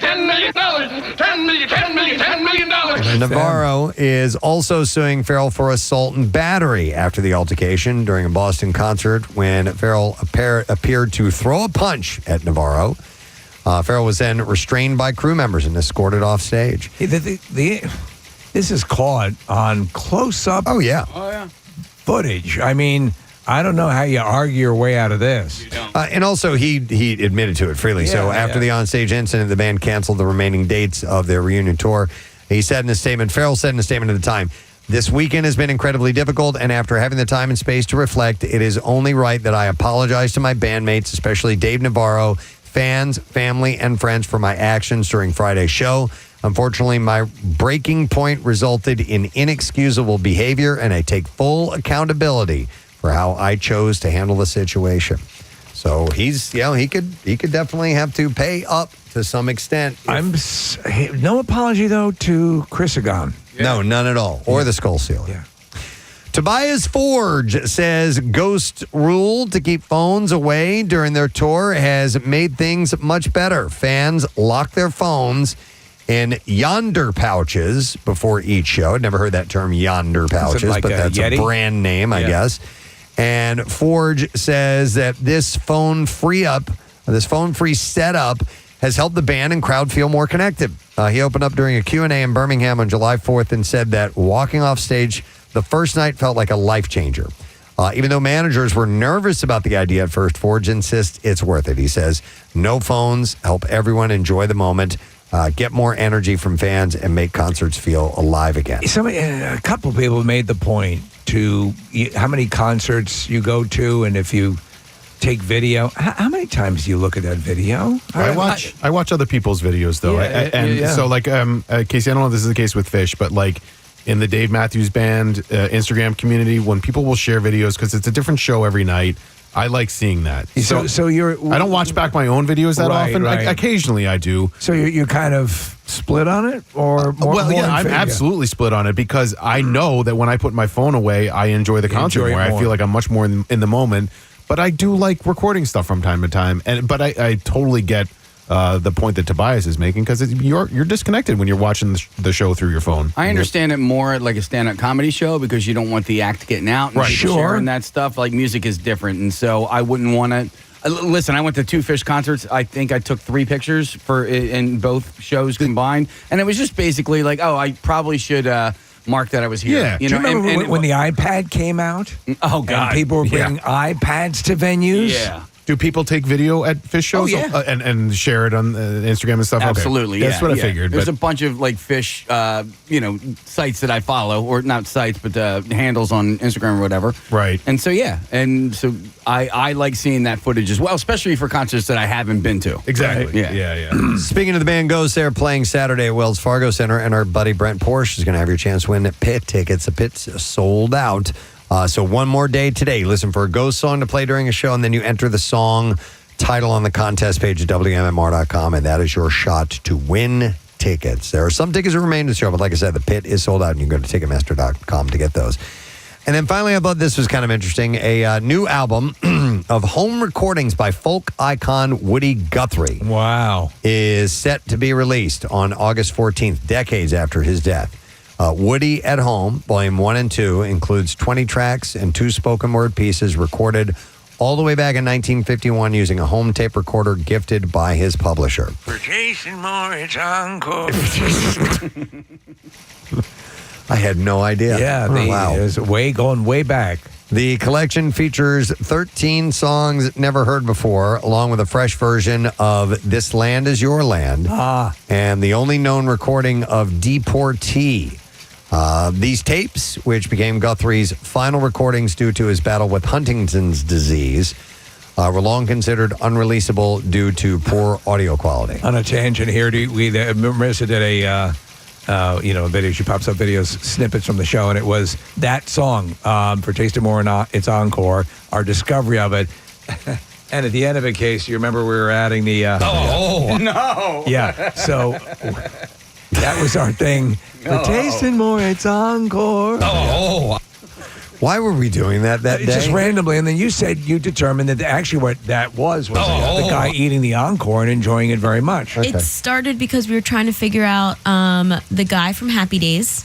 He endorsed a frozen food Al, product. whatever that guy. Al from Happy yeah. Days. We were trying to figure out which one he endorsed. Okay, got And it. then we started singing the song.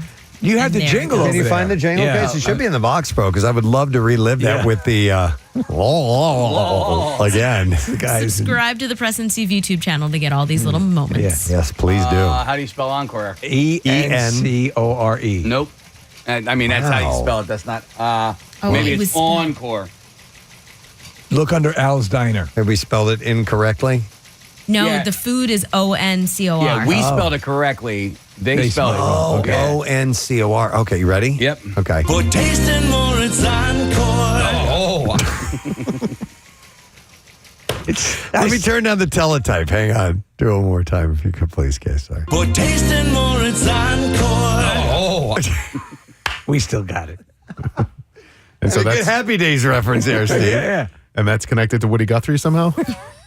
Yes. I guess if you went back and looked at... Oh, yeah. Steve did he pretended as if the lost That's recordings were Woody Guthrie singing the jingle. For Tasting More, it's encore. I like tracing our And that's Pete Seeger at the end there. Yeah. Who's doing the... They were all part of it. By the way, speaking of that, and Woody Guthrie, it was months later, but I eventually did watch A Complete Unknown, and I enjoyed the hell out of that movie. It's a good movie. I'm not really a Dylan fan. Yeah. I like some of the hits, but it gave me an appreciation for the musician. But there's a video. I was just showing it to Casey this morning. It never fails to crack me up. It's a guy on Instagram, and he. Okay, I will play it Because the audio's good. and it's what Bob Dylan sounds like to people who hate Bob Dylan. And his Instagram. Let me find the handle for you here. This will be easy to find because I sent it to Marissa. His name is Josh something or the other. Let me plug in my phone because I absolutely love this. And you probably won't even get a kick out of it, but it's funny to me. But this is what Bob Dylan sounds like to people who hate Bob Dylan.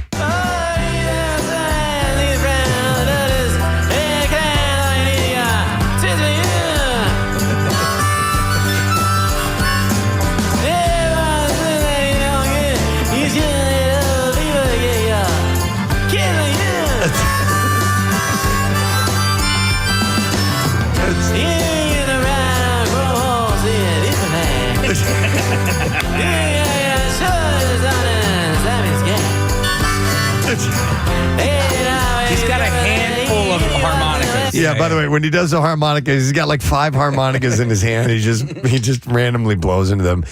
It never fails to make me laugh. And so when I need a laugh, I just pull that thing up. But anyway. Another one of those great quasi parodies is from Walk Hard. Oh my God. He goes to his Dylan stage. Yeah, yeah. Do we have that? Yeah.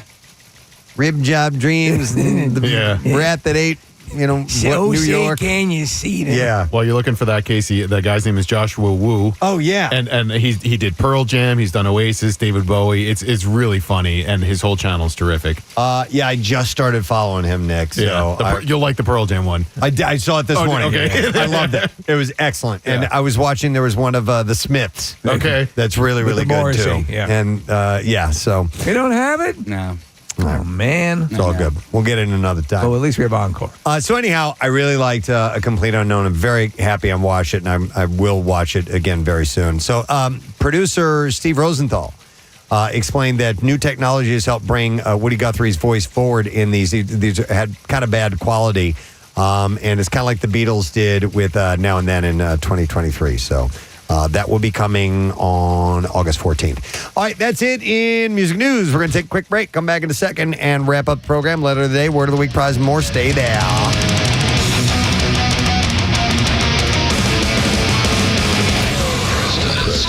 Use the product myself, but again, it's another one of these situations where I'm fascinated by it. Yeah. I was fascinated by what's the big in Amsterdam. They have the Cannabis Cup. Cannabis Cup. Mm-hmm. There's a documentary about it that is amazing. I mean, I don't smoke anymore either, but like I did, and it was like sort of ritualistic. I will tell you that like once I started it like kind of like took over. It was like everything to me, and I have a history with 15. So I said, I grew up. My sister, my uncles, they were all weed smokers. It was around me even before I was a teenager, and I was kind of used to it. But I started around that time, and I have never quit, and I enjoy it. Now I am not the level of some weed smokers. You're not Doug Benson. There are people who just smoke it all the time. Yeah. And I'm an everyday user, but I am not, and I have my medical marijuana card, but I'm not a, just get baked out of my gourd person. Preston, the agent used to book me into colleges and book me around in my early days of stand-up comedy, smoked pot the way most people smoke cigarettes, right? Like heavy cigarettes. So he was constantly smoking pot. And I'd have to say to him, is there any effect at this point? And he would say, not really. I mean, that's how much he smoked. Yeah. I remember maybe it was a decade ago, 12 years ago, we would occasionally have people from Normal on our show talking about making it legal and recognizing it. Essentially, for the most part, those guys have won. I mean, I really find it to be fairly it's not really an issue anymore. If you don't want to smoke, you don't have to. If you do, you have options to do so in most states. And I like that. To me, it's one of those things where like it was being done so much anyway. If you want to smoke legally now, most of the places you can. Even Utah, for crying out loud, there are legal shops. Do you know what's happening now, though? And I just read an article out of California where the image of I'm a local grower and I'm doing my own, those businesses getting swallowed up by corporate. Sure. Yeah, the same thing's happening with that industry as well. It's funny though. I mean, because I don't want to be like super prudy and stuff like that, but I do feel like there's a time and place, and like I don't feel like I should be walking through a cloud of pot smoke as I'm walking into the fashion district of Philadelphia, or walking through a cloud of pot smoke as I'm walking down the boardwalk in Wildwood, and it happens. Mm-hmm. But at the same time, the pot in New Jersey is just as legal as people drinking their White Claws on the beach, and I have no problems with that. But I think the difference is like I'm not smelling your wafting over. You don't get a contact buzz from somebody drinking a beer. Yeah. And you may not necessarily from somebody from smoking weed, but if you're someone who's in recovery and you go by and you smell that, you have inhaled a little bit. You know what I mean? And I can see that be concerning, especially for people who've gone through. What about recovery. cigarettes, though? I mean, you've defended people smoking cigarettes in a building in the past. No, but I love the smell of cigarettes. Everyone picks their poison. No, in fact, I haven't. Not out in front of the building. Like I think like here at this building, or like at a mall or something like that, you need to give them cover, right? Like when it's raining out, it's not like, oh, tough crap, you stinky, filthy smokers. Like, go smoke in the rain. Stinky people. Yeah. But, so you're talking about make some sort of area where they can congregate. But not for the pot smokers? Right outside the entrance? Well, but you're the one that said it, not me. Yeah, I'm right out. Okay, first of all, it's not legal in Pennsylvania recreationally, right? Like in Philadelphia, it is. Yeah. Recreational? Smoking legally is recreational in Philadelphia. Pennsylvania is odd because it's by municipality in most areas. Smoking weed, as far as I understand it, is allowed in Philadelphia in public. I don't know. Let's check that. It's the public thing that I'm curious about, Nick. I think that you can have small amounts and it's okay, but consumption, there are regulations on when and where you can do that. Can you be the mayor giving a speech smoking a blunt? You're the mayor, man. Go for it. Yeah. So let me see here. Whether people buy marijuana legally in New Jersey or illegally in the underground market, it's a crime for them to possess, consume, grow, or sell marijuana in Pennsylvania. Except in certain instances. Okay. All right. Well, we can. I know. That's what I'm saying. It's odd. And that's part of the reason why it's still so strange is that there are, it varies from state to state. And not only does it vary from state to state in Pennsylvania, it varies from Philadelphia to Pittsburgh. And federally, you can still get in trouble for it, even though it's legal. Oh, they got to shake all this stuff out. What kills me is about this the creation of 420 as a thing. There's a good organization attached to a commercial that we run on air that mentions DBH.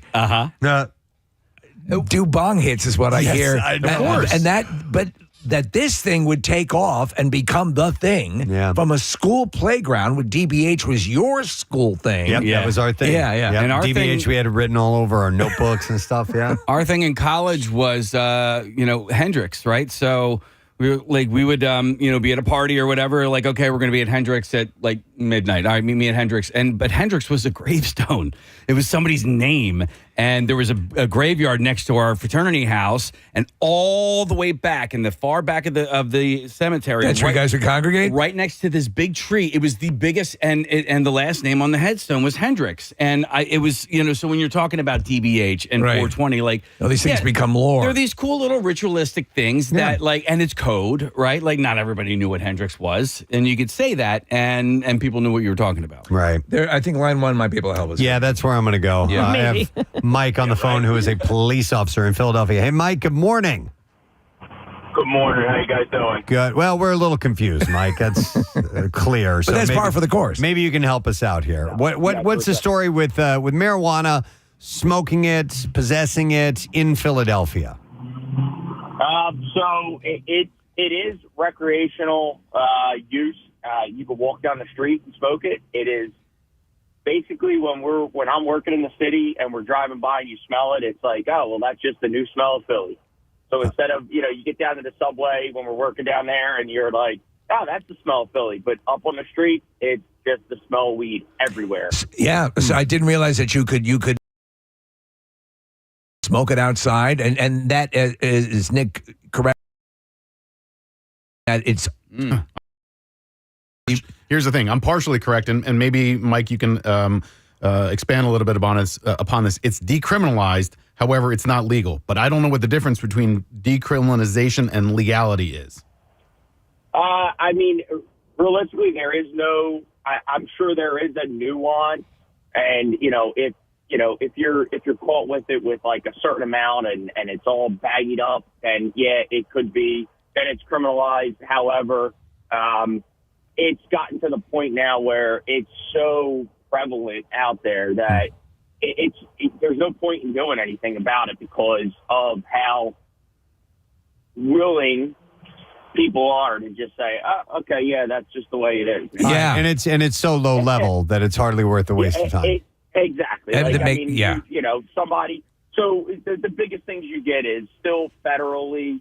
It's not, and I'm a federal law enforcement, so even for us though, we're not touching it because there's no, nobody's going to touch for a couple joints or a couple, whatever. Yeah. Nobody's going to even mess with it. But if you're flying out of the airport and you have it in your bag, like your carry-on bag, and they do the search, it's getting confiscated. You're not going to go through it because at that point, once you go through, it's a federal building. That's why you got to pick up the ass buddy for transporting your pot. Right. I mean, so they're going to confiscate, but they're not going to arrest you? Correct. It depends on the amount, though. I mean, you might get like a citation and like almost like an ROR where they're going to give you a citation for it, depending. But most of the time, they're just going to take it and let you travel on, especially if you have a medical marijuana card. Yeah. But they could, right? Some nuances. There are some nuances with that where, and I'm not. I'll be honest. I'm not 100% privy on it because that's more local level. Right. And I know for us, we're not dealing with it unless we're actually finding it by the tonnage or the big pounds, and then it's like, oh, all right, that's for us.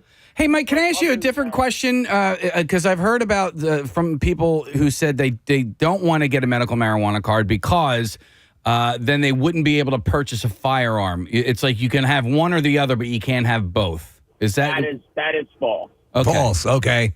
That is false. So I have friends of mine that have the medical marijuana card and also have a Pennsylvania state carry permit.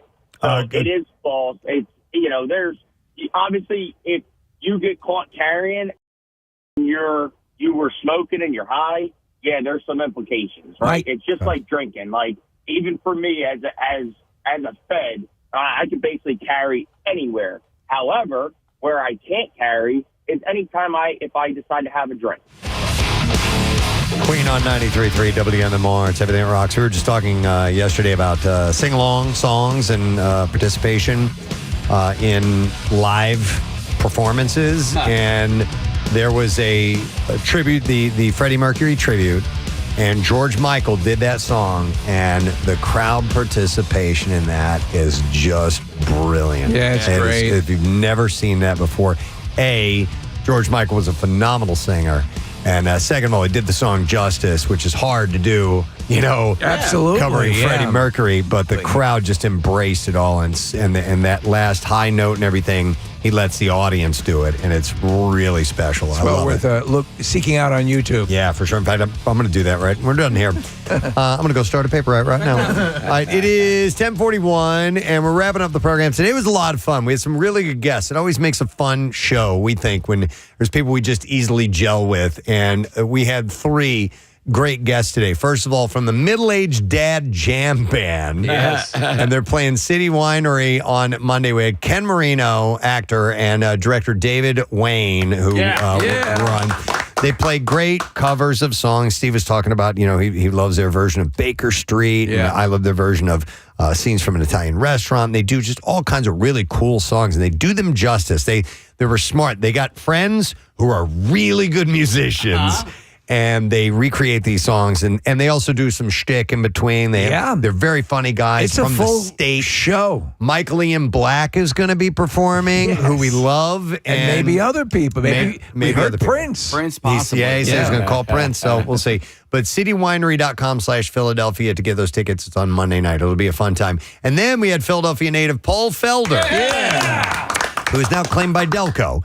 UFC fighter, retired from the active fighting and now is a commentator, but he's also an actor. He's on the show Hacks. He's been on It's Always Sunny in Philadelphia, and he is going to be commentating on UFC 318 in New Orleans on Saturday, and you can get that fight pay-per-view at UFC.com. But he was great, man. He was terrific, yeah. Really good conversation with him. So Pierre Robert is here. Hey, man. Good day. Good day. Nice to see you. You're talking about the singing of...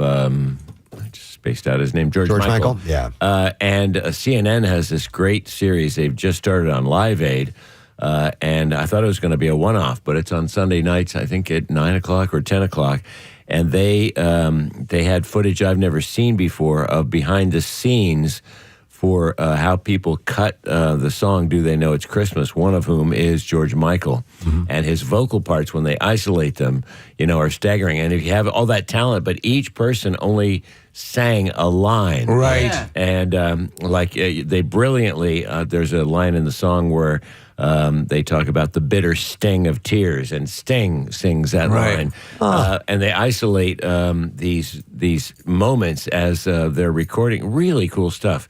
And but his voice, you're quite right, it's stellar. But that's going to continue if you want to watch that, and we'll have lots of Live Aid stuff today too. Nice, excellent. Shall we get a letter? Yes. All right, here we go. Preston and Steve on 93.3 WMMR. Now, the Daily Letter. All right, the Preston and Steve Show is brought to you today by The Letter. E as in... Wait a minute. Is it E or is something else? It was E yesterday, I think, wasn't it? Yeah, it was. Well, sure. Let's just go with E. Sure. All right. Yeah, as in? Eel. Eel. All right. That is too easy, isn't it? All right, so we got tomorrow we're going to give away a 4-pack of rounds at the Big Little 9 Golf Course and a 4-pack of same-day combo passes to Maurice Piers. You can visit Big Little 9 and play beautiful 9-hole par 3 golf course and challenge your wedge game across 89 acres of meadows and water carries. Family friendly, shoes optional, and BYOB encouraged. And you can visit the happiest golf course on earth and book at biglittle9.com today. So you're continuing the Live Aid stuff. Right. We've focused in on different things each day. So yesterday was like a full set from Dire Straits, and tomorrow we'll have the full set from Queen. But today we're going to do Phil Collins on both sides of the pond. So we'll play one of the songs he played in London, and then he hopped on a Concorde and came to Philly and played 2 songs, and we'll play one of those. Kong Kong. I was hoping you were going to do that. Sorry. Flying on a Kong. Yeah. Kong Kong. And I forgot the other thing I was going to do. That threw me off. And then, and we're going to have a lot of these bands for Live Aid got together and hadn't been playing in a while. One of whom was legendary and played one of their greatest songs, and there's a huge mistake in it. And it's not much talked about, and I would never want to make someone feel bad about it. But just for historical purposes, kind of interesting to note this mistake. Is it Stairway to Kong Kong? It's not Stairway to Kong Kong.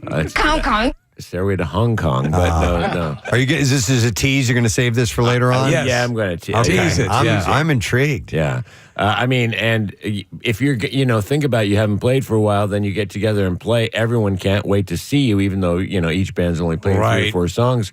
And then you go into the number, and, it's not just Wembley held 70,000, JFK held 90,000 people, but billions. I think 1.9 billion people are watching around the globe. If you didn't listen closely, you wouldn't hear it, but it's quite noticeable if you know the song. There's a mistake I remember. I'm not going to say it on air, but maybe I'll mention it to you off air. It was probably not the same thing, but it was because the band hadn't been together in a long time and somebody messed it up. But well, we'll see. Okay. All right. All right. Let me take a moment to thank our sponsors. The Preston and Steve Show is brought to you today by Acme. Acme Markets, fresh foods, local flavors. Also, Dunkin' and the Preston and Steve Show runs on Dunkin'. Tomorrow, it's already No Sad Bro Friday. And Donnell Rawlings will be in our studio. We love it when Donnell stops by here. So we'll have those things and more tomorrow. That's it. We're done. Rage on. Have a great day, and we'll see you tomorrow, friend. Bye-bye.